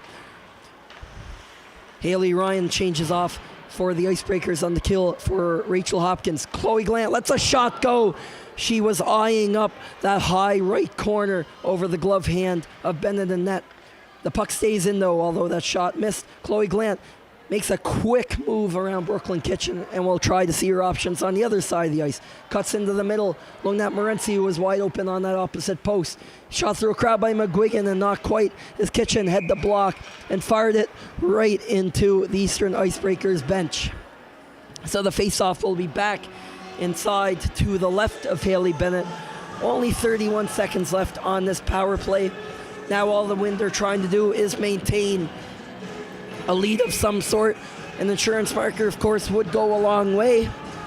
But if the game were to finish at the score, the Western Wind would be in to the bronze medal game tomorrow against Central as the shot comes on by Molly Kate McGinnis, who again bombards Bennett with a tricky wrister through a crowd, but it is held by the Eastern netminder. The face-off will go right back to where it was about 5 seconds ago. Taking this draw, Bailey Jones for the power play squad. Linkletter chips that in back and deep along the high boards. Jones goes down trying to keep that. Eyeing up Molly Kate McGinnis in front with that pass with Ella Collins. And McGinnis almost had the puck again there. Now coming up on the rush is Rachel Hopkins. Her team needs a goal as the penalty's out to expire. Bounces out as the blocker save was made by Moffat, but it sputtered right back out into the slot in front of her. Katie Parsons was skating around there like a shark about to bite, looking for her second of the game. Emily Stride forces a turnover as dropping to her knees was Maya Moffat. The puck was almost shot up over her head, which it was, but it did not go up in that upper side of the net, which would have tied this game. Brooklyn Kitchen holding that line there, playing defensive shift. It's a cross-ice pass. Hopkins got the shot off, and making the save is Maya Moffat, her biggest of the period, as Hopkins took a shot from somebody there in the close crease. Everybody in close quarters there in front of Maya Moffat's net as the play came to a standstill. Now under 6 minutes left in this all-important round-robin game. Both teams fighting for their Atlantic Championship lives here this afternoon. These teams know that they're not going to make it to the SO Cup next month in Okotoks, Alberta, but the finish on this podium would be a huge accomplishment for either program. Both for the Wind, who have only played the same team in the two-team Island League this year, and for the Eastern Icebreakers, who haven't played at all, as the wrister comes on from Brianna Hughes, and it is held up by Haley Bennett. And behind the play, Aaron Rennie is still getting up. Had collided with somebody. A trainer comes on the ice to see how Rennie is doing. She is getting up under her own powers, so that's a promising sign, but was clearly shaken up as she gets an applause from the faithful here in Tyne Valley, as one of the Wind's most important defenders will have to take a breather here on the bench for now.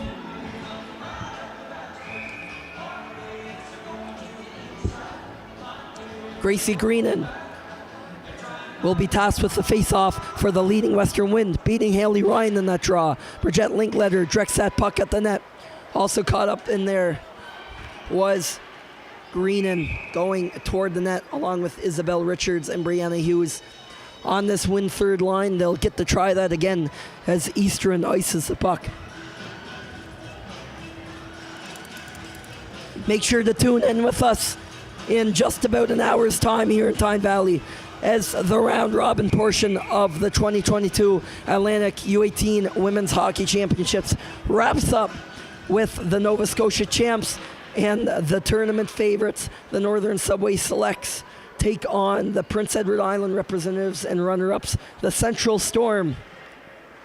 Depending on the outcome of this game, the result shouldn't really change anything. But it'll be the final tune-up for both of those teams, as it's very likely they will both play for a medal tomorrow here in Tyne Valley. The play comes on all the way back to the Wind side of the ice over on your right. It's a battle along the boards with a good stick out front. There was Emily Stride, who was the receiver of that pass. Directed it in the direction of Maya Moffett, who was ready for that. Now under 5 minutes left in this game. The Wind are only up by a single goal. That one coming from Molly Kate McGuinness, her first of the tournament. Also, Ella Collins added one here in the first couple of minutes in this third period. Eastern had the 2-1 lead leading into this final set of 20 minutes in this hockey game. As the pass goes up for Goody, Gracie Goody, breakaway, scores!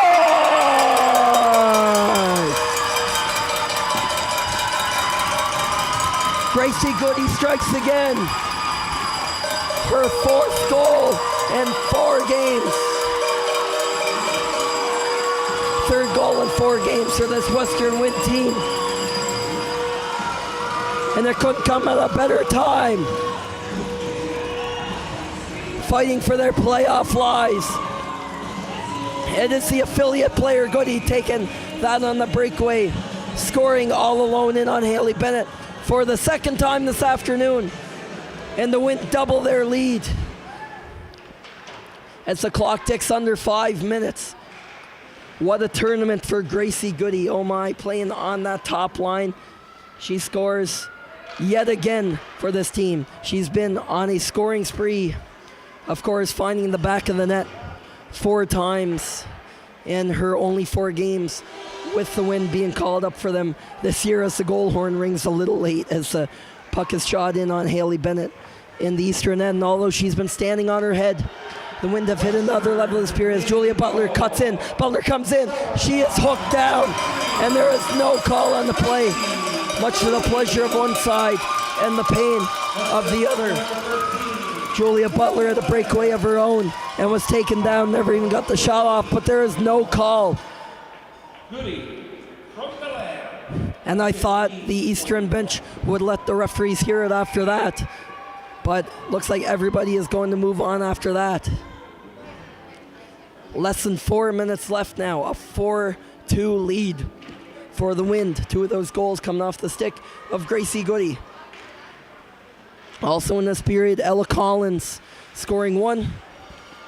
And Molly Kate McGuinness with the go-ahead goal right now. She scored the 3rd to give Western their first lead of the game, which they hold right now.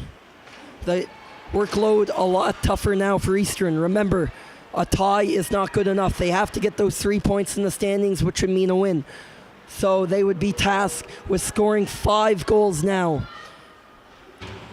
Getting their score up to 5 goals, scoring 3 goals in these final 3 minutes of regulation as Emily Stride throws that in the direction of Maya Moffett in net, who will just cover up and force the face-off with 3:14 on the clock. The Wind are really trying to hang on here now. That last goal by Goody will go a long way, but it's not over yet here in Tyne Valley. Western can survive with a tie in the event that Eastern scores twice here before time is up, but I think they'd like to take the win here. They will play island rivals yet again, the Central Storm, if Eastern doesn't go for a late period comeback. Should they play the Storm, it would be their 26th meeting of the season. Western beat Central by a score of 3-1 last night here in Tyne Valley. To another big crowd as the puck pops out. Inches away from the hat trick was Gracie Goody. That game was that close to ending just like that. But instead, there were under 3 minutes left. It's another chance by Julia Butler. Moments ago had a breakaway but was dragged down by a Wind defender. The Wind fighting, get that puck out as the top line's on. Gracie Goody up with the head team. Here comes Goody past Cecil. Goody the shot, another breakaway, and this time Haley Bennett makes the save. A breakaway machine. Goody has been at least 3 times today. She has been in all alone on Haley Bennett. She is getting pat on the back after pat on the back, coming onto the bench from her teammates and coaches. What a third period it's been for everybody on this Wind team. Face-off here is won by the Eastern Icebreakers. Swung around for Brooklyn Kitchen. Kitchen leaned the rush out. She's down to 2 minutes to make something happen for her team. They have to score 3 times to keep their season alive. It's win or bust for Eastern. Otherwise, Western is into the bronze medal game tomorrow against the Central Storm, no matter what happens with Central here in the late afternoon game against the Northern Subway Selects. Of course, that Selects team is playing against the Edsa West Reds, who they played earlier today and won by a score of 9-0. As Brooklyn Kitchen steps in there on a nice toe drag, but Maya Moffett was ready for that in net and made yet another save. Of course, keep an eye on Haley Bennett to your left in the Newfoundland net. They need these 3 goals so she can be pulled anytime as she's looking in the direction of the Eastern bench. Face-off is down low to the left of the goaltender, Maya Moffett. Chloe Glant taking the face-off against Haley Ryan of Eastern, and Ryan wins that drawback for the Icebreakers. Now it's a bit of a battle along the boards there out of the sight line. Avery Noy and Haley Ryan now contending for it down in the corner. Off the other side, Emily McGligan clears it up cleanly and outside of the Wind zone. Immediately bringing it back in is Rachel Hopkins. She has a goal in this tournament, but is stopped there by Moffett. She covers again, now 1:17 on the clock. No indication yet that the Icebreakers are going to pull Bennett from the net and get that extra attacker out there for those goals. But that can change on the dime as Julia Butler is tasked with winning this draw against Gallant of the Wind. Big time face-off here. It's won by Gallant. Tried to work it off the boards but didn't get it high enough as Eastern holds the zone. Rachel Hopkins, the backhand in front. All alone there in front was Katie Parsons. She has a goal this game, but Maya Moffett has her number now, it appears, as she jumped right on top of that for yet another whistle.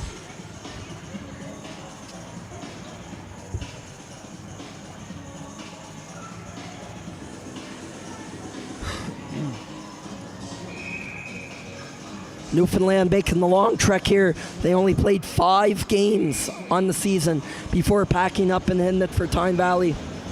The season, Newfoundland was canceled due to the COVID situation in the province. But they qualified to this tournament, beating the Tri-Pen Ice 4-2 in the provincial final.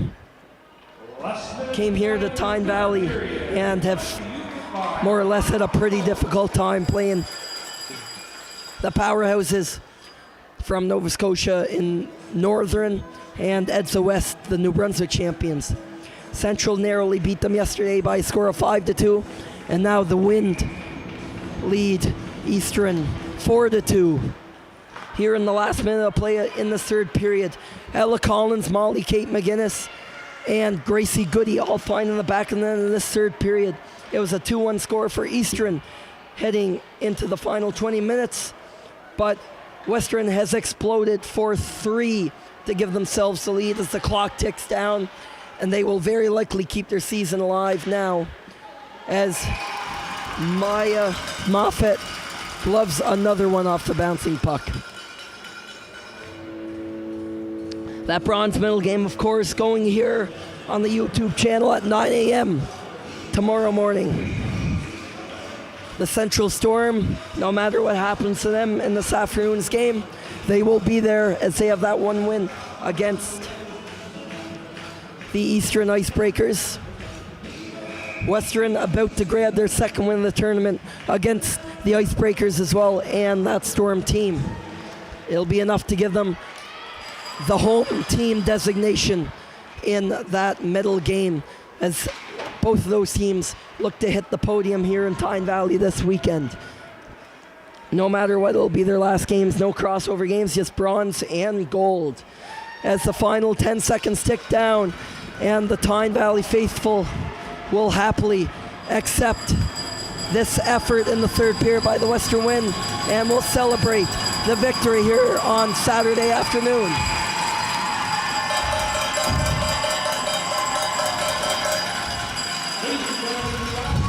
And that will do it. The Western Wind are in to Championship Sunday, where they will match up against the Central Storm in the bronze medal game tomorrow morning at 9 a.m. Eastern Icebreakers with by far their best game of the tournament, taking a 2-1 lead in the third period, putting up a tournament high 25 shots, but Maya Moffat rounded into form in that game to hang on for the win.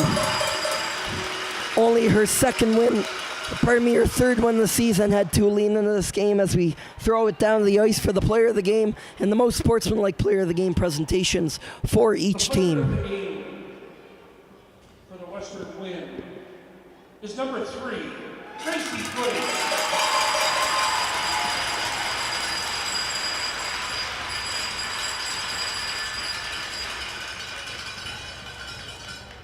And the most sportsmanlike player for the Wind is number 5, Avery Doyle.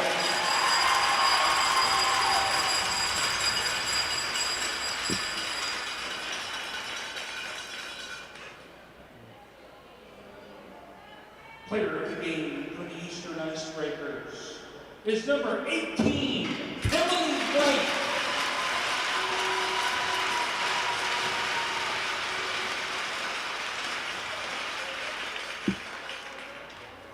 And the most sportsmanlike player for the Icebreakers is number 11, Rachel Hopkins.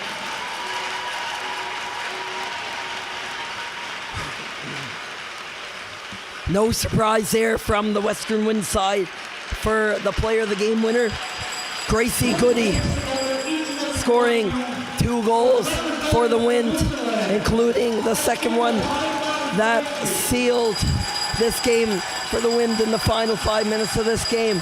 Both goals on breakaways. Goody was buzzing all over the ice for the hosts this afternoon, and Avery Noy putting up one of her best efforts of this round robin here early in the Atlantic Championships. And that Wind team will be back out on the ice tomorrow, of course, taking on the Central Storm in that battle for bronze. Emily White, the player of the game on the blue line for the Eastern Icebreakers, was a rock back there, stifling opportunity after opportunity that the Wind threw at her. And then the most sportsmanlike player, Rachel Hopkins, also honored, buzzing all around that ice down there and providing many of those Newfoundland chances. The teams will converge and meet up with each other real quick at center ice. Some well wishes from the host team to the Eastern Icebreakers from Newfoundland as their tournament finishes maybe not the way they want it, with no wins and 4 losses. That win, but not quite, against a motivated Western Wind team with the home crowd behind them. And they'll all, I'm sure, gather for a team photo and some final moments here at the Cavendish Farms Community Sports Center ice here in Tyne Valley. That'll do it for their tournament, and there is one more round robin game left to go here this afternoon in Tyne Valley.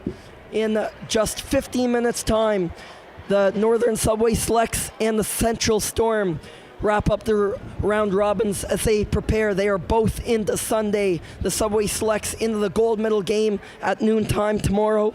And the Central Storm will get their final warm-up before meeting with the Western Wind yet again, which will be the first game, the bronze medal game, tomorrow at 9 a.m. For now, so long for me. I'm Luke Diamond. Thanks for tuning in to this heck of a hockey game here yet again in Tyne Valley. We have one more for you today. Everybody's got the evening off as there is a tournament banquet tonight. And then it will be the medal games tomorrow afternoon. So long for now, and we'll see you again soon.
Hello and welcome back to Tyne Valley, Prince Edward Island for the final game of the round robin portion of the 2022 Atlantic U18 Female Hockey Championships.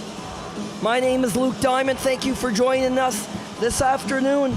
It's a matchup between the number one team in the tournament right now, the Northern Subway Selects, the Nova Scotia champions, and the Prince Edward Island representatives and provincial runners-up, the Central Storm. For these two teams, there's not much on the line here right now except for just basic placing and their warm-ups for tomorrow and Championship Sunday. Both of them have clinched spots in tomorrow's games. The Subway Selects are off to the gold medal game tomorrow afternoon of New Brunswick. Meanwhile, the Central Storm are locked into the bronze medal game. They will play so more than anything, this is just a preparation game for each of these teams here to close out Saturday's action at the Atlantic Championships. But last night they dropped a 3-1 decision to that same one team that they are preparing for tomorrow morning in the bronze medal game at 9 in the morning. But they beat the Eastern Icebreakers as well for their only win of the tournament to date. They won that one by a score of 6-2. 3 of those goals in that game were scored by Emily Gardner, but the Central Storm will be missing Gardner in today's game. Gardner is out, along with defender Callie McDonald. Both affiliate players are not in the lineup today. They are expected to be back in tomorrow. However, meanwhile, the Northern Subway Selects just keep rolling along at the top of this competition, handing it to the Edsa West Reds earlier this morning by a score of 9-0. The captain, Sarah Stewart, up to 7 goals on the tournament. She registered a hat-trick against the Edsa West Reds. She leads all tournament scorers with 11 points. Tied with line mate Brooke Thompson. Thompson has 6 of her own goals and another 5 assists, also at 11 points. Now let's throw it down to the ice and the PA for the playing of the national anthem before the puck drops here this afternoon, Tyne Valley.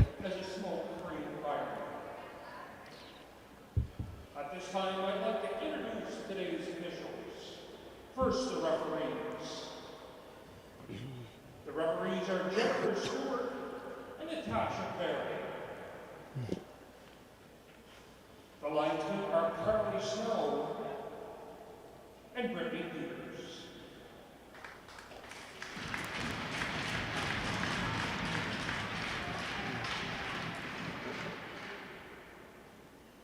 At this time, I ask you to please rise if you're able to. Remove your hats and caps.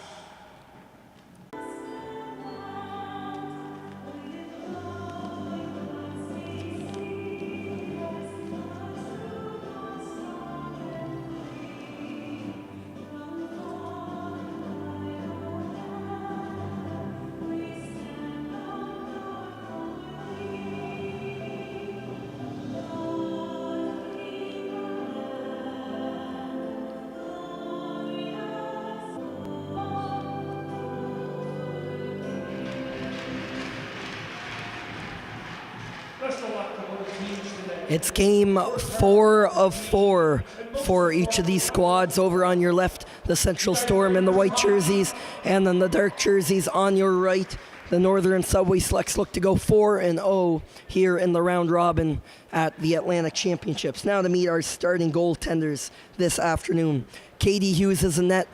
She got the start against the Eastern Icebreakers in the early game yesterday and won that with 17 saves on 19 shots. She's back in for Central this afternoon. Gabby Arsenault in the other net, 4 saves for the win. Faced 5 shots that game. So for Central Storm, for the Central, Megan Smith tripped up there coming in. It's going to be a tripping call against Central's Central defender. Carly Acorn is going to get that one. And only 54 seconds into this one, the Subway Selects are off to the first power play of this afternoon's matchup. There, the pass as the face-off is won by Northern. That started on the stick of Aaron McNeil, but is fired down the ice. And at their own error, the Subway Selects will have to start up again, back up the ice. Pressured down there is the defender, Ava Gano, cutting right to the front of the net. A powerful first shift for Paige Hancock as she takes it right in front of Gabby Arsenault, but can't get the quality shot off. Gano starts out again from behind her net. Good forecheck here from the Storm, minus a forward up front. As racing into the zone there is Aaron McNeil. McNeil had it momentarily, but had it stripped of her by a central defender. The Subway Selects are running a 36.4% power play efficiency. They had one of those power play goals this morning against the ESDA West Reds. The other three came yesterday against the Western Wind on the power play.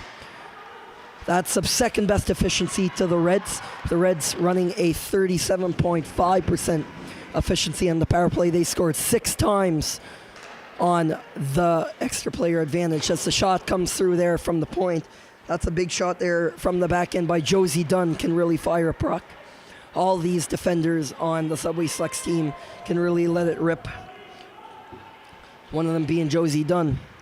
Megan Smith still out there for the first minute and a half of this power play on that line with Aaron McNeil and Kenzie Greencorn.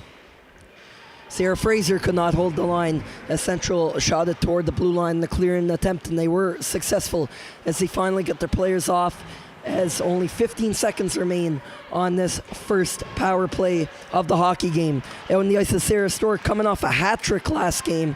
Got that third goal in right late against ESDA West. Firing that up and over the shoulder of the Reds goaltender in the dying minutes. She scored at least 2 goals every game this tournament for the Subway Selects team. She's been scoring a lot, has 3 hat tricks in her last 5 games, including in each of the final 2 games of the Nova Scotia final, in which the Subway Selects swept the East Hants Penguins 3-0 in the best of 5 series. The Central Storm get a huge penalty kill to start off this game. Renee Chapman, we last saw her scoring against the Western Wind last night, the lone goal in that 3-1 loss to the hosts.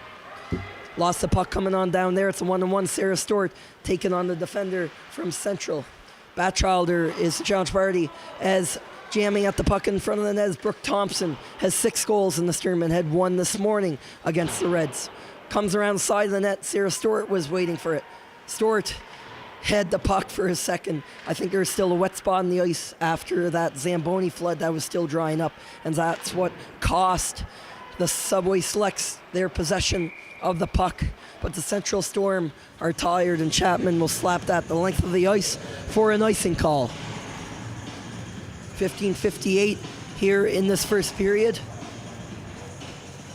No score yet. The Subway Selects the highest scoring team in this tournament. They found the back of the net 29 times in 3 games, but are yet to solve goaltender Katie Hughes in the Central Storm net. Livy Lawler coming in with the head of steam on the right side. Lawler, very powerful presence. Power, the prototypical power center anybody could have in this tournament. As Lawler steals the puck and couldn't get the quality shot on that, she ran out of time being pressured by Fraser of the Subway Selects. Fraser buys a little bit of time and space for Kenzie Greencorn. Cross-ice pass looking for her teammate and line mate Ellie Clark way down at the other side, wearing number 8 for the Storm. Also joined them on that line, Julia McDonald. McDonald had a pair this morning against ESDA West. She has 4 goals on the tournament as that pass intended for Kenzie Greencorn evades everybody. And it is an icing call against Northern this time.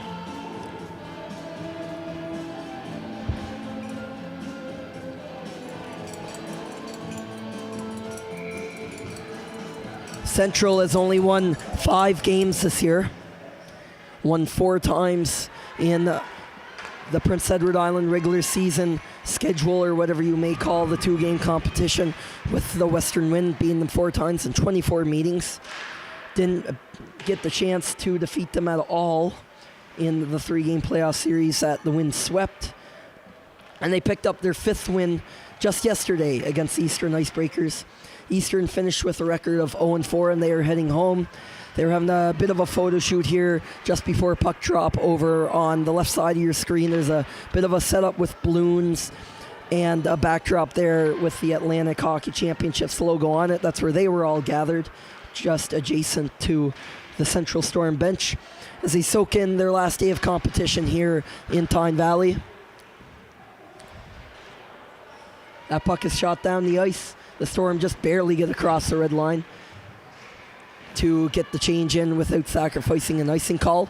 Oh, knocked off the puck there. Heavily there was the defender, Lily LeBlanc, forcing it back up the ice. And here comes the big line. Sarah Stewart takes a cross ice pass from Thompson. The shot, she scores!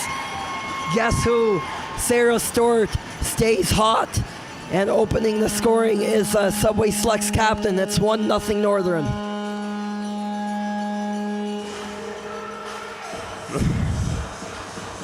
Make that 8 goals in just over 3 games for Sarah Stewart, who has just been unstoppable this tournament. Brooke Thompson with the primary assist on that. They are both up to 12 points, tied for the tournament lead in scoring.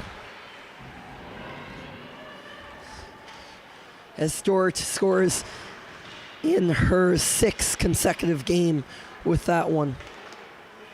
All 4 games here at the Atlantic Championships. And that was another display of how Stewart can just fire that puck. She hits teammate Olivia Merckx on the puck there. She gets a bump from behind by a central defender to stifle that attack. Going for the pass up the middle of the ice is Maggie Mullins, that defender who stopped the Merckx in her tracks, but she fires it all the way down the ice for an icing call against the Storm. This live stream is brought to you by Township Chevrolet, PEI's #1 dealership. Face-off is off to the right of Katie Hughes in the central net. Face-off won by Central. Livy Lawler, the captain, trying to slam that on off up the boards. Coming in with the puck now is Ellie Clark. Clark threw it to the slot. Nobody was there to secure possession of the puck. Now Julia McDonald come down that left wing looking for Clark. Driving to that net. Also on that line, Greencorn now has the puck. Greencorn bumped off the play there by Hillary Quilty. Quilty on that deep pairing along with Kayla Batchelder on the Central Storm team. They're paired up today. Lawler giving a few shots to the back of McDonald and gets the puck from it. But she goes to flick it up off high off the boards. Ends up hitting one of her teammates right in one of their gloves. And the face-off will go in back deep to the Central zone. Just under 8 minutes into this hockey game, and Northern is already on the board. Their 30th goal of the tournament, the 8th for captain Sarah Stewart, who keeps the hot streak going. With the banquet tonight, likely with a few awards being handed out. No doubt in my mind that we have a tournament MVP in our hands already with Sarah Stewart. As the shot goes up high on Erin McNeil. That rings up off the glass, but it's kept in by teammate Ivy Gano on defense. Here's the rebound to McNeil, and she had a chance on the sliding Katie Hughes, but she missed her mark and it went off the boards. Coming on all the way around off the boards now, it's Brooke Walsh. It's a one-on-one opportunity, and it's a great stick there by Northern's Lily LeBlanc to stop that rush in its tracks, but it's shot down by the Subway Selects right after that play as the players were going for a change, but it's an icing call, so the play comes all the way back to Gabby Arsenault's end. Face off to the goaltender's right.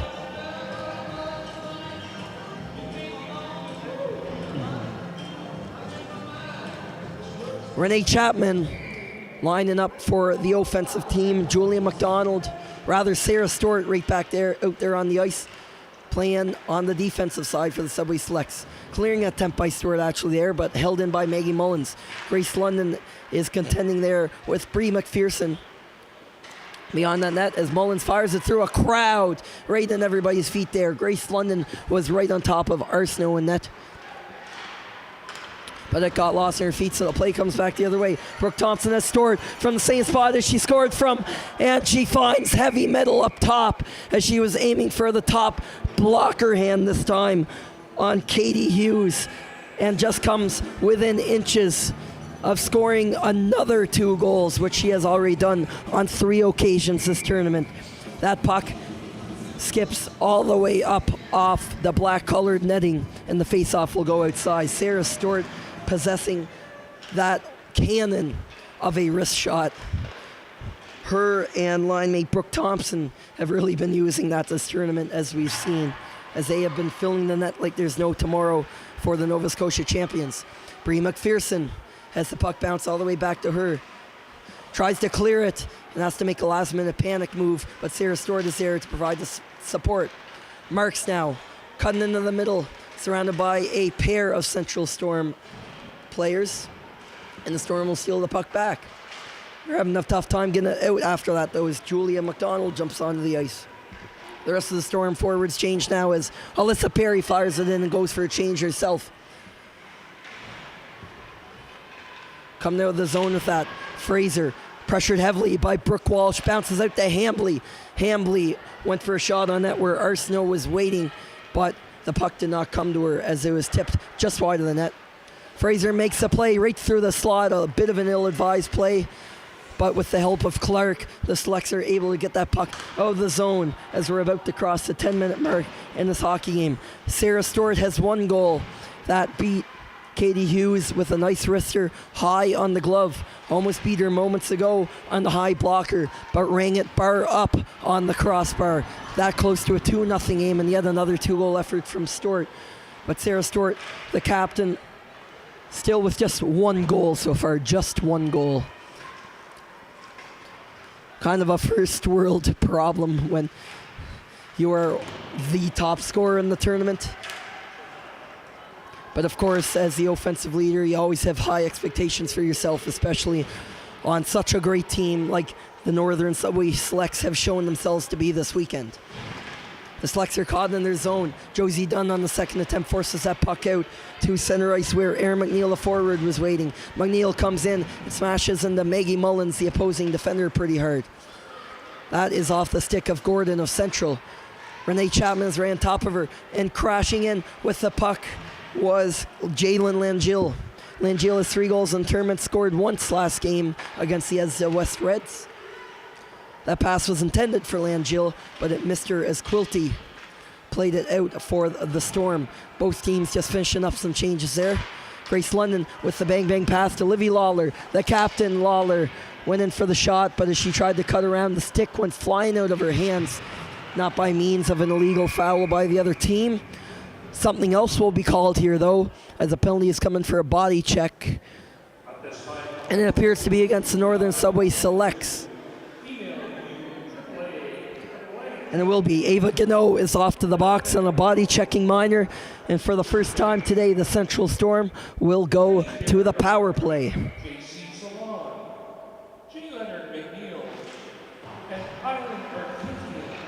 It's one back to Brie McPherson of the Subway Selects. She can't clear it out, though. Quilty was waiting there up on the top point. Also on the other point is Kayla Batchelder. Livy Lawler spinning around there on the half wall to the close side of your screen. She throws it on up the glass as a trio of Storm players converge on that battle. Georgia Hambly was in there the whole time. First to the puck, but now she's going to lose it to Sarah Stewart. Cross ice pass to Brooke Thompson on the backhand. Thompson steps around and tries to charge through Batchelder and Quilty, but it is stopped, and now Quilty's going to go for a skate on the left wing. Quilty, as she dumped it into the corner, lost an edge. Come back the other way is the Storm, and that is handily cleared out by Brie McPherson. McPherson wearing the A on that sweater for the Subway Selects team. It's part of that leadership group along with Captain Sarah Stewart. The puck skipping back all the way down from distance off the boards. Right at Gabby Arsenault's feet, who will cover up. 1 minute and 4 seconds remaining on this penalty, this body checking penalty to Ava Gano. Central Storm's first power play of the game. That is cleared down again by the Subway Selects. They've had a really strong and understated penalty kill this tournament. Haven't allowed a thing on the penalty and have been clearing the puck down the ice machine-like all weekend long. The Storm have struck once on the power play this tournament. They are 1 for 14 with the extra player on, a 7.1% efficiency. Brooke Walsh cuts into the zone. Still a few seconds left on this power play, 25 seconds to be exact. Jumping in the corner is Carly Acorn on the pinch. One of those defenders out there along with Maggie Mullins. Both right-hand shots on the back end. The shot through a crowd by Acorn isn't anywhere near the net. In to try and jam that puck out of the zone was McDonald. And Doyle, the opposing number 10, tried to hold that line but was unsuccessful. It bounces back to center ice as Gano leads the box. And the Storm fall to 0-1 on the power play this game. Only down 1-0 though right now against the Subway Selects. As cutting in, oh what a shot, she scores! Kenzie Greencorn making it look like she's a seasoned goal scorer with a bar down snipe on Katie Hughes on that partial breakaway. Going up high blocker, it is now 2-0 for the Subway Selects.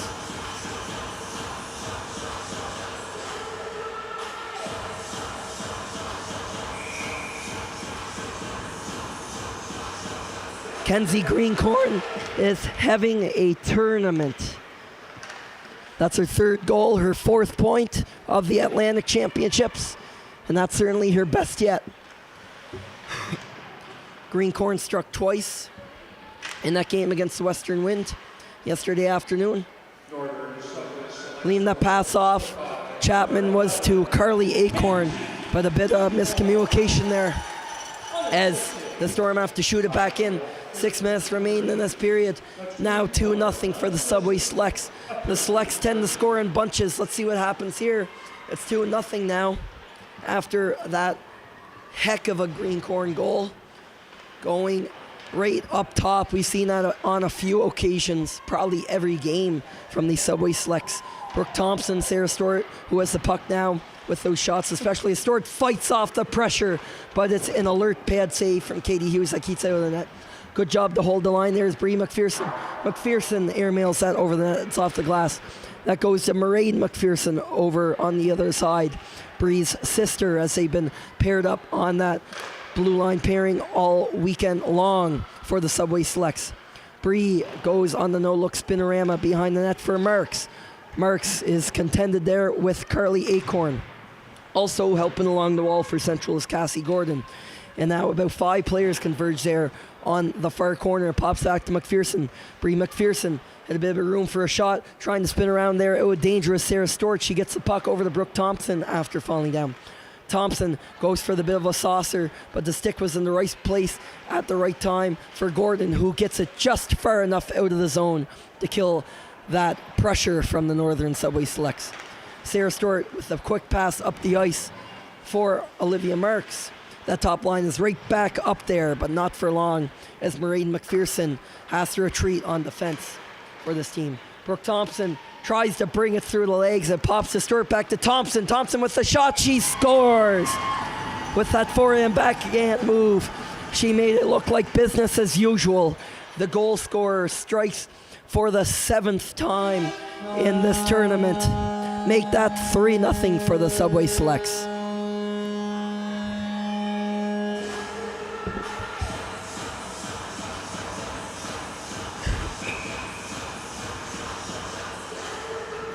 And I mentioned earlier, Sarah Stewart had a hand up on that MVP consideration, but at this point, do you consider giving out co-MVPs to her and Brooke Thompson, because she's been right with her all weekend as the shot comes in from Langill. Langill was stopped twice there by Katie Hughes, dropping back on the shot. Ava Gano had that blocked by Lawler. Lawler's going to spin off the side. Storming up the left wing is the Storm captain. Had that puck stripped of her by Langill, who just had that opportunity at the other end. And Gano has to drop all the way back down to her own corner to get the start as the Central Storm complete a change. Grace Larkin is going to shoot that in. Forecheck is a little bit behind there for the Storm, but they are offside, so that is why.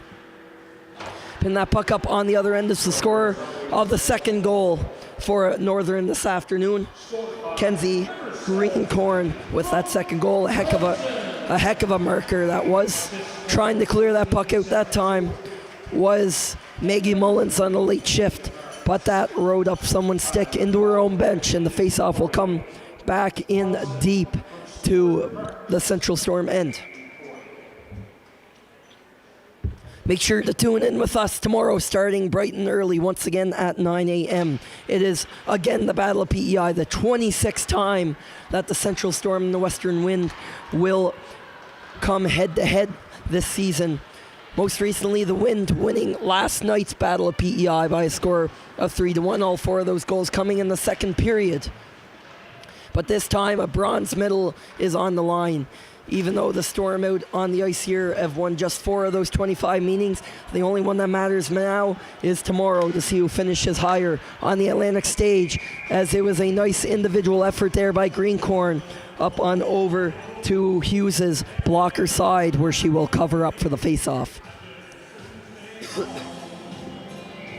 Not to mention, after that bronze medal game is the gold medal game, featuring the Northern Subway Selects and the Edsa West Reds. A rematch of this morning's rather lopsided meeting between those two teams, a 9-0 Northern victory. But again, all that matters tomorrow as the teams compete for the Atlantic banner and a spot in the SO Cup next month in Okotoks, Alberta, is whatever happens tomorrow starting at noon in that gold medal game. Katie Hughes absorbing a lot of shots this period, certainly a busier game compared to her play the other day against the Eastern Icebreakers. Hughes only had to stop 17 shots in that game. And with the play of the Subway Selects this game, I'm sure the shot totals are getting close to that too, as a penalty is coming up against somebody once more. It's a roughing call, and it looks to be going against Olivia Marks of the Subway Selects. So for the second time this game, the Central Storm will have a power play opportunity. 2:22 left in the period, so unless they score on this power play by the time this penalty expires, we'll just about be out of the first period. That, again, the Northern Subway Selects have dominated.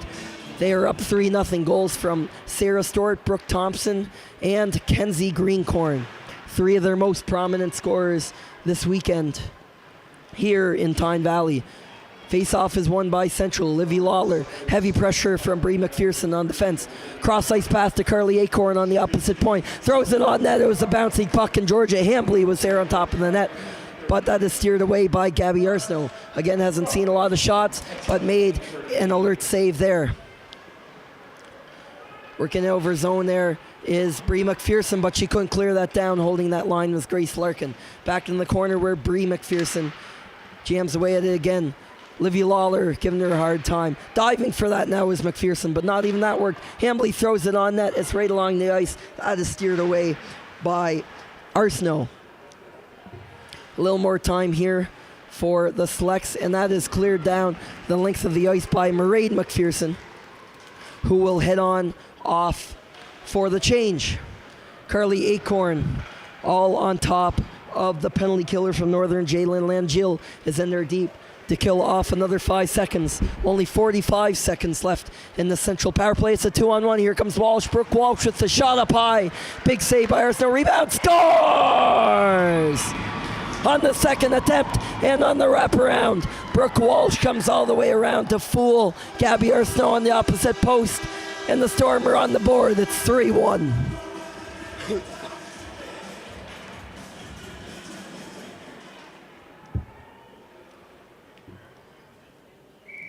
And the face-off is back inside.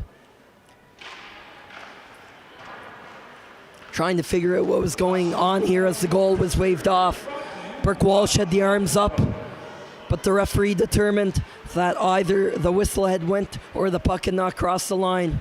Sorry to get you excited, Central fans, but not yet have the Central Storm found a way to beat Gabby Arsenault this game, or if that puck went in, at least legally anyway. What would have been a power play goal is now 10 seconds left in this penalty to Northern's Olivia Marks, as she is leaving the box here in 5 seconds. Brooke Walsh has 1 goal this tournament, scored yesterday against Eastern.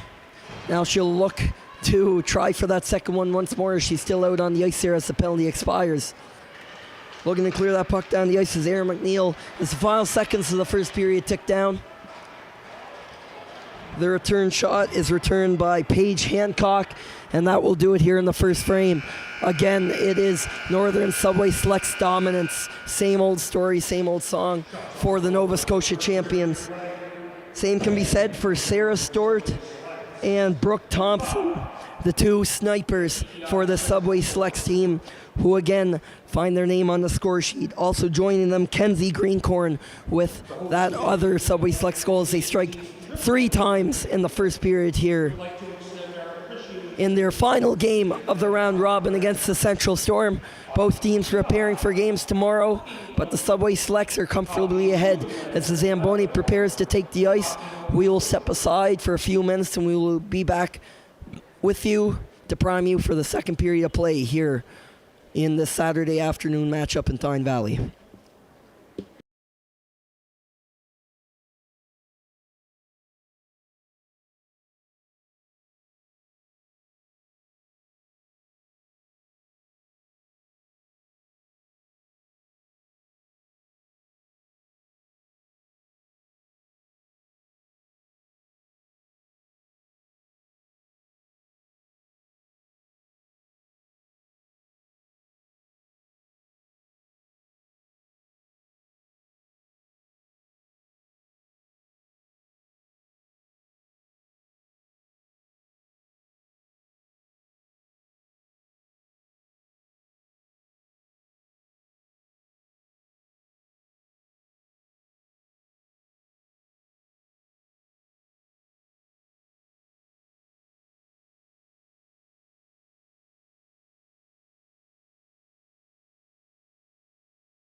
Hello and welcome back to the second period of the final round-robin game of the 2022 Atlantic U18 Female Hockey Championships here in Tyne Valley, PEI. Again, the Northern Subway Selects are way ahead of the field here, up 3-0 after one period against the Prince Edward Island representatives, the Central Storm. The scoring started with a heck of a wrist shot from Sarah Stewart, beating goaltender Katie Hughes on the far side with that wrister. Just minutes later, Kenzie Greencorn came around roughly the same side as Stewart on the left ear screen, coming in and going bar down from a very tight angle on Hughes. And then the third and final goal of that period was scored by Brooke Thompson. Thompson, right at the front of the net, banged that one home to make it 3-0. Brooke Walsh of the opposing Storm was close to scoring on the wraparound there. She came around and thought she had put it fully across the line, but according to the referee, that was not the case. So still a goose egg on the board for now for the Central Storm, as that team takes the ice on their bench to your left. Subway Selects on their way out to the ice as well. After this morning's win, Northern extended their win streak dating back to October 2021 to 20 games. The last time the Subway Selects lost a game was to the East Hants Penguins, the same Penguins they defeated in the Nova Scotia final 3-0 in that best-of-5 championship series. East Hants won that game 2-1 on October 16th, 2021. The only other time that Northern lost this year was to the Cape Breton Lynx in Membertou on September 26, 2021. That was by a score of 3-2. Every other game the Subway Selects have won. This will be their 21st straight win if they can hang in here against the Central Storm. Of course, the game is far from over. And if they were to hang on to this Atlantic Championship and take home the gold medal game, that would be a 22-game win streak they would take into Okotoks, Alberta, should they make it that far. But the Subway Selects are the only team in this tournament to have ever won an Atlantic Championship. They did that last in 2018. They came in 5th place at the ensuing SO Cup National Women's Under-18 tournament in that 2018 season. The year after, the Halifax Fire, the most recent Atlantic champions, no longer a team in the Nova Scotia League. They won the Atlantic Championship, though, in 2019, the most recent one, and also finished 5th on the national stage. As the Northern Subway Selects begin this period on and offside in front of their own bench, Stewart, Marks, and Thompson all out there, the big scorers for Northern, looking to build on this lead for the Subway Selects.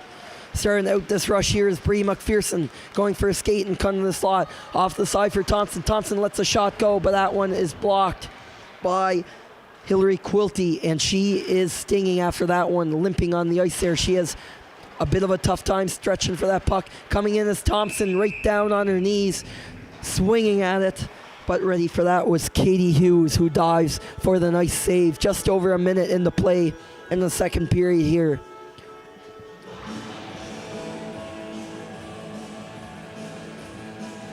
As mentioned, the Subway Selects are into the final tomorrow for sure. They only needed 3 of their 4 round-robin games to clinch a spot in that gold medal game against the Edsa West Reds, who are at 3-0-1, 3 wins, no ties, and 1 loss here in this round-robin.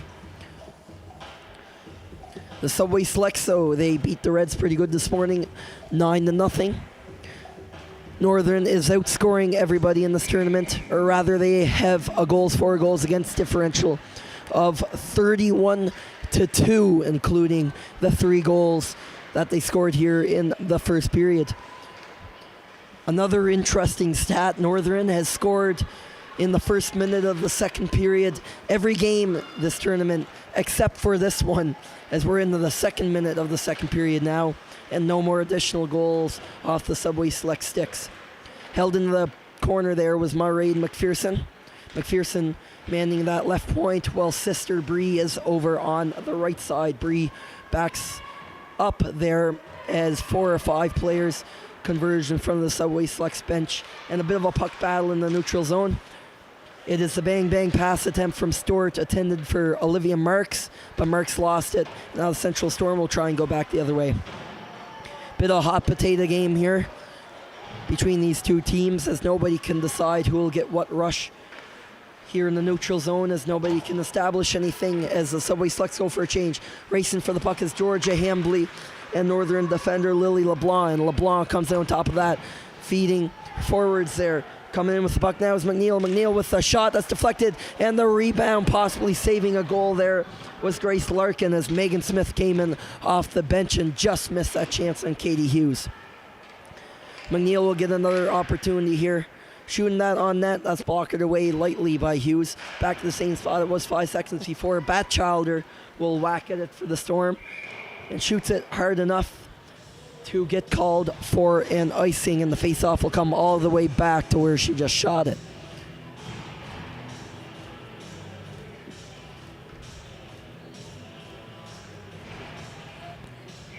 One game is set there for the Subway Selects. They're playing in that final against the Reds. The Central Storm preparing to play the Western Wind yet again for the 26th time this year. Have only beaten that team 4 times, but of course only tomorrow's game will matter, as that puck is thrown out front by Clark, but it's taken away. Alyssa Perry tried to get that rush going as the puck got caught up in the linesperson's feet. Maggie Mullins tried to clear that right after it came back into the zone off an effort from Northern. A bit of a D-to-D pass there. I think instead Mullins more lost it. Grace Larkin couldn't handle that pass. Lawler takes it out from behind the net. Meeting her on the corner is Brooke Thompson. Thompson out there on the shift with Kenzie Greencorn. Thompson's going to power away around the high slot drop for Sarah Fraser. Fraser's shot hit a body and went wide. Brooke Thompson gets the puck back once again. Josie Dunn is over there at the point.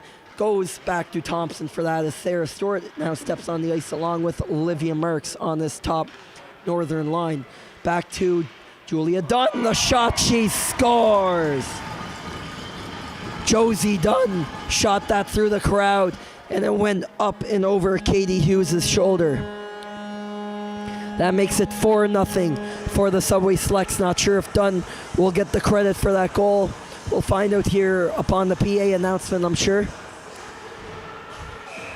But again, it appears the Subway Selects are on pace for yet another high-scoring game. As Brooke Thompson walks in, the toe drag, and she is shoved down there aggressively by Kayla Batchelder. Her team already scored on 4 times this game, and she's had enough from these scores from the Subway Selects already, as Sarah Stewart directs it toward the net, missing her target in on Katie Hughes. And that now it's a 2-on-1 led by Paige Hancock.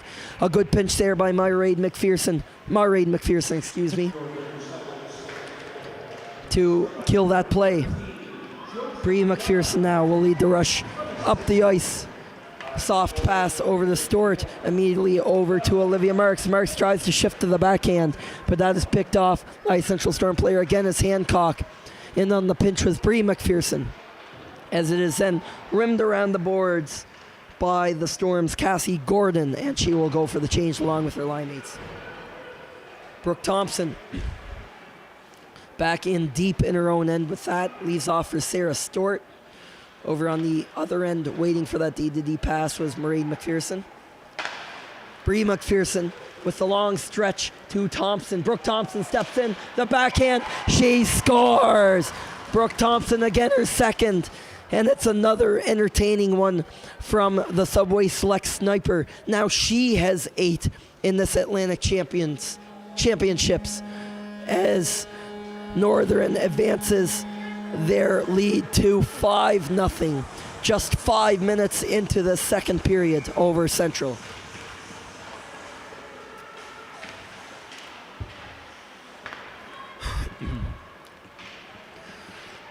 I mean, I'm sure Thompson and Stewart were having a lot of fun scoring goals early in this tournament, but now it's like a 9-to-5 job of sorts as they're just skating right to the bench after those goals. That's the precedent they have set for themselves in this tournament as they just keep filling the net for the Subway Selects. Each of them with 8 goals in the tournament and in the vicinity in terms of points of at least 13 apiece. Have also picked up assists today on some of their other goals. But Thompson is on the board again with her 8th. She scored twice today as the Subway Selects have the puck in down deep in their zone. Megan Smith tried to spin that out, but she gives it away. Here's the shot from Alyssa Perry from a tight angle, and it's no trouble for Gabby Arsenault, who covers up for the save. This live stream is brought to you by Township Chevrolet, PEI's #1 dealership.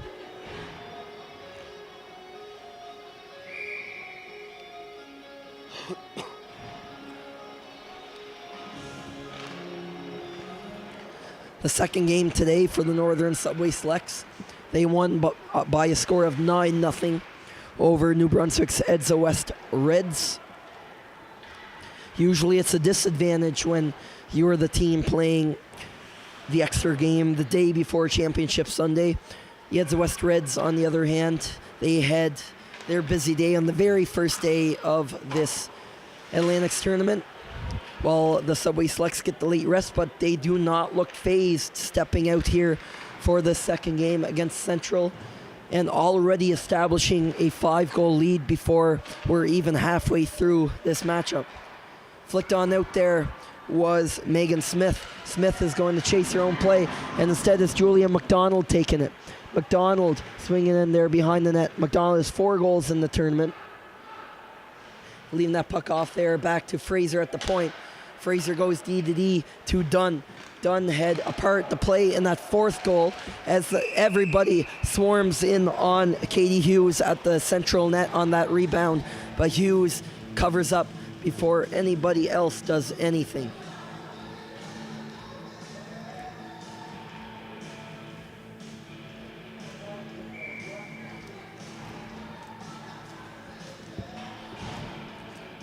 Sarah Stewart on the offensive side draw for Northern rather. As for Central, it was Brooke Walsh taking the face-off, and she won it. She's going to take the pass right away, and she was almost sprung on a 2-on-1 alongside Hancock.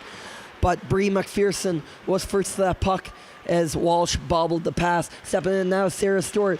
A show of hands there as she tried to throw that backhand toward her teammate Olivia Marks in front, who was driving to the net. Also down low there is Brooke Thompson, the most recent goal scorer. She has 2 on the afternoon already. Back to Mairead McPherson, hitting sister Bree on the right point. McPherson was taken with a lot of pressure there by Hancock as the puck skips on over to the opposite side of the ice where Brooke Thompson was waiting. Dumps it in behind the net where both Marks and Stewart are battling as a penalty is coming to Central, I believe, as laying on the ice is Olivia Marks. We'll see who's taken off the ice here. And it's Maggie Mullins who was charged with that roughing call. And for the second time today, the Subway Selects will have the advantage on the 5-on-4. With 12:01 on the clock here in the second period, they're up 5-0. Most recently off a Brooke Thompson goal. And Thompson is out there on that power play on the lower side of your screen, picking up that pass from Bree McPherson. The no-look pass to Stewart as Stewart and Thompson go back and forth with a few dishes to each other. McPherson lets that shot go, and that is deflected nicely by Marks, but does not hit the spot as I was going to the opposite side, the blocker side of Katie Hughes, and as she is sliding in the opposite direction. Cross-ice pass, McPherson tries on the shot again, and it's blocked as it bounces back to Stewart. Now the shot by Marks, and she fanned on it. She is right there. She really wanted that one. She was looking down at the ice. That time, Mairead McPherson lets a heavy shot go, and that is knocked down by Carly Acorn of the Storm defense. 50 seconds of unrelenting pressure to start this power play for the Subway Selects, and that time they will finally bury it. Just seconds later, Olivia Marks, her first goal, since that game against the Eastern Icebreakers. And that top line will return to the bench for a well-deserved break. It is now 6-0 for the Subway Selects.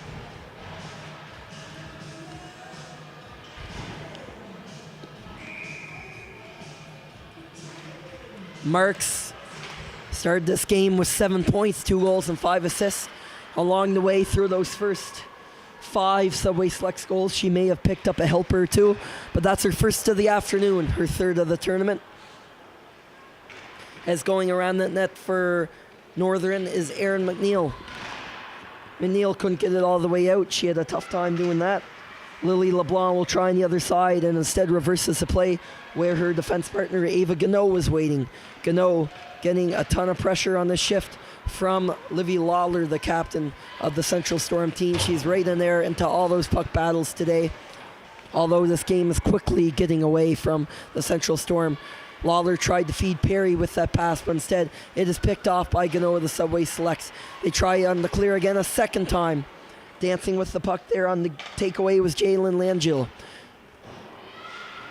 Langille will wait up at the point covering for Gano, and keeping that puck in just in time was Megan Smith as the Subway Selects reset and change up as the Storm is left to run around in their own end. They finally get the puck out though. That was Hambley who is in as the first player on the forecheck. The pass goes all the way through as intended for McNeil of the Subway Selects. Goes through her legs so, and Katie Hughes will just play it up to her center, Brooke Walsh. It's now a 2-on-1. Walsh tried to let the shot go, but good position by Fraser to force that shot to the outside. Fraser now pressured there by a pair of Storm players. Now helping her in that corner is Julia McDonald. McDonald forces it up the wall but not out. Kenzie Greencorn with a big block there on the Kayla Batchelder point shot. Batchelder now is forced to rim that in around the boards to the opposite corner. Powering that up the wall is Josie Dunn. Helping her out there is teammate Ellie Clark. Clark is caught there in a battle with Hancock of the Storm. Hancock and Walsh keep it in. Walsh with the shot. Gabby Arsenault lost an eye on it, but made the save somehow in the process. The puck is not in as she had to make another quick alert save there, which she has done all afternoon for the Subway Selects. Sarah Fraser leading the rush, going coast to coast here along the left wing, cutting back to the middle, tries to catch Hughes off guard, but it is not a good enough quality shot to hit the net. That is chopped up the ice right on the tape of Cassie Gordon. Gordon pressured there by Mairead McPherson and is shoved off the puck by Mairead McPherson. Gordon pinned there along the boards. Just enough time for Julia McDonald to swoop in and take the puck for Northern. There's the last goal scorer with it. Olivia Marks dropping it back to McPherson on D, but that gets by her, so Gabby Arsenault for safety will just cover up. 8:23, we have surpassed the halfway point of this hockey game, and already the Subway Selects have registered 6 on pace for 12 goals in this game, 12 or 13, as they win the draw and head back up the other way. This is the 6th consecutive game that the Subway Selects have scored 6+ goals, dating back to the Nova Scotia final against the East Hants Penguins. The pass was intended in front there for Thompson, Brooke Thompson, the 2-goal scorer today. Sarah Stewart has one of her own, plus a hat-trick this morning against the Edsa West Reds. Here comes the pass to Brie McPherson, and ready for that was Katie Hughes, who tracked it perfectly from the point shot.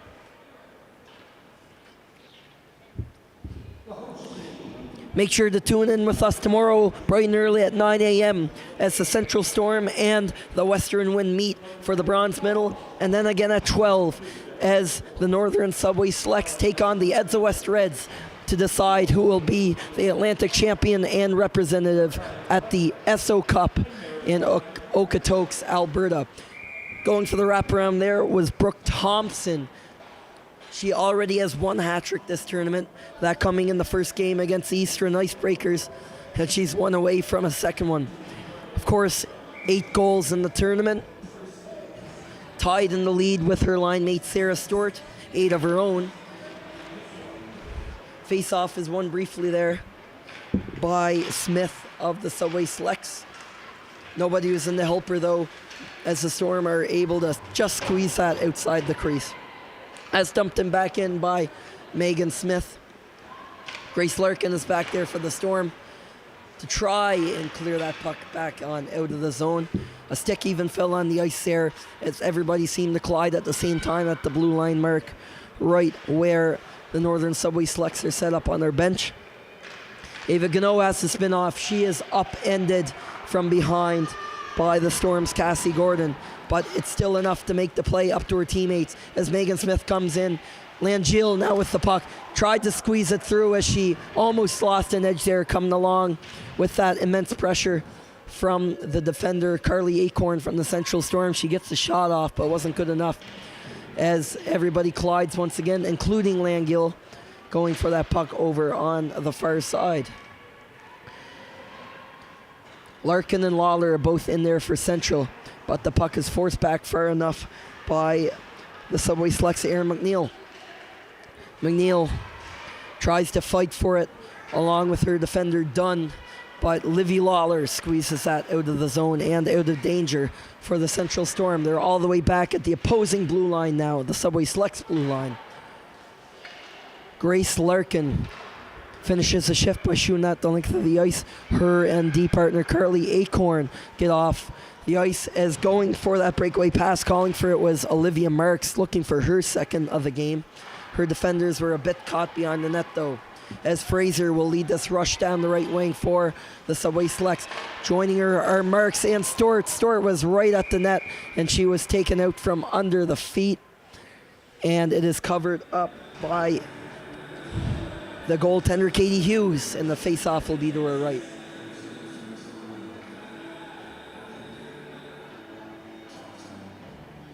The Julia McDonald line is on now for the Subway Selects. Kenzie Greencorn joined her at one side and Ellie Clark on the other. They'll go to the net and they score. And it's Julie McDonald. She is up to 5 goals in this tournament. That is good enough for tied for third in tournament scoring, in goal scoring specifically, as McDonald has had a heck of a tournament here for the Subway Selects.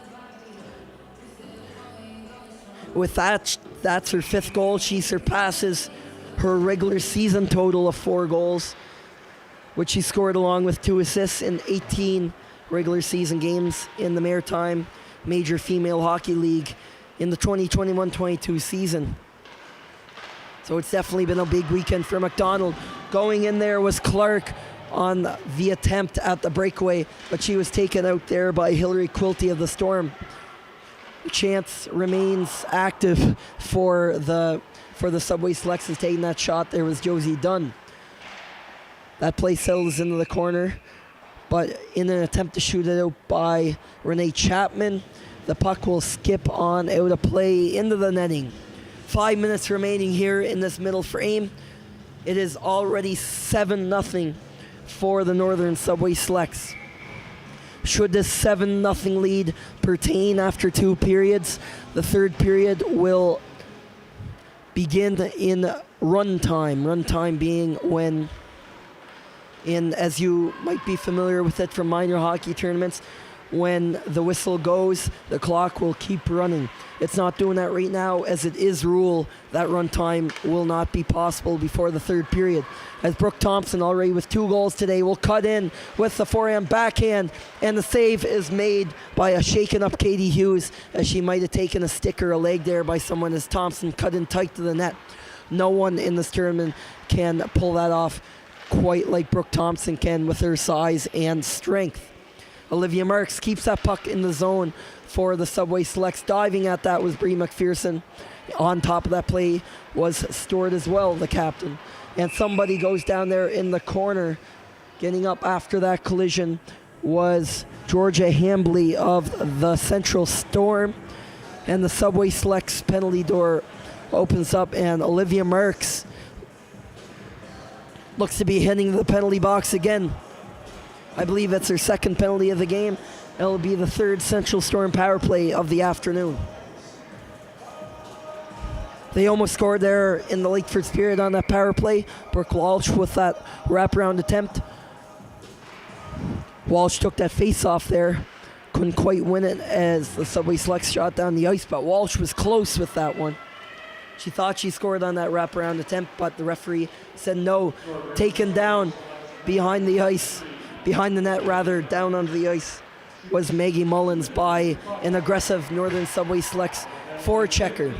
The Selects, more than anybody, know how to utilize that forecheck. That's been the key to not so much scoring this weekend as it has been to help out things on the defensive side, as any team playing against them, as you can see, against any team that's had a power play against Northern, just have not been able to establish anything beyond the one and done when they do get that opportunity to go down the other end and get shots in on Gabby Arsenault this game, or in the other two of the other three games rather for Northern this tournament. Georgia Burrows, who is 2-0 this tournament. Burrows sporting a .960 save percentage through 2 games. Has only faced 24 shots in those 2 games as well. Arsenault, in the meantime, only put up a save percentage of .800, but only faced 5 shots against Eastern Icebreakers, one of which Eastern scored on. But Arsenault is perfect so far this afternoon, as 30 seconds remain on this uneventful Central Storm power play.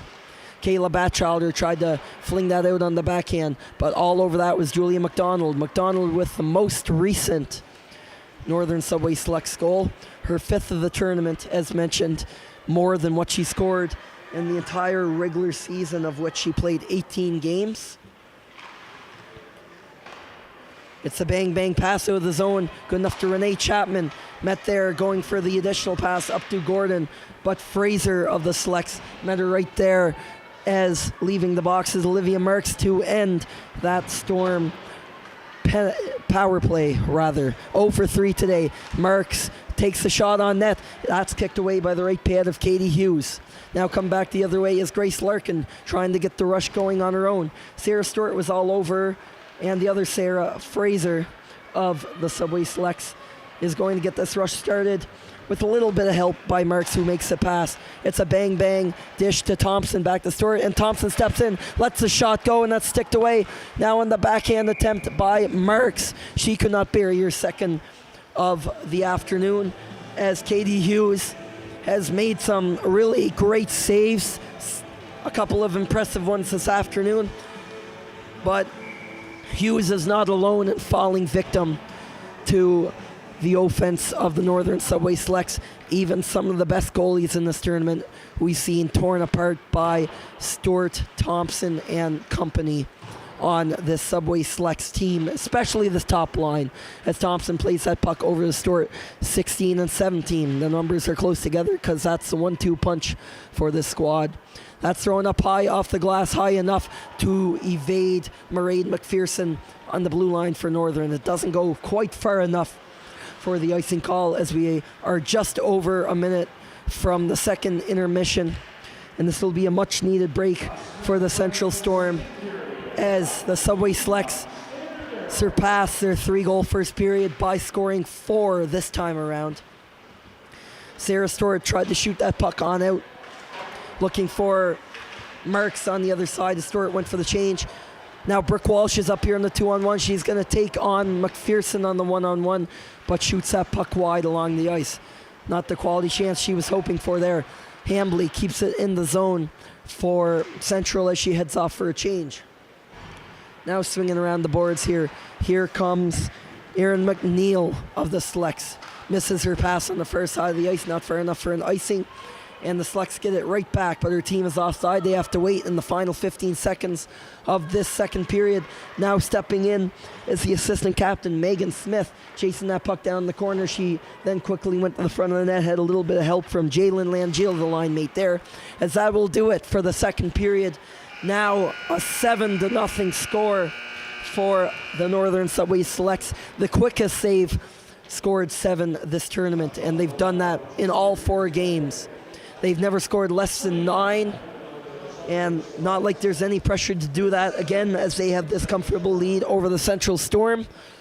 but they have had some pretty good third periods too. So we'll see what happens there as both teams regroup and reset for the final period of their round robin here in just under 15 minutes. The Zamboni will come onto the ice here as the players take a break, and so will we.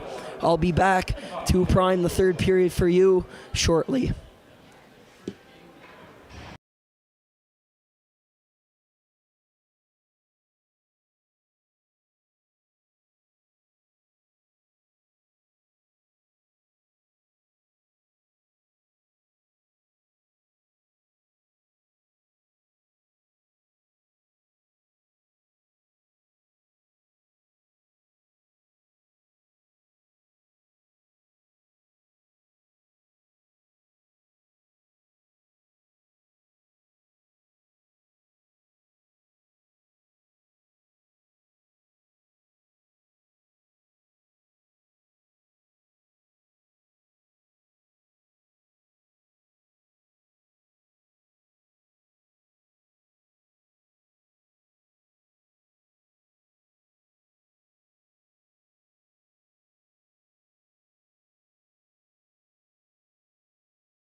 Hello and welcome back for the third of three periods here in this third of three games on this Saturday of the 2022 Atlantic U18 Women's Hockey Championships here in Tyne Valley, PEI. Throughout that second period, the Northern Subway Selects added another 4 goals on the Central Storm, jumping to a 7-0 lead. Goals that period coming from the defender Josie Dunn, and then another one from Brooke Thompson. She has 2 in the afternoon, 8 in the tournament. Julia McDonald scored her 5th of the tournament. And then Olivia Marks found her way onto the score sheet as well for the most recent goal in this game, in which the Subway Selects are again showing why they are the team to beat here in Tyne Valley this weekend. Before play resumes, as the referees and soon the teams will take the ice again, an important note about someone in the community here, especially with the Northern Subway Selects. On January 31st, 2022, Gail Stewart was diagnosed with AML, an uncommon type of cancer that requires a stem cell infusion. As a result, Gail is looking for donors to potentially be a match for her stem cells which the match could potentially be one that could save her life. Anyone between the ages of 17 and 35 can be a match. How do you know if you're a match? Well, first, you can visit blood.ca/join Gail's Fight, where you can register to have a cheek swab kit mailed to you, which will swab you to tell you your type of stem cells. And if the types match up with that of Gail's, then you are a match. Gail has a husband and 4 children. Also, Gail's niece is playing on the Subway Selects team. So please consider checking out that link, blood.ca/join Gail's Fight, to check that out. And by the way, the Northern Subway Selects have played this weekend here in Tyne Valley. They definitely have Gail in their hearts and minds, and they've definitely made her proud, that is for sure. Adding 7 goals in the first 2 periods of play here, with another 20 to go. And since that 7-goal mark has been hit in the third period of play, that means we will see the clock be ran in run time, which means that it will not be stopped during stoppages of play and whistles. So, and that would mean when it comes to penalties and everything too, a minor penalty would be 3 minutes long instead of 2 to make up for that time difference. As the Central Storm are raring to go out there, Livy Lawler, Alyssa Perry, and on the far side, Georgia Hambley line up for the Storm, and for the Selects, it's that top line of Sarah Stewart, Brooke Thompson, and Olivia Marks, wearing number 3 on the left wing, who just picked up the pass there to start this period out. Teams are dancing right along that Selects blue line. Off this first shift, the puck got a little stuck. We've seen that a couple of times this game, where over in the corners, there's been a little bit of water still drying up there from the flood, particularly in those corners to the left of the net. Here at the new facility, the Cavendish Farms Community Sports Center, it is brand spanking new, has all the affordable technology that Tyne Valley could integrate into it, but of course it's by no means perfect, as Brooke Thompson sends a howitzer high of the crossbar. Doesn't score that time thanks to a little bit of help from the defender, but Katie Hughes gets away from that unscathed. Coming back in the other way is Sarah Stewart, in back to Thompson. That second shot attempt, the rebound goes over to Stewart, who throws it off the side of the net. And now back the other way comes the Storm, not for long though, as powering through that shift there. Just jumping on the ice actually is Jalen Langill after a couple of opportunities there for Brooke Thompson. Thompson already has 1 hat trick in the tournament, of course not officially counted for yet in the stats.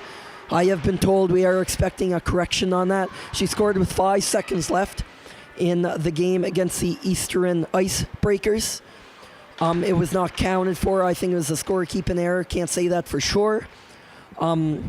but that third goal is recognized for Brooke Thompson. She has 8 in the tournament, tied with Sarah Stewart in the tournament lead in that department.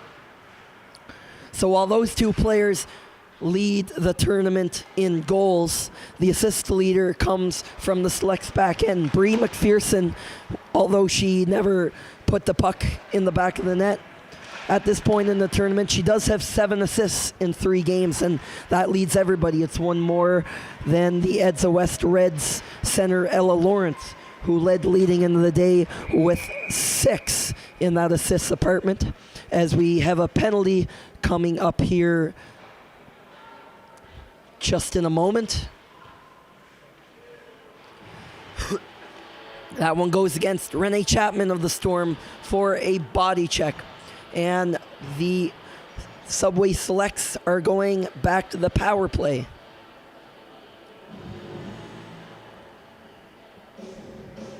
Subway Selects, as mentioned, they have the second most efficient advantage here in the tournament, a 36.4% efficiency heading into this game. Of course, they've had an opportunity or two this afternoon. I haven't quite included those in the stat counts yet.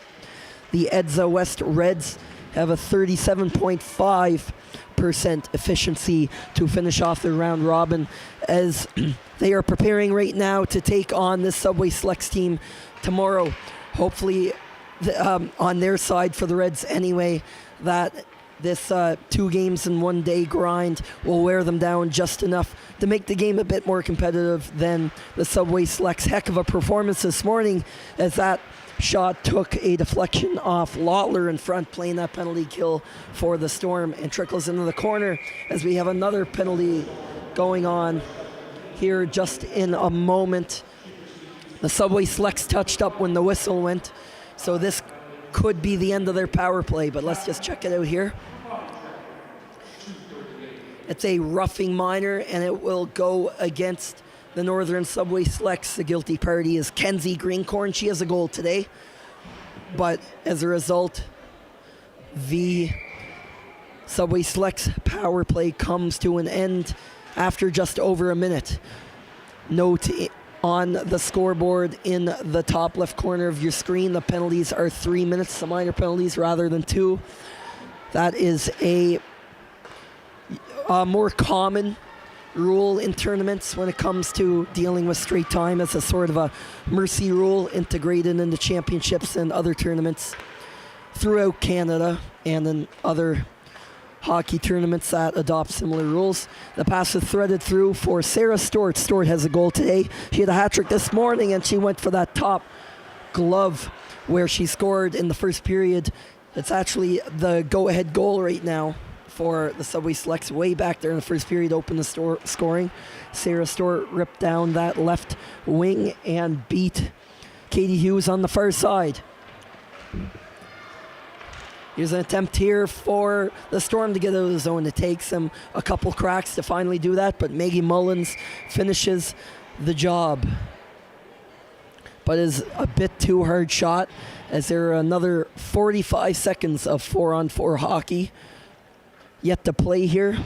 And then from there, it'll be just over a minute of power play time for the Central Storm, who are 0-3 with the extra player out there today on penalties.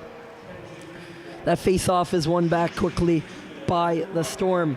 Grace Larkin weaving back and forth behind her own goal line to get that out.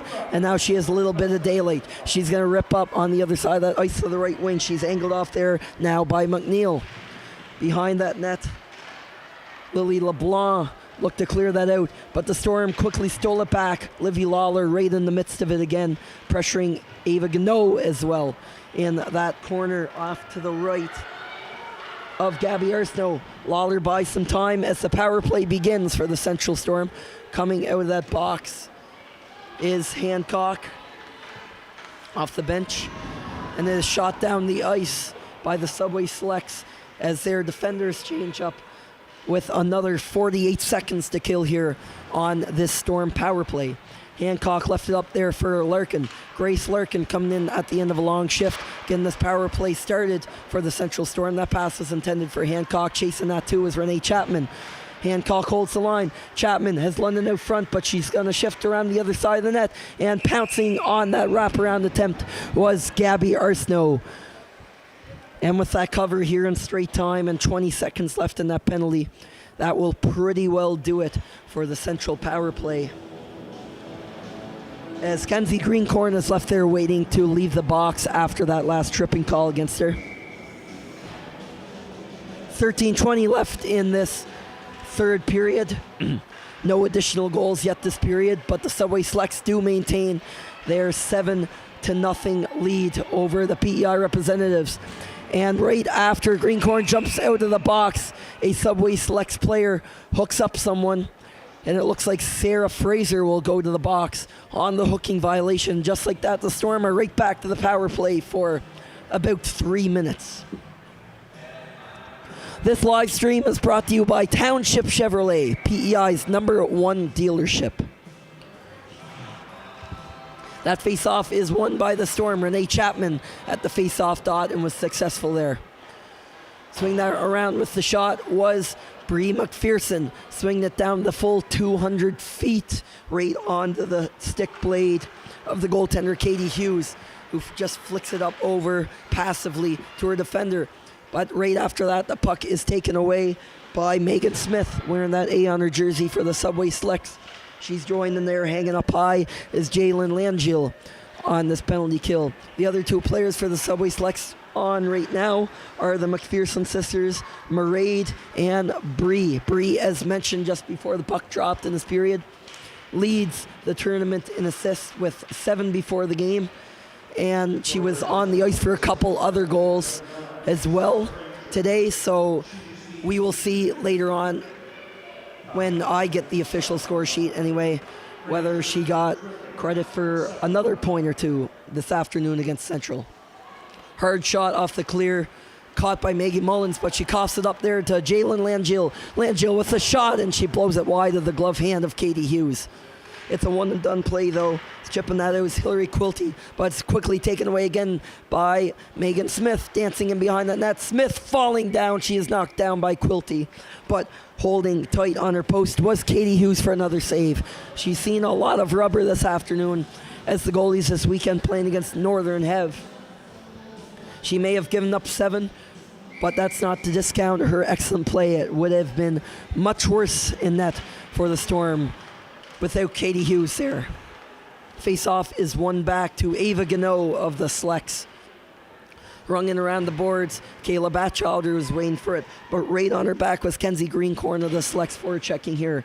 Another minute to go here on the Storm power play, but again, this forecheck from the Selects is wreaking havoc on all of Central's plans, as it's a stretch pass from Livy Lawler intended for Georgia Hambley up on the opposing blue line, but nothing materializes there, covered heavily by Lily LeBlanc. LeBlanc missed it that time, though, as Hambley comes in on the tight angle. That's fought up by Arsenault, and the rebound, Lawler was right there, and that was finally covered up after a few cracks by Arsenault. Holding perfect today. Definitely seeing more shots now than the 5 she faced on the opening day of competition against Eastern. She stopped 4 of those. But now she's been perfect in all the shots she has turned aside today. Didn't have to do that there, as Mairead McPherson did the work for her on the blue line. Feeding up ahead for Julia McDonald. McDonald turned the other way to go east-west at the blue line, but was caught off there by Lawler, working her way all the way back as that penalty taken by the Selects expires. So Central Storm have another scoreless power play. Only 3 of the 5 teams have a power play goal this weekend. 2 of them, the Edsa West Reds and the Northern Subway Selects, 6 and 5 respectively. Central here has 1 goal that they scored earlier in the tournament, but they have been unsuccessful on 4 opportunities today and are 1 for 18. The Western Wind have failed to convert on 15 attempts in their first 3 games, and they didn't add any more this afternoon. I can't remember the exact amount off the top of my head. And the Icebreakers of Newfoundland are scoreless on the advantage as well. And we're going to see another advantage to somebody. The Subway Selects are heading back to the box here. This time Josie Dunn heading off for a roughing call. So the Central Storm getting another shot here on the 5-on-4 power play. 8:49 left in this game. Just a reminder, we are in run time where the clock does not stop except to put up penalties on the board, the penalties being 3 minutes for a minor. We haven't seen a double minor, a major, anything like that this tournament during run time, given it all. If that happens, then we'll see what happens. As working her way in is Brooke Thompson. Thompson on this penalty kill with Sarah Stewart this time. Drops back to Ava Gano, her defender. Thompson finds Stewart in front, but right on top of her, hooked up heavily was Stewart. Right all over her was Grace Larkin, and unhappy with that was the Northern Subway Selects bench. They were roaring from there as Thompson's left alone all out front. She gets 2 cracks at Katie Hughes, but as she done all third period long, she keeps the door shut, keeping Thompson from registering her second hat trick of this Atlantics tournament. 2 minutes to go, not accounting for the wait, the delay time that comes with the run time, with the teams changing up and lining up for the face-off after stoppages of play. That one is shot in by Paige Hancock of the Central Storm. Going for a lap around the net is linemate Brooke Hambly. The back referee has a call, and I think we're going to get a 5-on-3 power play here for the Central Storm as Brooke McPherson knows what she did by the looks of things, as she's going to head right for the penalty box. The Subway Selects have taken the last 4 penalties in this game, and this time the Central Storm get their second 5-on-3 opportunity of the tournament. They were unsuccessful in their first in their game against the Western Wind last night, and they'll get 1 minute and 19 seconds of that, notwithstanding any stoppages of play, to potentially get on the board here for the first time this hockey game. Kayla Batchelder playing that right point, calling for the puck loudly is Quilty on the other side, but Batchelder opts to go for the shot. She misses her mark. As Fraser went for the clear, it was knocked down by the Storm's Cassie Gordon, but Fraser gets the puck right back and clears it down the ice as the Selects go for a change. Only 3 players on the ice here for the next 45 seconds, waiting for that Jalen Langill minor to end. Coming in now is Livy Lawler, the captain. A backhand forehand move trying to evade Ava Gano on defense. Doesn't get the shot off, but now they're established in the zone. Hillary Quilty throws it back in the corner intended for Lawler. Also down there with Lawler is Alyssa Perry. Perry's going to force that out front. Couldn't get that backhand through as Gano and Fraser finish a hard shift. Fraser is very tired coming off that bench. All smiles there for the Northern Subway Selects as this Langill penalty is about to expire on the Northern side. And she will step out of the box now, just as Central comes right back into the zone. Clearing that puck around the inboards is Lily LeBlanc. And LeBlanc is the one who will slam the puck out on the second attempt. Another minute and 30 seconds to go on the most recent penalty to Bree McPherson of the Subway Selects. So the Storm are still on the power play. They've really struggled on the 5-on-4 advantage here recently, and the 5-on-3 as we just saw. Sarah Stewart clears that just over the line. Flocking down from center ice, swinging around out there was Erin McNeil on this penalty killing with Stewart. Stewart's going to cut in on the rush. It's a 2-on-1 off to McNeil. She shoots it up high on Hughes, and it hits her shoulder and it is knocked down off to the side. Big save by Katie Hughes, shorthanded. On the shorthanded attempt rather by Northern. As the shot comes through and she scores. Josie Dunn with that initial point shot. It hits someone going through. Whether that'll be her second of the game or not, we'll find out as that goal is reported to the scorekeeper's box. So we'll see who gets credit here in a second. But again, Josie Dunn's shot leads to a goal for Northern as they extend their lead to 8-0. Another 4 minutes and 25 seconds to play here in this game. for another 10 seconds. There will be a Central Storm power play as weaving in with some fancy moves were Julia McDonald, and diving behind her was Kenzie Greencorn, who fell down on that shot that was steered away by Katie Hughes. Hughes beat for the first time this period on that shot by Dunn. That puck was flicked on over the net by Central, and on the clear there was Clark. And according to the PA and the referees, Erin McNeil deflected that puck on Josie Dunn's wrister from the point. McNeil scoring for the second time today. She had a power play goal against the Edsa West Reds earlier today in this morning's first game. McNeil's third of the tournament. As jamming away at that for the Storm, Meg Mullins. Took her a few attempts to get that out. She finally gets away from it. Pressured hard by Fraser of Northern. Had a player come in right behind her. And here's a weak wrister. That didn't quite hit its mark. Over along the boards to Doyle. Doyle played it for Hancock. Lawler lending a hand down there for her Storm teammate as well. Hancock forced that back out to the point, but Grace Larkin couldn't handle the pass. Right on her back is Greencorn. Also out on that shift is Clark.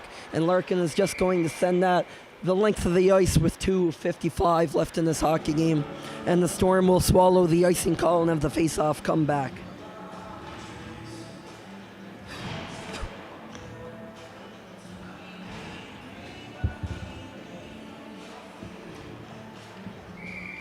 Face-off will be to the left of Katie Hughes. Hillary Quilty had that puck on her stick for a second. There is a squadron of 3 Central Storm players, now 2, working for puck possession in that corner. And the Subway Selects are going to steal it. That pass was intended for the goal scorer, Erin McNeil. Livy Lawler steals that off her stick. Lawler playing it up the ice for Perry, but waiting for that was Jalen Langill, but not even she could hold the puck on the line. Megan Smith has to come all the way back.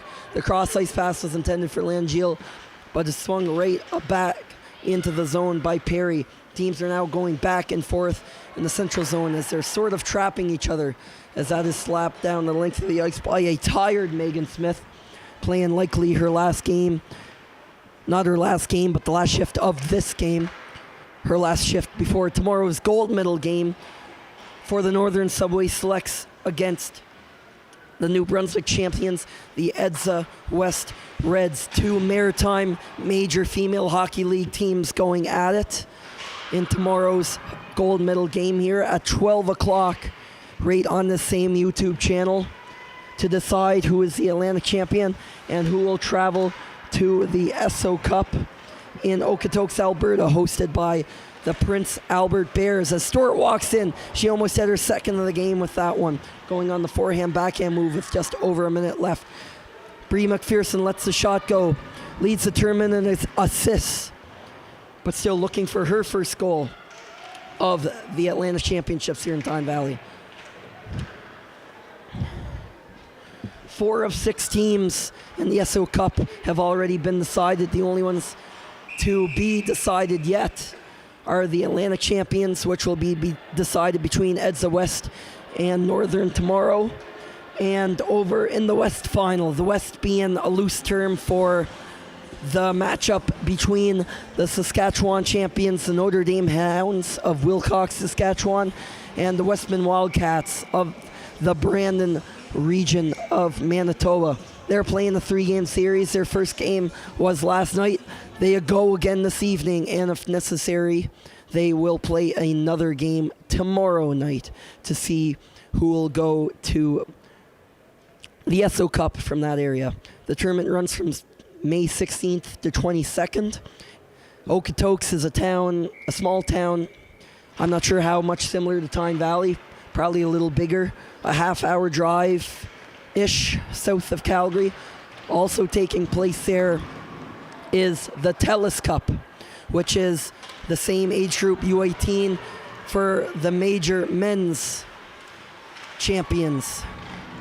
As it's a shorthanded opportunity very late in the game here for the Northern Subway Selects, but coming back the other way, 18 seconds left to get a shot off here for Hambley, and she won't be able to do that. The Atlantic Championships for the men also taking place this weekend all the way over in Newfoundland. But now the Subway Selects just have to worry about tomorrow to see if they will represent the Atlantic women at that tournament as they go 4-0 in the round robin. There's only one stop left, and that is tomorrow afternoon against the Edsa West Reds of New Brunswick, with the winner of that taking the gold medal here at the Atlantic Championships, and then a berth at that mentioned SO Cup. The Central Storm preparing to get up bright and early tomorrow morning after playing just one game today. They will take on again the Western Wind. They go 1-3 in round robin play here at the Atlantic Championships. They will look to beat the Wind for the 5th time this year, where it will really count as we throw our attention to the ice for the players of the game.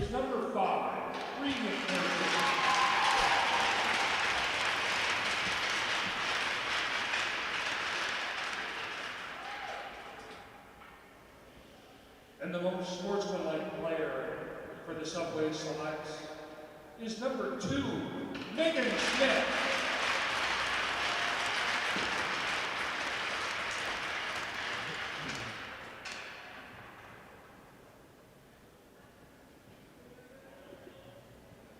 Player of the game for the Central Storm, the goaltender, number 1, Katie Hughes.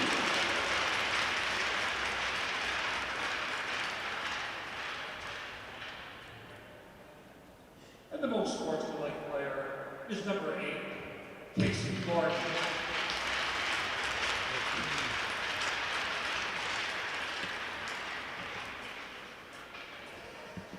Just a reminder, folks, we're back at it again tomorrow morning. It's Championship Sunday. Getting the player of the game for the Northern Subway Selects this afternoon, Bree McPherson, very involved on both ends of the ice once again. As I said a few times, racking up a lot of helpers this tournament, with that time playing with that top line on the Northern Subway Selects, featuring Sarah Stewart, Brooke Thompson, and Olivia Marks, and Megan Smith getting that most sportsmanlike player of the game award, at times leading that very aggressive Selects forecheck, and as the A on her jersey suggests, has been a leader for this Northern team all weekend. On the other team, Katie Hughes with a stellar third period, getting no fewer shots against the Subway Selects, only allowing one that time on a bit of a fluky tip that was redirected in by Erin McNeil, past her, originating from that point shot. And that was the only one she coughed up in this period, despite giving up 7, still made a lot of saves. And Cassie Gordon, the most sportsmanlike player for the Central Storm, leading the rush on many occasions, despite any of their players unable to find the back of the net. Arguably, Gordon was the closest of all of them. That concludes the action here on day 3 of the 2022 Atlantic U18 Female Hockey Championships here in Tyne Valley, PEI. That is it for round robin play. Now we decide who gets the medals. That starts tomorrow at 9 a.m. The Battle of PEI once again between the Central Storm and the Western Wind. And then the gold medal game at high noon, 12 p.m. between the Edsa West Reds and the Northern Subway Selects. The Selects now on a 21-game winning streak, looking to make that 22, which would also hand them the banner and a berth at the SO Cup. The Reds, of course, looking to spoil that party, but we'll see what happens tomorrow. Thanks for tuning in today. My name is Luke Diamond. We appreciate your support all weekend long. We hope you've enjoyed all the hockey action here so far, and there's still more to come here tomorrow morning in Tyne Valley on Championship Sunday. Have a good rest of your Saturday, and we'll see you next time.